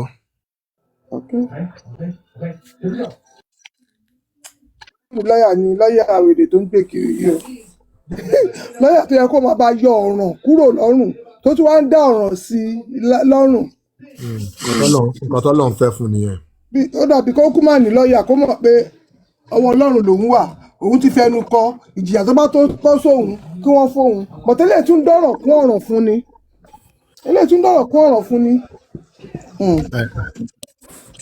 bọ́lá ṣe máa ń fìyà jà wọn tí kò ń ṣe àwọn tiẹ̀ bọ́lá ṣe máa ń fìyà jà wọn tí ò ṣe tiẹ̀ nìyẹn.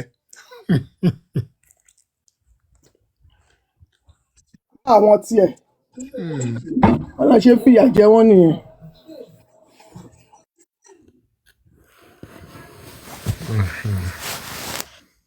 in fact ẹ tún ti break ẹ̀ down fún wa dáadáa dó àwọn náà tí ẹ fi lélẹ̀ fún náà àwọn náà ti sọ dáadáa but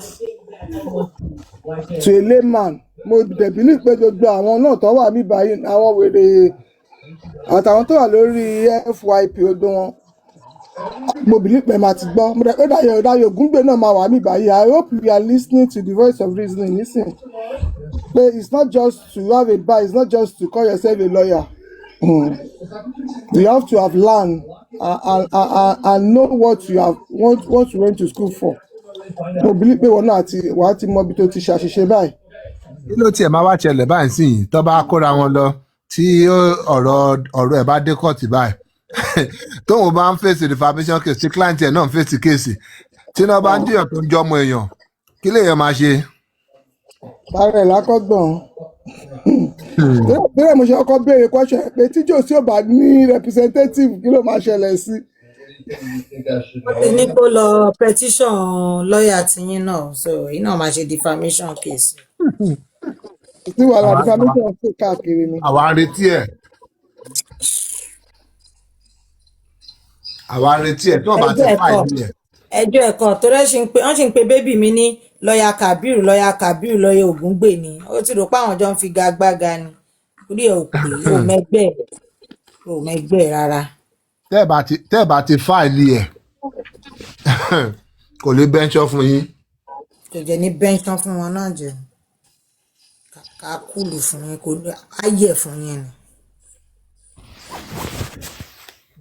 àwọn òmùgọ̀ ẹ̀rọ irú kọfí yẹn èèyàn máa ní irú kọfí yẹn lẹ́gbẹ̀ẹ́ òun náà jókòó ń ṣe àti nílọ́yà àyìnyà gbé fọ́tò wọn wá èmi máa búlọ́ọ̀gì wọn olùsí ó jèrè ó búlọ́ọ̀gì. nǹkan tó mọ̀ láyé ẹ̀ tiẹ̀ nìyẹn.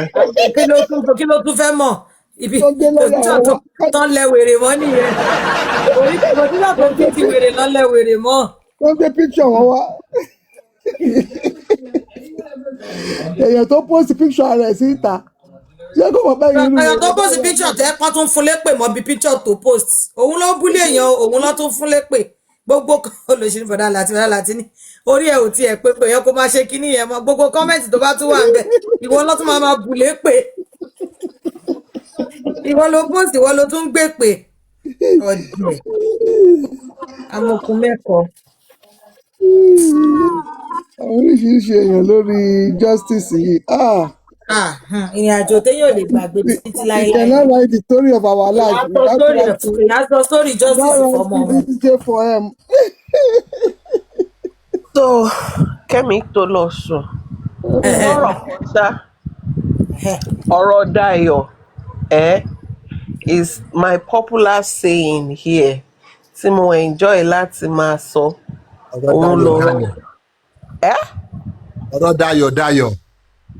ọ̀rọ̀ ẹ̀ ò tiẹ̀ Dayọ̀ ná orúkọ òró so whom the gods wish to disgrace they first make mad So Dayo ti mad bottom line yìí. ọdẹ nítorí ọmọdé bá máa burú ọrùn ló kọ́ máa ró. So àwọn gods fẹ́ disgrace ẹ̀ ní ogún gan ò gbé mọ́ wọ́n fẹ́ disgrace ẹ̀ náà ṣe kọ́kọ́ rọ̀nà ẹ̀ mad kó máa ṣọmọ na mental craze. àwọn ọmọ 86 tí mo dẹ̀ mọ̀ they are very very intelligent àwọn tí mo mọ̀ torí òun náà ṣe pé 40 lọ́dún yìí bọ̀bọ̀ òṣì yẹn àwọn ọmọ 86. ẹ jọ̀ọ́ o ẹ má kà wá pọ̀ o ẹ jọ̀ọ́ o ẹ má tún fi yẹn define yẹn o irọ́ o ìtọ̀láyé o ló lẹ́ tún gbé lọ báyìí define òpònú o. ó kú lórí burúkú ni ọmọ àlè mo kọ́ máa pọ̀ sí péjì ẹ̀. kí lorúkọ ẹ ní kẹsìtì fẹ́ eégún ní.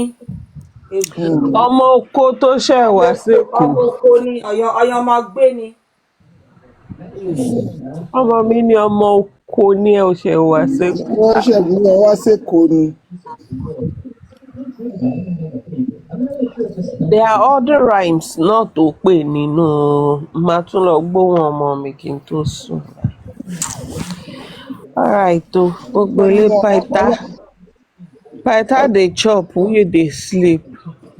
wọ́n dẹ̀ ń fi wá jẹun ó ga ọ ayé ìjìnlẹ̀. Na so im mouth dey do munyumunyumu. ẹni tí àwọn ajẹun kọ́kà gbogbo ẹ̀ mo sáré mu mi ni mo sáré gbogbo ẹ̀ lọ́n sáré mu tẹnu wọn má ṣàdúró ó ga. ṣé èmi mo kó bá Báyọ̀ ni. Báyọ̀ ló lè ra ẹ̀ tó gbá bẹ̀bẹ̀ sílé àbí. Báyọ̀ lọ́lọ́run gba oúnjẹ Báyọ̀ lọ́lọ́run tó ń jẹ ayọ̀ lẹ́nu ẹ̀. because kò rí kẹ́ ló jẹ́ kó wá máa kanra online náà.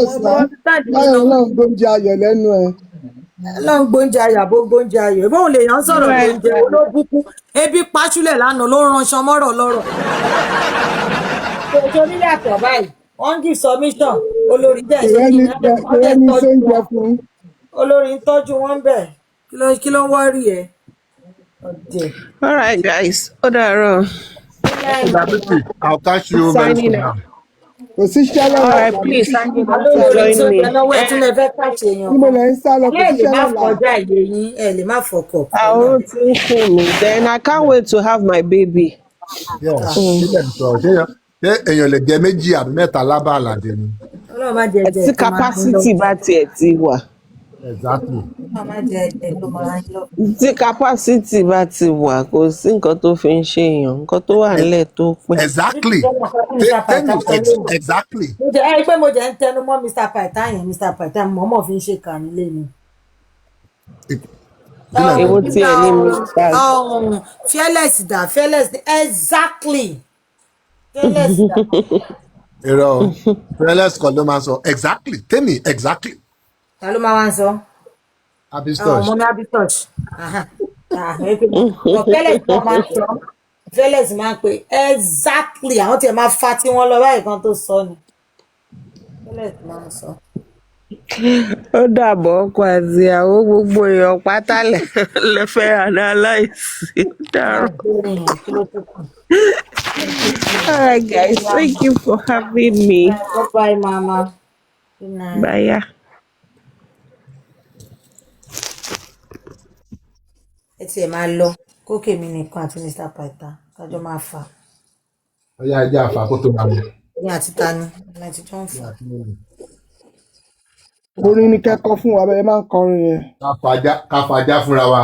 Orin ni àná ẹ lè fohùn anybody sùn ẹ jẹ́ tètè lọ kẹ lọ ká mọ́ pílọ̀ àti kẹ lọ fẹ́ wà fún kọrin fún yín orin kọ́. Ẹ lọ́lá báyìí mi nìyẹn lọ́lá báyìí me to sleep. Orin kọ́ ẹ tí wọ́n ẹ̀yẹ máa jí Mr. Pytha ojú wa máa ń rí ká kọrin fáwọn. Káwọn dé sùn.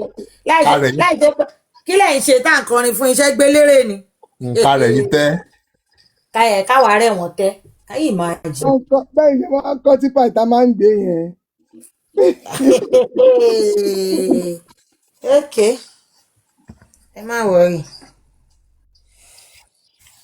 Ọmọ gbogbo kọ́kẹ́ ṣe ẹ ti jẹ́ kí n fi tún yàrá àwọn ọmọ yìí ṣe tán lẹ́yìn mi yìí tó ń ro mí lójú tẹ́lẹ̀ ẹ ṣé. olúwa ló ṣe ẹ wálé wá dúpẹ́ nǹkan tó má tà ní ẹ̀kọ́ má mọ̀ lè dání.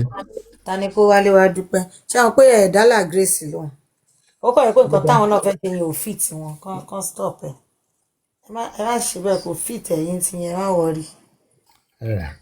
a ní ká bo gbogbo ẹ̀ mọ́lẹ̀ fún yín ẹ̀yin lẹ́tún ló ń tu lójú báyìí sí yín. kí ló sọ tẹ́ ń bò Bamso, yes, it is normal, especially these days. The judges they try to encourage it, especially if they see it's more like a family dispute. They push it for mediation. ṣé pẹ́jẹ́ tí ń ṣiṣẹ́ lára mi ṣe pé nǹkan mo sọ fún yín lánàá nìyẹn aláì èmi náà mo ti di lọ́ọ̀yà báyìí lọ́wọ́ ẹ̀. Bẹ́ẹ̀ni, àti pọ̀ lọ́ọ̀yà sí yín lára. So much confidence mo fi dá Báyọ̀ lóhùn lánàá pé ṣóun wá ṣó yẹ pé ṣáà kí ló ń sọ lẹ́nu òun sọ̀rọ̀ pé nípa pàtà lọ́kọ kìíní ṣó wà òkè are you alright are you sensible at all mi ti gbọ́dọ̀ ṣe àwọn adúrú iṣẹ́ yẹn náà kí n má gba díẹ̀ lára kó dáná má ṣe gbogbo iṣẹ́ tí mo ṣe yẹn mi wá ní díẹ̀díẹ̀ ò ní kù sí mi lára mo fẹ́ sọ pé ṣe ni. Kí làwọn ti UK láwọn ṣe lọ́la tá láwọn níṣẹ́. èmi ò mọ ọjọ́ bless mi. sorry Thank for the day. Thank for the day. God bless God for the day. sorry o ẹ̀yin lẹ́ni ká kọrin fún yín ẹ má bínú ẹ̀yin lẹ́ni kó máa tọ́ kí n máa gbé mo jẹ́ ń gbé. Bísí àwọn ìjọba kò bá mi o ẹ̀mí wọn fi yé mi sí lọ́ní kan kọrin èmi rò pa ti ń kọrin ni o. wọ́n fi yé mi sí lọ́ní kí n kọrin kọ́ máa gbé o orin lèmi rò pa gbọ́ o. Bàbá jọ bless kò sí wàhálà aláwọ̀ tó wà lórí tẹ́lí. Mọ́mí ẹ̀mí sí ẹ bẹ̀rẹ̀ o kọ́ tó yóò jẹ́ kí n tẹ̀yìn ọmọ Nàìjà lóore nìyẹn o ẹ̀yin lẹ́ni kọ́ kọrin kí n gbé o. Kò sí problem ṣe bóyá jẹ́jẹ́ kọ́ mo jókòó yìí kọ́ lé ní Mr. Python kọrin kí sátẹ́mì gbé ọjà kọrin gbogbo ìgbé. Ẹ̀dẹ̀ gbé bá kọ́lùdé la ní ẹ̀rọ pé children day. Mi ò mọ òkè o. Orin ní Python sórin kọ́ lẹ kọ ni. Wọ́n ní ha tí gbogbo yín kan comment section. Python sórin kọ́ lẹ kọ ni. Àwọn ló jẹ̀ wọ̀ fún sùn. Sáwọn Americans náà àtàwọn náà lágbára àwọn náà lọ́lùdé lọ́la ni. Miss Deborah ṣẹ́yìn náà lọ́lùdé lọ́la ni. Ọlọ́jọ́ ẹ̀wà àṣẹ òkè kó máa pọ́n ọ̀hún mi ò tì síbẹ̀. Mo fẹ́ kọ́ ọ̀la. Orin ni Mr. Python kọ ẹ̀yìn Ayádúkẹ́ má dáhùn o mọ́ mi yẹ́ mi sí lọ́fàá o. Èmi rò pa ti bẹ̀rẹ̀ orin jòsí ni mo ṣe gbé o. Mi ò má mú mi sọ́wọ́ o. Aláwọ̀ Amẹ́ríkà gan lọ́lùdé ṣe ẹ̀yin Canada nìkan lẹ̀ lọ́lùdé. Ṣọlúdé wà lọ́la fún ará Amẹ́ríkà náà ẹ má wọrí má wá tajà lọ́la má tètè bọ́ta wá tajà lọ́la wọn kú tajà wíkẹ̀ndì yìí báyìí gbogbo violence tẹ́ ń ṣe lórí TikTok ẹ má wàá kókù tàbọ́jà fún mi òun ni òjé ń bọ́ta ẹ má wàá kókù tàbọ́jà fólúwẹ̀ tó ti dá tọ́lúdé ti wà lọ́la ń sìn. Tẹ́yìn náà rí brand. Azal kí n lọ máa ṣe kí lórúkọ àbí.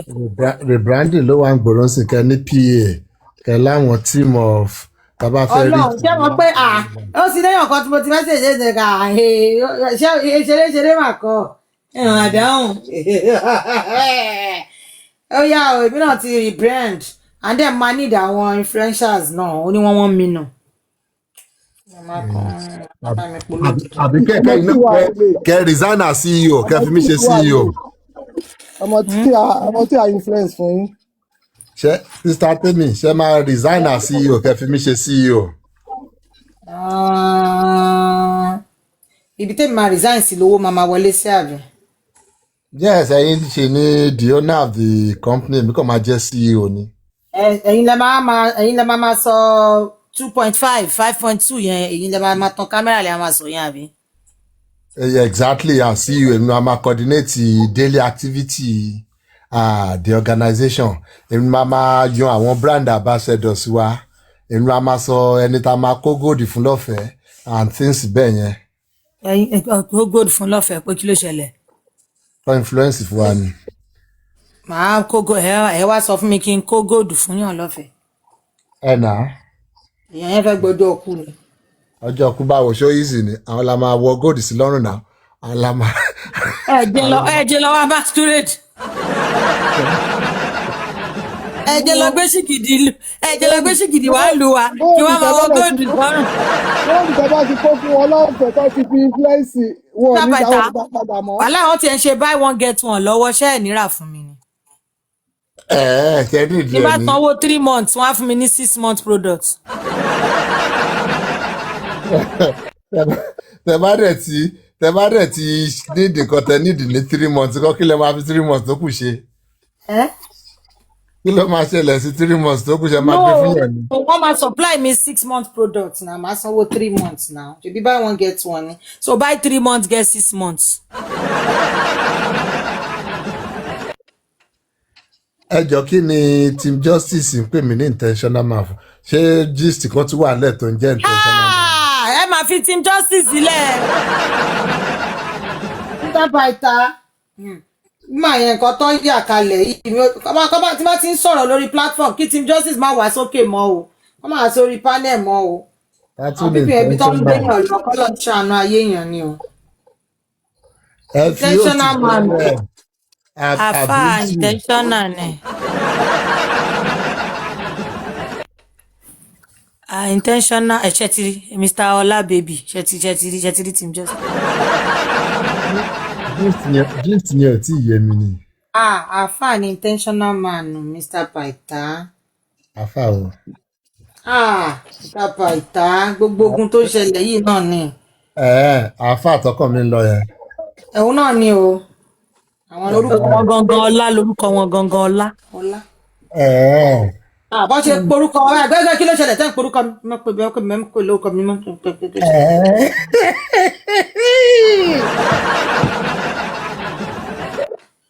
àti ìgbà tí Team Justice ti gbọ́ bí máa yìí ṣe wà romantic gan bí Team Justice ṣe ń pa orúkọ ẹni ẹlẹ́ni kiri nìyẹn everywhere tó bá lọ bá intentional man kìíní kan Ọlá bí Team Justice ṣe ń pa wà máa yí káàkiri. Lady yẹn gangan fúnra rẹ̀ sọ náà.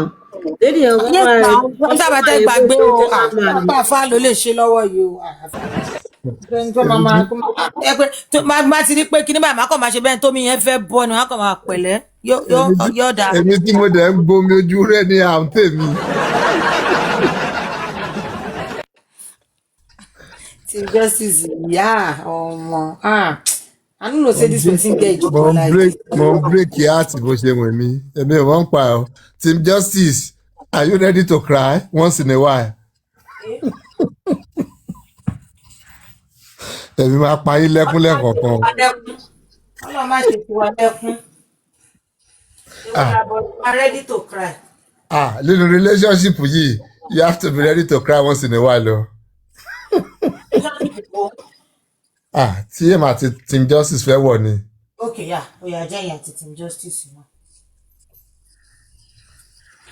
Ẹ̀yin ò wà interested. I'm not interested. Tẹ́mi àti ìbájọ́ wọ relationship cry yẹn ilẹ̀ máa sunkún máa fẹ́ lu yín pa. Ẹ jẹ́ ká try ẹ̀ wò. Èmi àti yín kọ́. Ẹ má fọgbọ́n máa ṣe kí ni èwo ni kàn jẹ́ tẹ́ try ẹ̀ wò. Èmi Àlàní fúnra mi. O lè. Àlàní pọmọlẹ́kún. Ọmọ abolówó rẹ̀ paná. Èwo ni ká try ẹ̀ wò? Abolówó làbọ̀rọ̀ try ẹ̀. Kí là ń try? Èmi Àlàní pọmọlẹ́kún fúnra mi. Ọlá kan báyìí. Ọlá of TikTok. Ọlá of Lagos mo mọ̀. Àwọn ọlá yẹn náà dẹ̀ máa ń wà romantic lóòótọ́. Àwọn ọlá inú ìwà romantic gan sẹ́ẹ̀ kí à ń sọ̀rọ̀ lọ́wájẹ tún padà sẹ́yìn. Ẹ bá gbọ́ àwọn ọ̀rọ̀ tó bọ́ lẹ́nu ara tèmi gan ṣì máa sọ pé mi ìjẹ̀mọ̀ láti jọjọ́ ìrora àpá àfáà ni ò bá jẹ́ lè ṣe o. Tí mo fi lọ mú pásítọ̀ Paita báyìí pásítọ̀ Paita yìí ò pè mí rárá. Ẹkún yẹn gan ní nǹkan tó máa ń ṣe lára tèmi.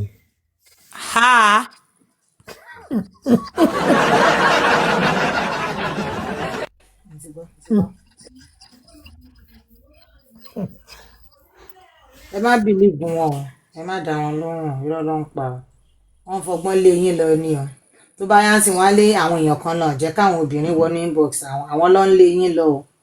Ẹ̀yin gangan lè jẹ́ káwọn obìnrin wọ bẹ́ẹ̀ wọ́n wà romantic ẹ má dá wọn lóhùn. gbogbo ẹ̀yà máa ṣe àwọn ni wọ́n ṣe Mr. Pata sàṣàṣà gbogbo ẹ̀yà máa wọ̀ pé àbárúgbó tiẹ̀ ní má nà mú gan ni káwọn ẹ̀yà yẹra. ṣé ẹ wá darúgbó ni. ẹ̀yin lè má darúgbó.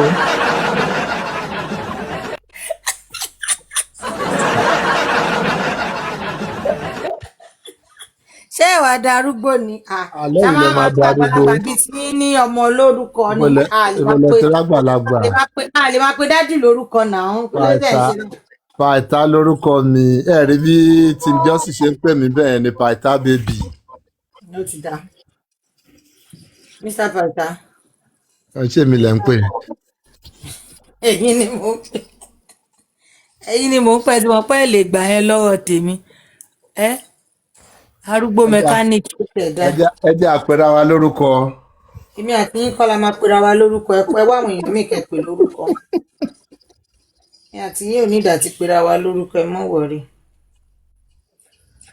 ẹgbọ́n ta ló wà interested nínú orúkọ pípè wọ́n ní ẹ submit application. ẹ má wọrí àwọn èèyàn lè kánà. irọ́ ẹ má wọrí àti ìpera wa lórúkọ báyìí wọ́n fẹ́ lè ṣe àìpẹ́ ń bá mi sùn lọ́wọ́. ẹ má wọrí ẹ̀yin fọ́ ni.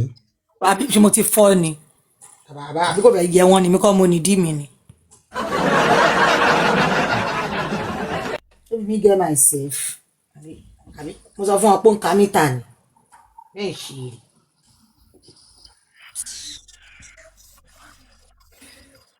so ṣáàtì agree ká ṣe kí n jẹ́ CEO fún yín. Mr. Pytha ìjọ tó rọ́ lọ́mọ yọ̀ǹda ẹ wá àwọn business owner mi mélòó lówó mi ẹ má dá gbogbo ẹ̀ mọ́ra rú. business yín ò tí ì ṣe kí níbẹ̀ tẹ́ máa need another CEO tẹ́yìn máa ṣe vacation tẹ́ a máa gba baby girl treatment. ó yẹ kẹ́ kọ́kọ́ normally yẹ wọn pé ó ní nǹkan táwọn èèyàn yẹn náà ṣe kán tó débi tán dé yẹn normally ẹ máa ṣe kọ́kọ́ ṣe influencer kan ẹ máa kọ́ tiẹ̀ jẹ́ kí business boom àwọn ní package bọ́n ṣe nìyẹn. ṣe báwọn influencer náà la ní ká kó gòdì fún ká máa wọ̀ lọ́fẹ̀ẹ́ ká lò wọ́n as lab rat àbí ọkàn bẹ́ẹ̀ yẹn. àbí àbọ̀rùn influencer fẹ́ já ni influencer gba góòlù á máa wọ̀ ẹ ṣe jàre la grace báyìí máa ṣe nìyẹn.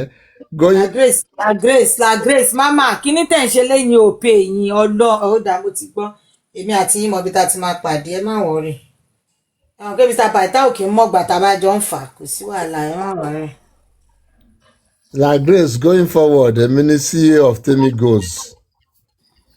àbí gold by Temi.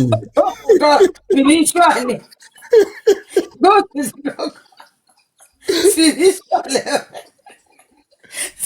spiritually ẹ̀yin ẹ lọ sanwó fún Pytha kẹ wá bẹ̀rẹ̀ pé ẹ fẹ́ gba góòlù ẹ wò á ṣe yín bíi fíìmù ẹ wá wọrí Mr. Pytha jẹ́ kí n fi yín ṣe brand ambassador kí n tiẹ̀ gbé fọ́tò yín sára gbogbo àwọn ọ̀rọ̀ àwọn tó fẹ́ ra góòlù tó ẹ pẹ́ yín lọ́ máa ń wá platform yìí wọ́n lè máa ẹ fẹ́ lò mí as lab rat ni ẹ máa kó góòdì fún mi lọ́fẹ̀ẹ́. no a máa ṣe high gold sí yín lọ́rùn ni. irọ́ mo ṣe. bí your neighbor keeper bí báyìí máa ń sọ èmi àti ti wà ju gbogbo yẹn lọ náà. mo máa lò sára mi tẹ́nìtì bá ṣe mí ní skin tí skin mi bá rí àti mú ní skin mi náà so mo.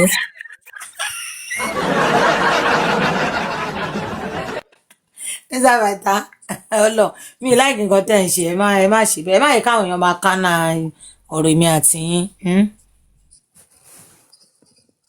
wọn ò gbà ẹ bá ti mọ̀ kẹ́ máa kó góòlù fún mi lọ́pọ̀. àti wà ju gbogbo eléyìí lọ mo ti gbọ́ ó dà kò sí wàhálà ẹ má wọrí ìbànú ẹ má wọrí ẹ tójú pàdé yín mọ́lẹ̀ kò sí wàhálà. ẹ bá mi wá pàǹpà bí mẹ́ta kan. ẹ wá pàǹpà ẹ fẹ́ fi fọ́nrán pa ni.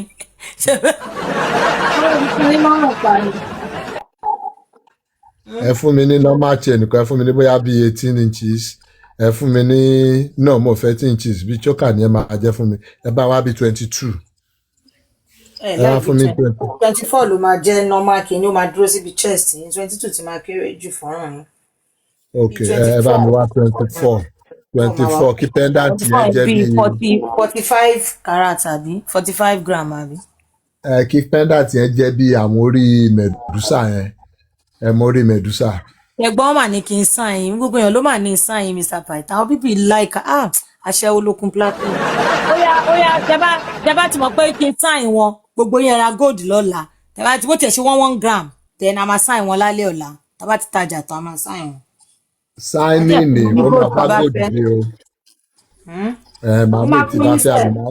máa fún yín sẹ̀ bọ̀ àwọn gbọ́dọ̀ rajà o ẹ máa kọ́kọ́ polówó wọn máa rajà so ibẹ̀ máa ti mọ̀ pé ẹ mọ̀ pé èèyàn gbọ́dọ̀ kọ́kọ́ mọ̀ pé èèyàn yẹn ó máa ṣe ajé. irọ́ mo máa tajà máa wá jókòó síbẹ̀ tí màá gbé bísínẹ́sì yìí lórí kí lẹ̀ ń sọ yìí kẹ́. irọ́ ẹ̀ ń lọ bí iṣẹ́ má ṣe yẹn nǹkan tí mò ń sọ ni pé now ẹ sọ fún wọn tọ́jà bá yá lọ́la wọn á pè yín ẹ máa sáré wá lójú gbogbo wọn bẹ̀ a máa sign ẹ̀ but wọ́n gbọ́dọ̀ rajà ọjà gbọ́dọ̀ kọ́kọ́ yáná àdìsí bá ta bíi 20m lọ sókè ṣálọ́la màá sign. ẹ má wọrí ọjà máa ta ìta máa ṣe jẹ́ kí lẹ̀ ń sọ yìí. ó yá àpètí wàhálà díò náà ní wàhálà díò náà. so ẹni sùúrù kò tí ì ṣe deal 122 inches chain ẹgbọ́ request mi 22 inches chain medusa pendant ló máa wà níbẹ̀ then máa gba cubana chain kan náà ẹ̀dẹ̀ máa bá mi wá kí ló ti ń pè lion head gold ring so those will be my sign on bonus. Okay, no problem. Bọ̀ kí lẹ máa ṣe ń sìn ríà ẹ sọ fún ọkàn rẹ̀ àmọ́ ibi tí agree yẹn má worry but. So ọmọ arajà òun ló ń gbọ́n yẹn ẹ̀yin èèyàn ẹ mọ̀ pé àkín tọ̀ yín jẹ now what we have is real quality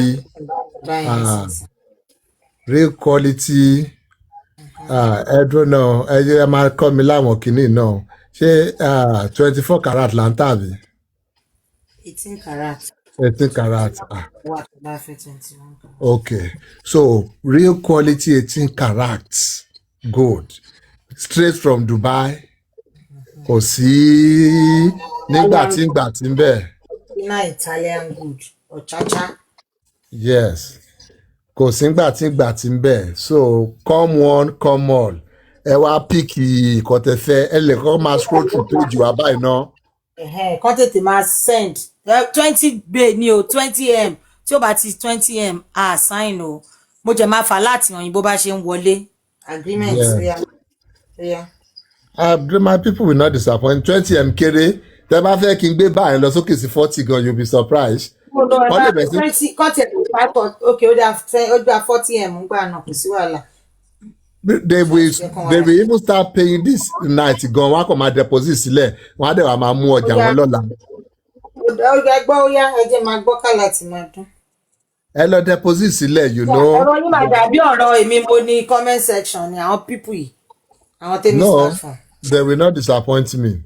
ẹ lọ deposit ẹ̀yin èèyàn wa tó bá dọ̀la kẹ́dẹ̀ wà àwọn nǹkan tẹ́ bá fẹ́ tí wọ́n bá tún láwọn ẹlẹ̀ ẹ sọ design tẹ́ fẹ́ wọn bá yín get here it's as simple as that.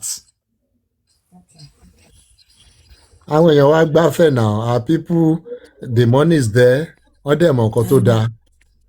I know mo ti trust wọn ọdẹ. And at the end of the day ẹ̀tẹ̀ bá wọ pé ẹnu nìkan ni Python ni ẹ má wọrí àtẹnu àti everything tẹ́ bá tún wá ṣe tán èyí tó bá tún wá ní agbára nu yín tó bá tún di August ká tún pàdé Winnipeg.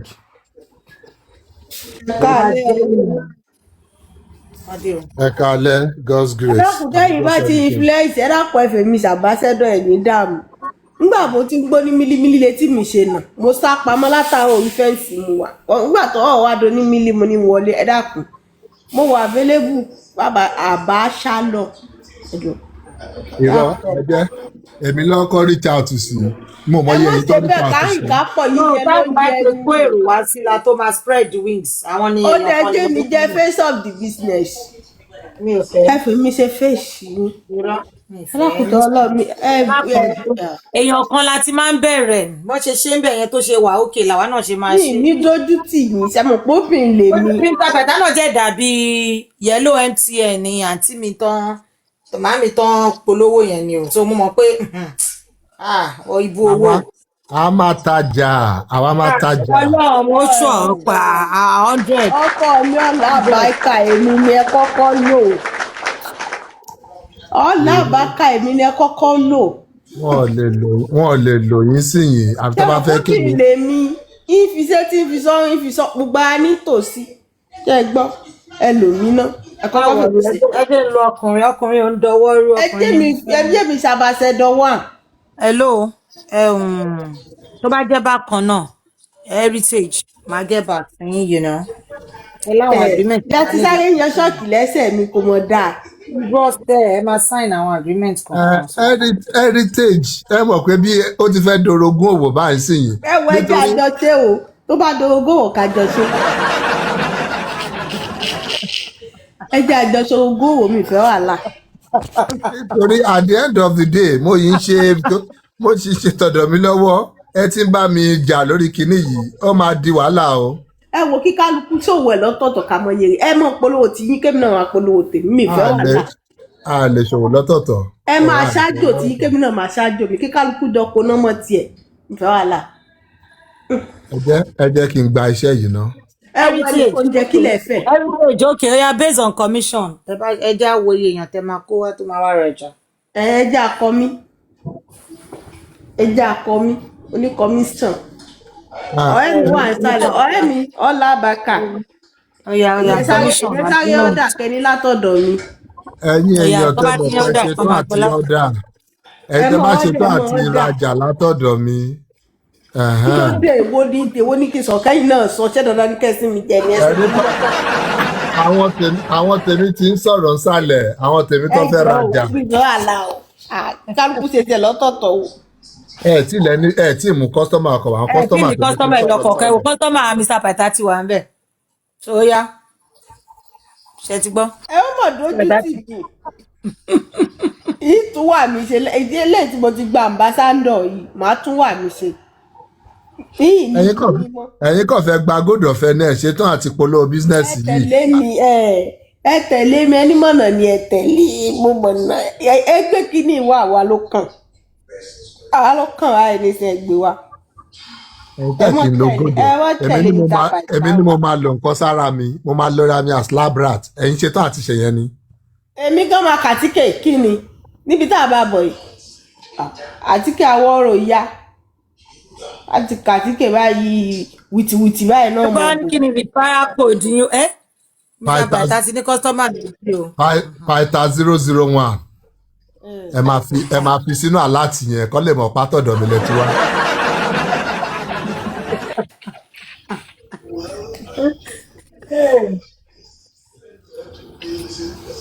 gbogbo ẹ̀yin èèyàn wa tẹ́ tí ń sanwó ẹ máa fi Pytha 001 sí. ọmọ àti ìsanwó láti sanwó bó lá ń sanwó náà sí.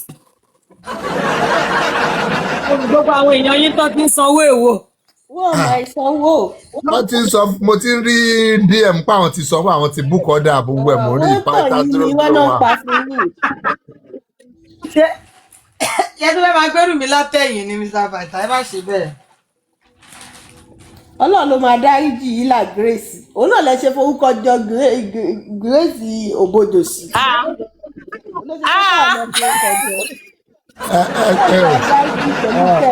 wọ́n fẹ́ máa bọ́ àwọn ọtí. ẹjọ́ ẹ má sọ̀rọ̀ ẹni àti kọ́sítọ́mà. ẹ̀yin Ọlọ́run tí bá ṣe pé tó customer service tó lù ẹ̀ jẹ lọ́wọ́ náà. ẹjọ́. eléyìí kan máa jẹ́ káwọn èèyàn fẹ́ bá yín rajà báyìí. heritage wọn tí ìrajà ti ń bú wọn.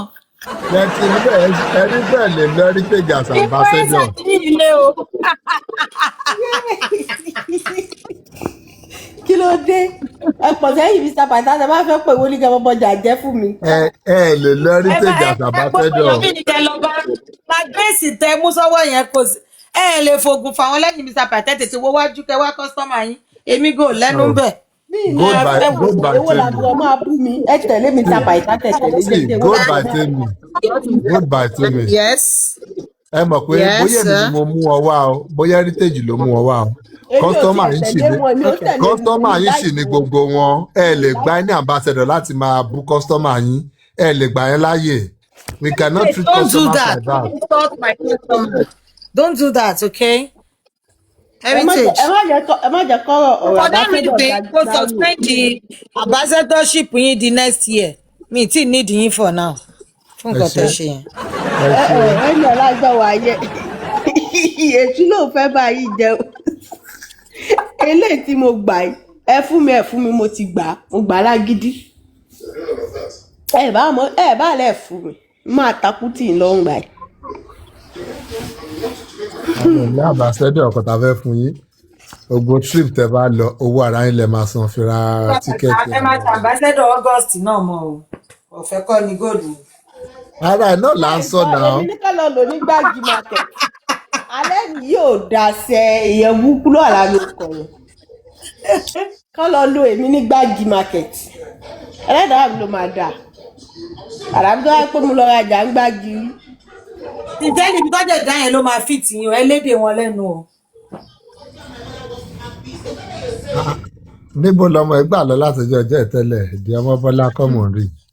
Ó mà tọjọ́ 4 àtàbọ̀. Bọ́lá. Mo èmi gan mo message ọ last week. Ìyá ọmọ Bọ́lá ẹ mọ̀. Ìjọba yẹn kọ́ tiẹ̀ ti fọ́mọ́ Bọ́lá lẹ́nu torí ẹrú ẹ̀ ló ń bọ̀. Wọ́n ti tẹ̀lé new taker lọ ni wọ́n ti yà lẹ́yìn àwa old taker.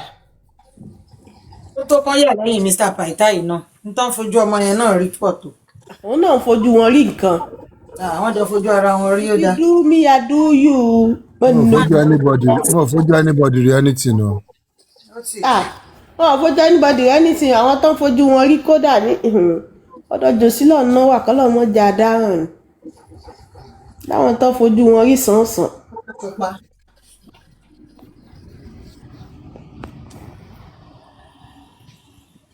Sáwọn ní pátá pupa. Kódà kì í ṣojú wọn nìkan náà wọ́n fa abẹ́ wọn gan rí wọ́n gbá abẹ́ wọn gan gbóná ìrú Ọlọ́run rí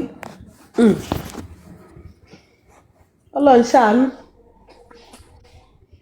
Mr. Paita ó fi gẹ̀ tíkẹ́ẹ̀tì yín ìgbà ó lẹ máa dé.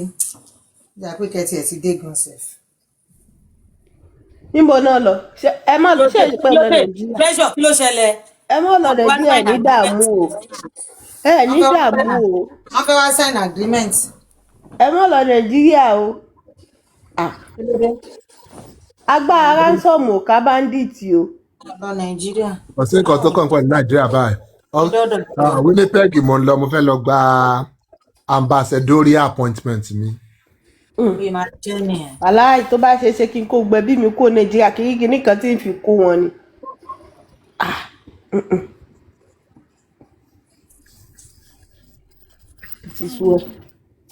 Mo ti ẹ̀ wá style tí màá faṣọ mi rán bàbá yìí sí síra tó bá rí mi lọ́jọ́ yẹn. Wọ́n á ti mọ̀ pé ọkọ̀ nìkan ló dé yìí. àwọn nìkan rèé. Ẹ máa tẹ̀ pa. Títa méjì títa tẹ́mì báwo la ṣe máa wá ṣe báyìí ní ṣe ọkọ̀ wájú méjì. Ṣé wá ti wọlé yẹn? A kò sọ fún DJ yẹn kó kọ the emperor the champion the lion the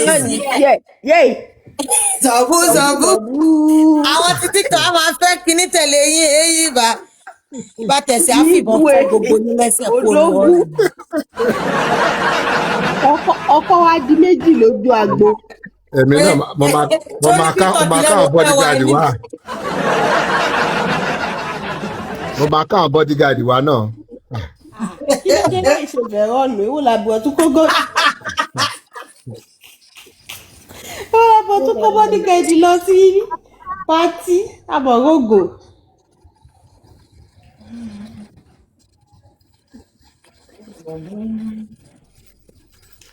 Báwọn ìyàwó yín oríṣiríṣi TikTok ṣe máa ráǹdì yín jọ yẹn mo ti àmì ò lè wait láti wò mú fi. Agbádá ni mo fẹ́ rán ẹ jọ ṣé aṣọ sí ìkù bóyá kí tiẹ̀ nítorí mo rọ̀ bí àìtímọ́ra ẹ máa tó mi rán agbádá.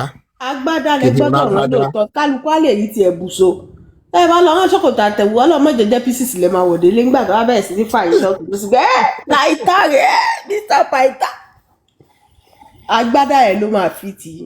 Lọ́dọ̀ tèmi náà sí celebrity tèmi náà tó ń bọ̀ náà na Paita. Ṣé Paita wá kéré inú ayé mi? Celebrity máa dẹ́rù bà mí. Èmi kan sùn mo jí pẹ̀lú celeb. Kí ló ṣe yín? Mo tiẹ̀ máa lọ kọ update yẹn lọ́la. Paita is coming to Canada, to Winnipeg. I'm going to Canada, to Winnipeg. Tèmi àti. Wá kì í ṣe celebrity olóòórùn o. ó yẹ yín.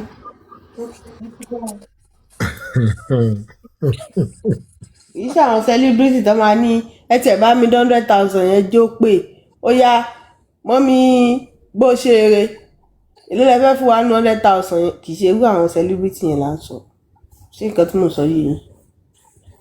kò yé mi o. celebrity tó ká tó tán tó ṣẹ́kù ẹ ti mọ àwọn tó máa jáde nílé tó tún máa ṣẹ́kù sílé.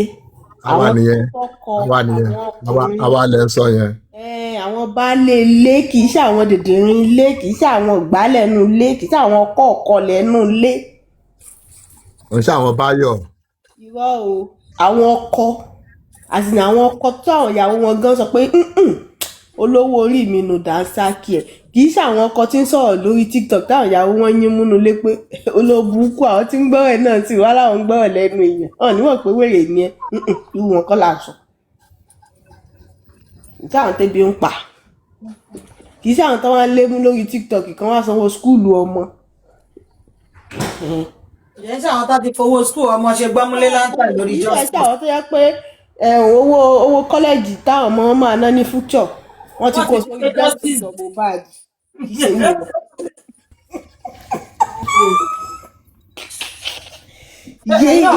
àwa léèyàn yìí ò lọ́pọlọ tó lọ́pọlọ ló ṣe irú nǹkan báyẹn.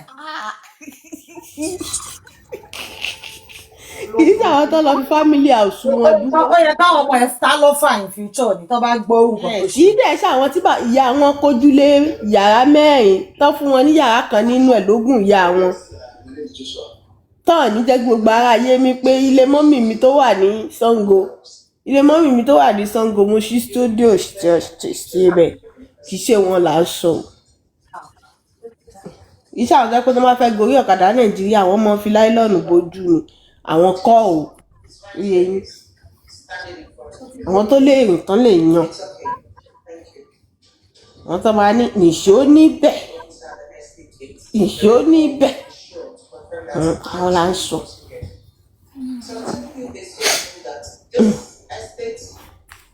kì í dẹ̀ ṣe àwọn tó jẹ́ pé wọ́n ṣẹ̀ máa kó dọ́nàpù sí wọn lẹ́sẹ̀ ní Muritala International Airport tó máa wọ̀ lọ fi kíyà lẹ́kìtì táwọn ọmọ máa lọ wájú tí bàtà máa sáyé tẹ̀lé wọn lẹ́yìn sandalili àwọn kọ́ o kì í ṣe àwọn celebrity tó yẹ pé tàlejò bá wá 1,000 náà máa fún wọn máa láwọn àwọn fún wọn fún 500 naira méjì wọ́n máa bọ́lẹ̀ lórí ọ̀kadà nípa ní ẹjọ́ sí mo sáré 200 naira lọ́wọ́ yín kí n fọ́lọ́kadà ń bẹ̀ yín. ta ló ní gbogbo ṣọ́ọ̀bù yìí o. ìṣe àwọn ó ṣiṣẹ́ ti gbàgbé ni ẹgbàgbé áfíríkà mú tó dé láti ìlú òyìnbó tó. bàbá láǹkàrà. olóbùkún jò sí owó tí ẹwà áfíríkà ti gbowó tó fọ́lọ́kadà èmi mo fún ní 200 naira tó fọ́lọ́kadà àwọn tó tẹ̀lé mi lẹ́yìn 500 naira ló fún wọn 1,000 àṣebi tí wọ́n tẹ̀lé tọ́jú mo gbọ́ àní bàbá yẹn dàgbọ́n African TV kò yẹ ká máa check up on ourselves now. ilé ló lọ tààràrà. àbá ti lọ lé Ọlọ́run kó ṣàánú kò yí sì kéèyàn ṣàṣedànù ṣàṣeṣubú àṣejàndímọ́lẹ̀ ẹ wá ní ó mọ̀ wọlé lọ adúyà tó jẹ alẹ́ ẹjọ́ kan wà tí mo mú un sí ọwọ́ ó ra wọlé ṣúnkú nílé lọ́hùn ni ó ti mọ owó ti mọ lọ bí ṣe mú sọ́wọ́ lálẹ́ ẹjọ́ tàwí ẹ mọ kéèyàn mọ̀ wá fi ti ara ẹ̀ gbọ́ ìtàn gbèsè ayé tí ó tó gò mọ̀ pé exist láti jọ yẹn kò débẹ̀ mọ́ bóyá mi wá rí ni o àbí kó mọ gbé àkáǹtì mi wọlé lóṣì. wọn tún lọ owó ìdókòó ni wọn tí nǹkan kan bá tún ṣẹlẹ̀ sí ẹ̀ torí tí yẹn náà tún bọ̀ tà. ọ̀hún kú bọ̀rọ̀ even àwọn téèyàn ò gbúrò wọn gan kéèyàn má rò pé wọn sí lórí ọ wà ń bẹ̀ wọ́n. jákè ti fẹ́ yíwọ́ sọ́dọ̀ àwọn wáyà fọkọ́ kórí wọlé for sometimes tó bá yá wọn á tún yọjú síta. ta ló lá plate. àwọn wo ló tún lá plate wọlé ẹgbàá mi. child of God. bó ló fi ń sọ bẹ́ẹ̀. child of God. ilẹ̀ lọ́mọdún. child of God yẹn tẹ́ bá lọ gbé wọn sí tó wọlé yàn. Mr. Pythagoras ṣe ní tẹ dálẹ̀ báyìí. ọ̀rẹ́ mi Team Justice nǹkan ti dé o. wàhálà ti dé o. mo ti gbọ́. Ah, wọ́n ṣáà ti fẹ́ cast child of God yẹn ṣáà gbé wọn ara tó ń dá bọ́n ṣe wà yẹn ṣe gbọ́ pé ó yẹ kán máa lá plate. ó yìí. gbogbo tẹ́ ń pa àwọn èèyàn lórí platform yìí etí mi kọ́kọ́ náà mo rò pé káàdì ọ̀dọ̀ Mr. Paita ni mo fẹ́ níṣẹ́ tí sáré lọ lá plate nísinsìnyí ni. èmi ti fẹ́ lọ sùn òótọ́ ọ̀rọ̀ lọ́sàn-án ó yẹ kó máa lápẹ̀ bọ́ ẹ bá a mánéjì wọ́n sì tí mo bá ti la. ẹ wo ni. ó yẹ kó lápẹ̀ lóòótọ́. níjọ́ wo ni gbé wọn tẹ́ ọmọ ó mà lásán. mo ń béèrè kan lọ́wọ́ yín kọ́ mẹ́sẹ̀jì sísá tèmi ṣaṣọ yìí kù. ó yẹ kó máa lápẹ̀. mi ò tí ì di fóònù mo wà jìnnà. bẹ́ẹ̀ ni ọ̀rẹ́ mi ti ń justice òun náà ni mo ṣe ní ẹ máa bọ̀ alẹ́ jọ́ wọn. yes ó wà aṣọ wà náà Mr. Paita aṣọ wà mi ò sí lóde fóònù mo ń sọ̀rọ̀ láti. àníjọ̀wọ́ ń bí sista tèmi lọ́dọ̀ gọ́sùn èèyàn kan bóyá ó send request níbì kan ló já sọ́dọ̀ gọ́sùn ni I don't know ṣá bí gọ́sùn ṣe píkì ẹnìyẹn nìyẹn obìnrin yẹn òun àti bóyá boyfriend ẹ̀ náà.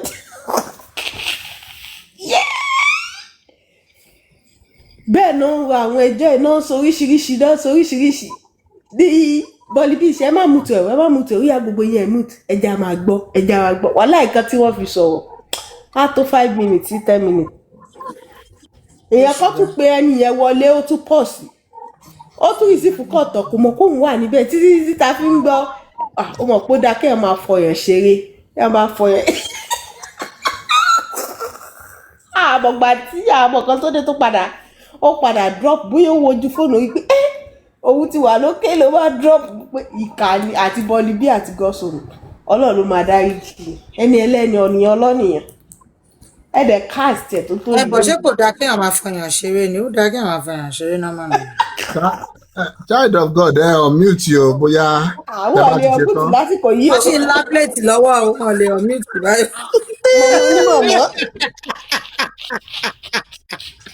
ọ̀rọ̀ unmute lélẹ̀ wọ́n ṣe sọ fún bàbá pé ó yẹ kẹ́ máa lá plate ẹ ní kọ́ unmute. bóyá ká bá wọn dá sí ni. ṣé wọ́n ti gbà láti lá plate child of God ẹ ṣe pé láfìn lọ fi ń dá wa lóhùn. ẹ jẹ́ kó ṣe tó bá ti wẹ̀ tán. child of God ó yẹ dá wa lóhùn ẹ serious ẹ unmute. wọn lè dáhùn báyìí síta kọ́ wọn bá ṣe máa ṣe. ẹ jẹ́ kó kọ̀tínú tí wọ́n bá fẹ́ lá plate lálẹ́ ìbóyá ó dalẹ́ ọjọ́ mi.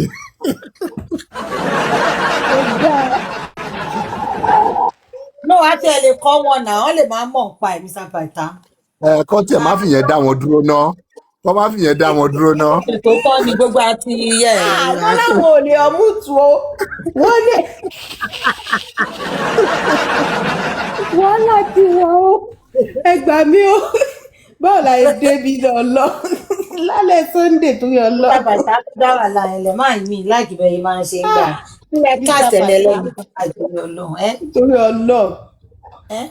no àwọn máa rẹ́pù ara wa náà ní sí at this point nǹkan tó ṣẹlẹ̀ ní pé child of God kò ń ṣe at this time lẹ́sẹ̀ àwọn làwọn ò mọ̀ pé ti píìkì àwọn ọ̀pù. ẹ má bínú next time tẹ́ bá ti ṣetán àbí nǹkankan bẹ́ẹ̀ lẹ máa jẹ́ kó máa mọ̀ pé ọjọ́ mi o bóyá ó yẹ kẹ́ lápléètì fi bẹ̀rẹ̀ ni àbí nǹkankan bẹ́ẹ̀ yẹn. àwọn wò pé bóyá káwọn jẹun tán káwọn palẹ̀ mọ́ káwọn tó lápléètì ni. ọdún àtẹ̀yìn ọlọ́jọ́ ẹ ti yà tara yín Ọlọ́run máa ń gbọ́. ó yẹ káwọn association of ọkọ ó yẹ kán gbébọn wá ka yín mọ́ Winnipeg ni ẹ̀yin tẹ́ bá ti ń wá wọn ẹ máa bọ̀ lọ́gọ́sì wọ́n máa wá Winnipeg. àwọn ní ẹ drop àwọn káwọn wà ní comment section káwọn mọ táìpù.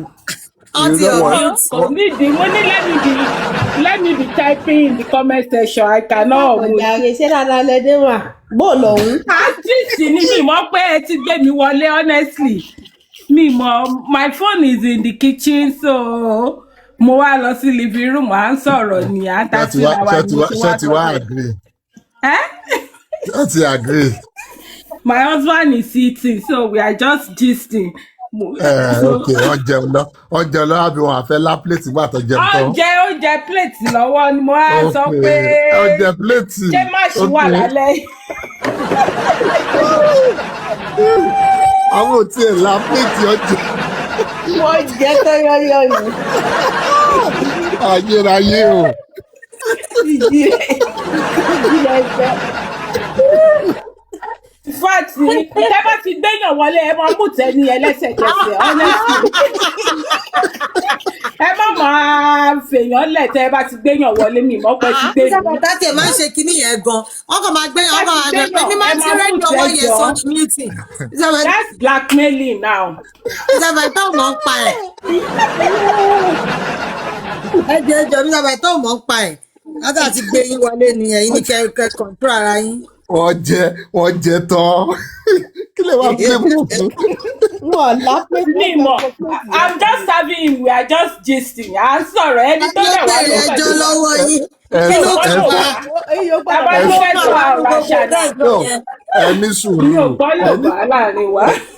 ẹni sùúrù ẹjọ́ tó ń rò fún wa ẹ náà dáa ẹni ẹ sáàbù wọn lọ́wọ́ ọba akújẹ plate níkẹ̀kọ́ la. Justice for me o in fact mafia gan máa lọ pe àwọn ará fraka wa kọ́ wá bá mi bá yín jà. Iná lọ sí tàbí ìjà. Mr. Bàtẹ́ ẹ ṣàlàyé nǹkan tẹ́ ń sọ yẹn ẹ jẹ́ kọ́ understand. no pé nǹkan táwọn kan tiẹ̀ sọ tiẹ̀ make sense ní pé ẹ sáàbù wọn lọ́wọ́ bẹ́ẹ̀ sáàbù wọn ẹ wá notice pé ẹ jẹ plate yìí ni ó yẹ kẹ́ máa lá plate ni àbí kò ṣe nǹkan tí. No in fact ibi tí mo ti sọ̀rọ̀ ó jìn síbi tí fóònù wà honestly. Tí mo ṣe gbọ́ báyìí mo sáré mú tara mi ní next time ẹjọ́ tẹ́ bá ti gbéyàn gòkè ẹ máa mú tẹni ẹlẹ́sìn. next time tẹ́yìn náà bá ti ń sáàbù wọn lọ́wọ́ kó tó di pọ́ bẹ́ẹ̀ sí ní jẹ plate ẹ̀yin náà jẹ́ ká mọ̀. Ẹ má tẹ request. Mo ti wà ní request tipẹ́ tí mo ti ní pé kẹgbẹ́ mi wá mọ̀ pé time tí mo kúrò ní phone honestly. Mo rògbò. wọ́n ti wá jẹun tán báyìí. màjẹ́ mi mọ̀ pé wọ́n gbọ́ nǹkan tí mo sọ o. ẹ má fẹjọ́ wa sùn. àwọn àti ìlàjọ tó kò kan máa dìá ewo làbọ̀ tún pé wọ́n tọrọ lẹ́yìn. Bí mo ti ní ti o èmi ti kúrò bí o ọlọ́rọ̀ my dear yẹn ẹ má gbé mi lọ sí. Ṣé lọ fi profile mi sí private káwọn èèyàn tó máa wò mí báyìí sí. wọ́n máa wò yá tó lápẹ̀.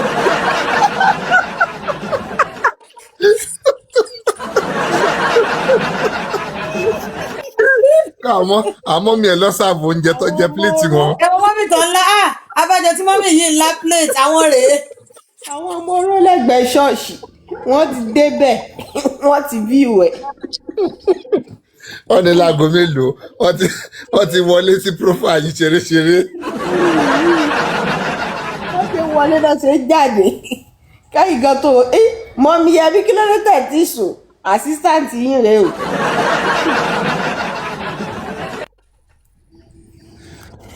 ọmọ ìgbà tí mo mi Yẹmí Ṣìtù ni mo dẹ̀ ti ń type pé mo ti ń request pé kí wá tákù wọn pé ta ló change Yẹmí Ṣìtù o nǹkan tí mo fẹ́ wá tọ́ lókè. ẹ̀yin ò dẹ̀ mọ̀ pé oúnjẹ ti máa rẹ́dì tẹ́ máa sáàbù èmi wọn ò gbà dẹ̀ á mọ̀ yẹn. pé mo máa kó sí trap lálẹ́ yìí ó ti pẹ́ tí mo ti gùnkè ẹ wá dẹ trap fún mi.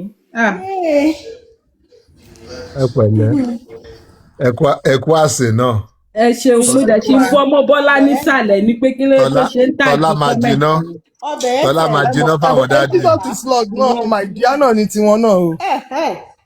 ẹ̀yà Jesus is Lord my dear ni. ẹ ṣeun.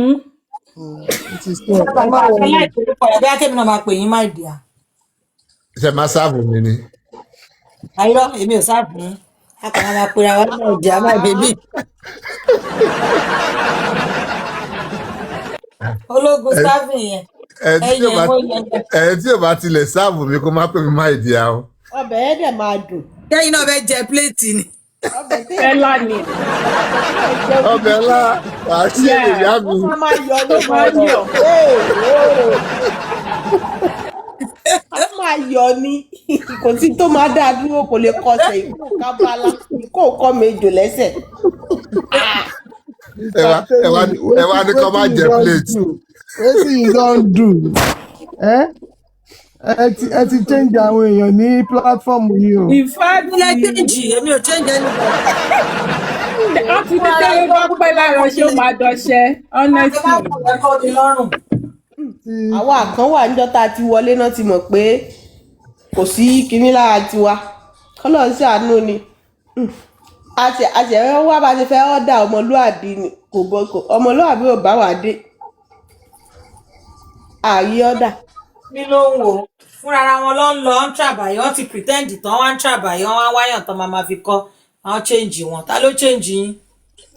Tẹ́mi platform ló change wa. ẹ̀yin tẹ́ ẹ pé gbogbo TikTok lẹ́yìn máa ń lọ ẹ̀yin. tí n bá gbọ́ ọkọ mi débẹ̀ tèmi platform. èyí tẹ́ ẹ lọ tọ́jú àwọn ọ̀tá kan tẹ ló ń pa wá táàpù ń bẹ̀. Mo máa ti gbàgbé ara mi tí bá lọ. In fact, I'm not social media stuff. Gbogbo gbàgbó tó ṣẹlẹ̀ báyìí mo kàn ó pa. Ẹni tẹ́ bá ti kàn tí ń ṣeré báyìí máa wá. ẹni obìnrin tó bá gbọ́kọ ẹ̀ débẹ̀ yàtọ̀ sí bó ṣe wà tẹ́lẹ̀ tèmi platform ní kẹ́ẹ̀bù so. Bẹ́ẹ̀ni, Tẹ́mi platform ni ò jẹ́ kó jẹ́ ó jọ lẹ́nu mi àbí báwo lọ ṣe máa ń kọ́ lọ. ṣe rárá táwọn pípọ̀ yìí dáṣẹ níbi tó fẹ́ máa fi ìwà ẹ̀ṣẹ̀ wọn ibi tó fẹ́ máa fi kọ́. ẹ̀yin lẹ jẹ́ kí n tákù wọn àwa la ní kẹ́ tó ń jẹ ńlé ni. sí mi. àbẹ́ mi mo ní kọ́lá plate. It's part of it now. I'm not ashamed of it. Ìyàwó lé ni mí. bẹ́ẹ̀ sí mi wà bọ̀ lókè. alẹ́ mọ̀ pé yín. No, child of God kọ́tà tí ẹ ń sọ kọ́ nìyẹn nǹkan tá à ń sọ ni pé next time ẹ fi wọ́n sílẹ̀ ẹ jẹ́ kó jẹ plate yẹn. ẹjọ́ jẹ plate yẹn bó ṣe fẹ́. ẹ má máa dá wọn dúró lẹ́nu iṣẹ́. ẹ lè máa gba plate lẹ́nu wọn ẹjọ́ jẹ dáadáa. Mo ní kò jẹun tán káwá lókè ni. Èwo làbọ̀ lókè. Oúnjẹ yẹn náà là ń sọ ẹ jẹ́ kó jẹ plate. Wà ní kò máa ná plate àìrọ̀. I'm so ashamed pé ẹ̀gbọ́n kan tí mo sọ like. àwọn òṣèjọ máa ń bọ̀ wá ẹ má wọrí family ni wa kò sí nǹkan tó burú bẹ́ẹ̀ ẹ jẹ́ ọjẹ́ kò sí. níta pàìtà wá tẹ̀ tí di regular customer àgbọ̀ ti jọ́wọ́ ní iná ẹbí wọn pé ṣáàgbọ́ ti jọ́wọ́ náà. Èwo ni torí ẹ̀ mo ṣe ní kẹ́kọ̀ọ́ ọkọ yín kọ́ àwọn ọ̀rẹ́ mi di pé this man don. He was just laughing níbi tó jókòó síbẹ̀ yẹn sí. ìpè ọlọ́run àwọn friends. Child of God. ọlọ́bẹ̀ ló nẹ́nẹ́ tó lọ́kọ́. wọlé dé ó ti dà. sísá tẹ́lù àníjọ́wọ́ náà bá ṣe gbé wọn gòkè nìyẹn tán ní ẹ káàbọ̀ ṣé kí wọ́n bá ṣe ń bá yín pa yín ṣé kí n bá yín pa yín. Wọ́n làwọn fẹ́ fọ́ ẹ̀yìn ni o. ṣẹ́tì rẹ́yìn ìbò ẹ̀yìn yín àpótí bàbá wọ ẹ̀ bá dùn. ó ní ṣé kí wọ́n bá yín gun ẹ̀yìn yín. Àbí kí wọ́n bá yín scrub ẹ̀yìn kí wọ́n bá yín fọ ẹ̀yìn yín. oníbàárà wọn bólè bọ̀. àwọn bá wọn ṣe fún ilẹ̀. aláwa ti kọ́sọ́mà ẹ̀yìn ló tuntun sí àwa àti wọ́n jọ ń gbélé ni kọ́sọ́mà làwà. Child of God ẹ̀ ń ṣe bẹ́bẹ́. ọmọ yẹn try. Abisola nẹ́nẹ́ in fact mo tún kàsì lálẹ́ ẹ tẹ̀ ń try. ṣán parọ́ mọ́ yín ni. Kudos to you ma. mi dé peperepe you mute there látẹ̀kan you do talk ìgbà tó jọ̀rọ̀ kìíní sí you talk. mo ṣe jí ni nǹkan tí mo jí bá nìyẹn mo ṣe jí. ẹ jẹ́ gbọ́ that means ìbọ́sẹ̀ tí ń lálá nìyẹn. Ó tó kéèyàn jí kí ló dé. ó gbọ́ relé náà kó má tà jí. tàbí sọlá kan máa pàrọ̀ ó máa ní láì tìtì nìyẹn. ọlọ́gbàgbà máa ní wọn tó máa wà active lórí platform ẹ̀yẹn máa sọ̀rọ̀ lọ́gbọ̀n. mo mọ̀ pé kọ́ọ̀sì mi gangan lẹ́ ń ṣe lọ́wọ́ sí kọ́ọ̀sì area of specialization mi mo wà. tó bá jẹ́ ìbọ̀dọ̀ fẹ́ sọ nìyẹn area of specialization ni o gbọ́dọ̀ carry Child of God. 6 units ni o gbọ́dọ̀ ní carry over. ẹ má jọjú wọn lórí TikTok pẹ̀lú orúkọ. ẹ rò pé gbogbo ẹ rò ẹ̀yin pé tẹ̀ Ọlọ́run fi fẹ́ gbogbo ẹ̀yin sọ̀kalẹ̀ tẹ̀ fi voice tẹ̀ fi ń jọ́ọ̀jì wa ẹ̀yin nu ọlọ́run I'm ṣé tí telling àwọn you. tó ń sọ̀rọ̀ jẹ́jẹ́jẹ́jẹ́ tẹ́ pé ògbé nǹkan nìṣẹ́nu Ah, mo tiẹ̀ bẹ̀rù child of Ọláṣẹ́ God ẹgbọ́n yìí. nǹkan tí mo sọ ni. Mi ì gbọ́ kódà o. agbọ́rọ̀ Aftermath mo ó gbọ́. clear gidi. But mo sọ jí gbogbo ẹ̀ ló yé mi pa. Bẹ́ẹ̀ sí mi bẹ́ẹ̀ bá gbọ́ èmi á rí yín ibi tí ti máa ṣàlàyé fún yín lẹ́kùnrẹ́rẹ́. Child of God lásán. Ọlọ́run. My dear. wọ́n kọ Àbí fún kí wọ́n bá nàìjíríà yín pé fún ó yẹ ẹ̀yin kí ní nàìjíríà máa lá plate wọn mọ́ pé a ti píìkì wọn up Jesus nàìjíríà ó yẹ Christ, kí máa child lá of plate God. ọlọ́run sẹ̀. Ah, ọmọ. Etí mi sáré náà wọ̀n bí etí wọn pé Yeah, badder than baddest. ọmọ alápléètì báwo la ṣe dé ní Oh my God. títà àṣàkẹ́. I really wish that could mean something else, but nah. We're not buying it. Ẹ wo ibi tó We bí are mi just lágbára o. talking honestly mi ìmọ̀ pọ̀ ti gbé mi. Òun náà ni Mo ṣe mò ń tí sọ. request ti pé over 30 minutes ni mo ti wà ń bẹ̀. Mi wá mọ̀ pé ibi tí Ẹ mo tún wá fi. ń já pàìtà ní wọ́n ní ni pé tó bá ti píìkì kọ́ máa mute yín. Pàìtà ò yín ní duty of care yẹn. Ọlọ́run tó fẹ́ kẹ́ lápléètì lójú wa. Ọlọ́run tó fẹ́ Wọ́n kẹ́ hò mí ní lápléètì lójú duty wa of ní òjò care. tó gbé yín Wọ́n látẹ̀. hò mí pé next time when you pick me up, mute me. Oh, because you're always up to something, right?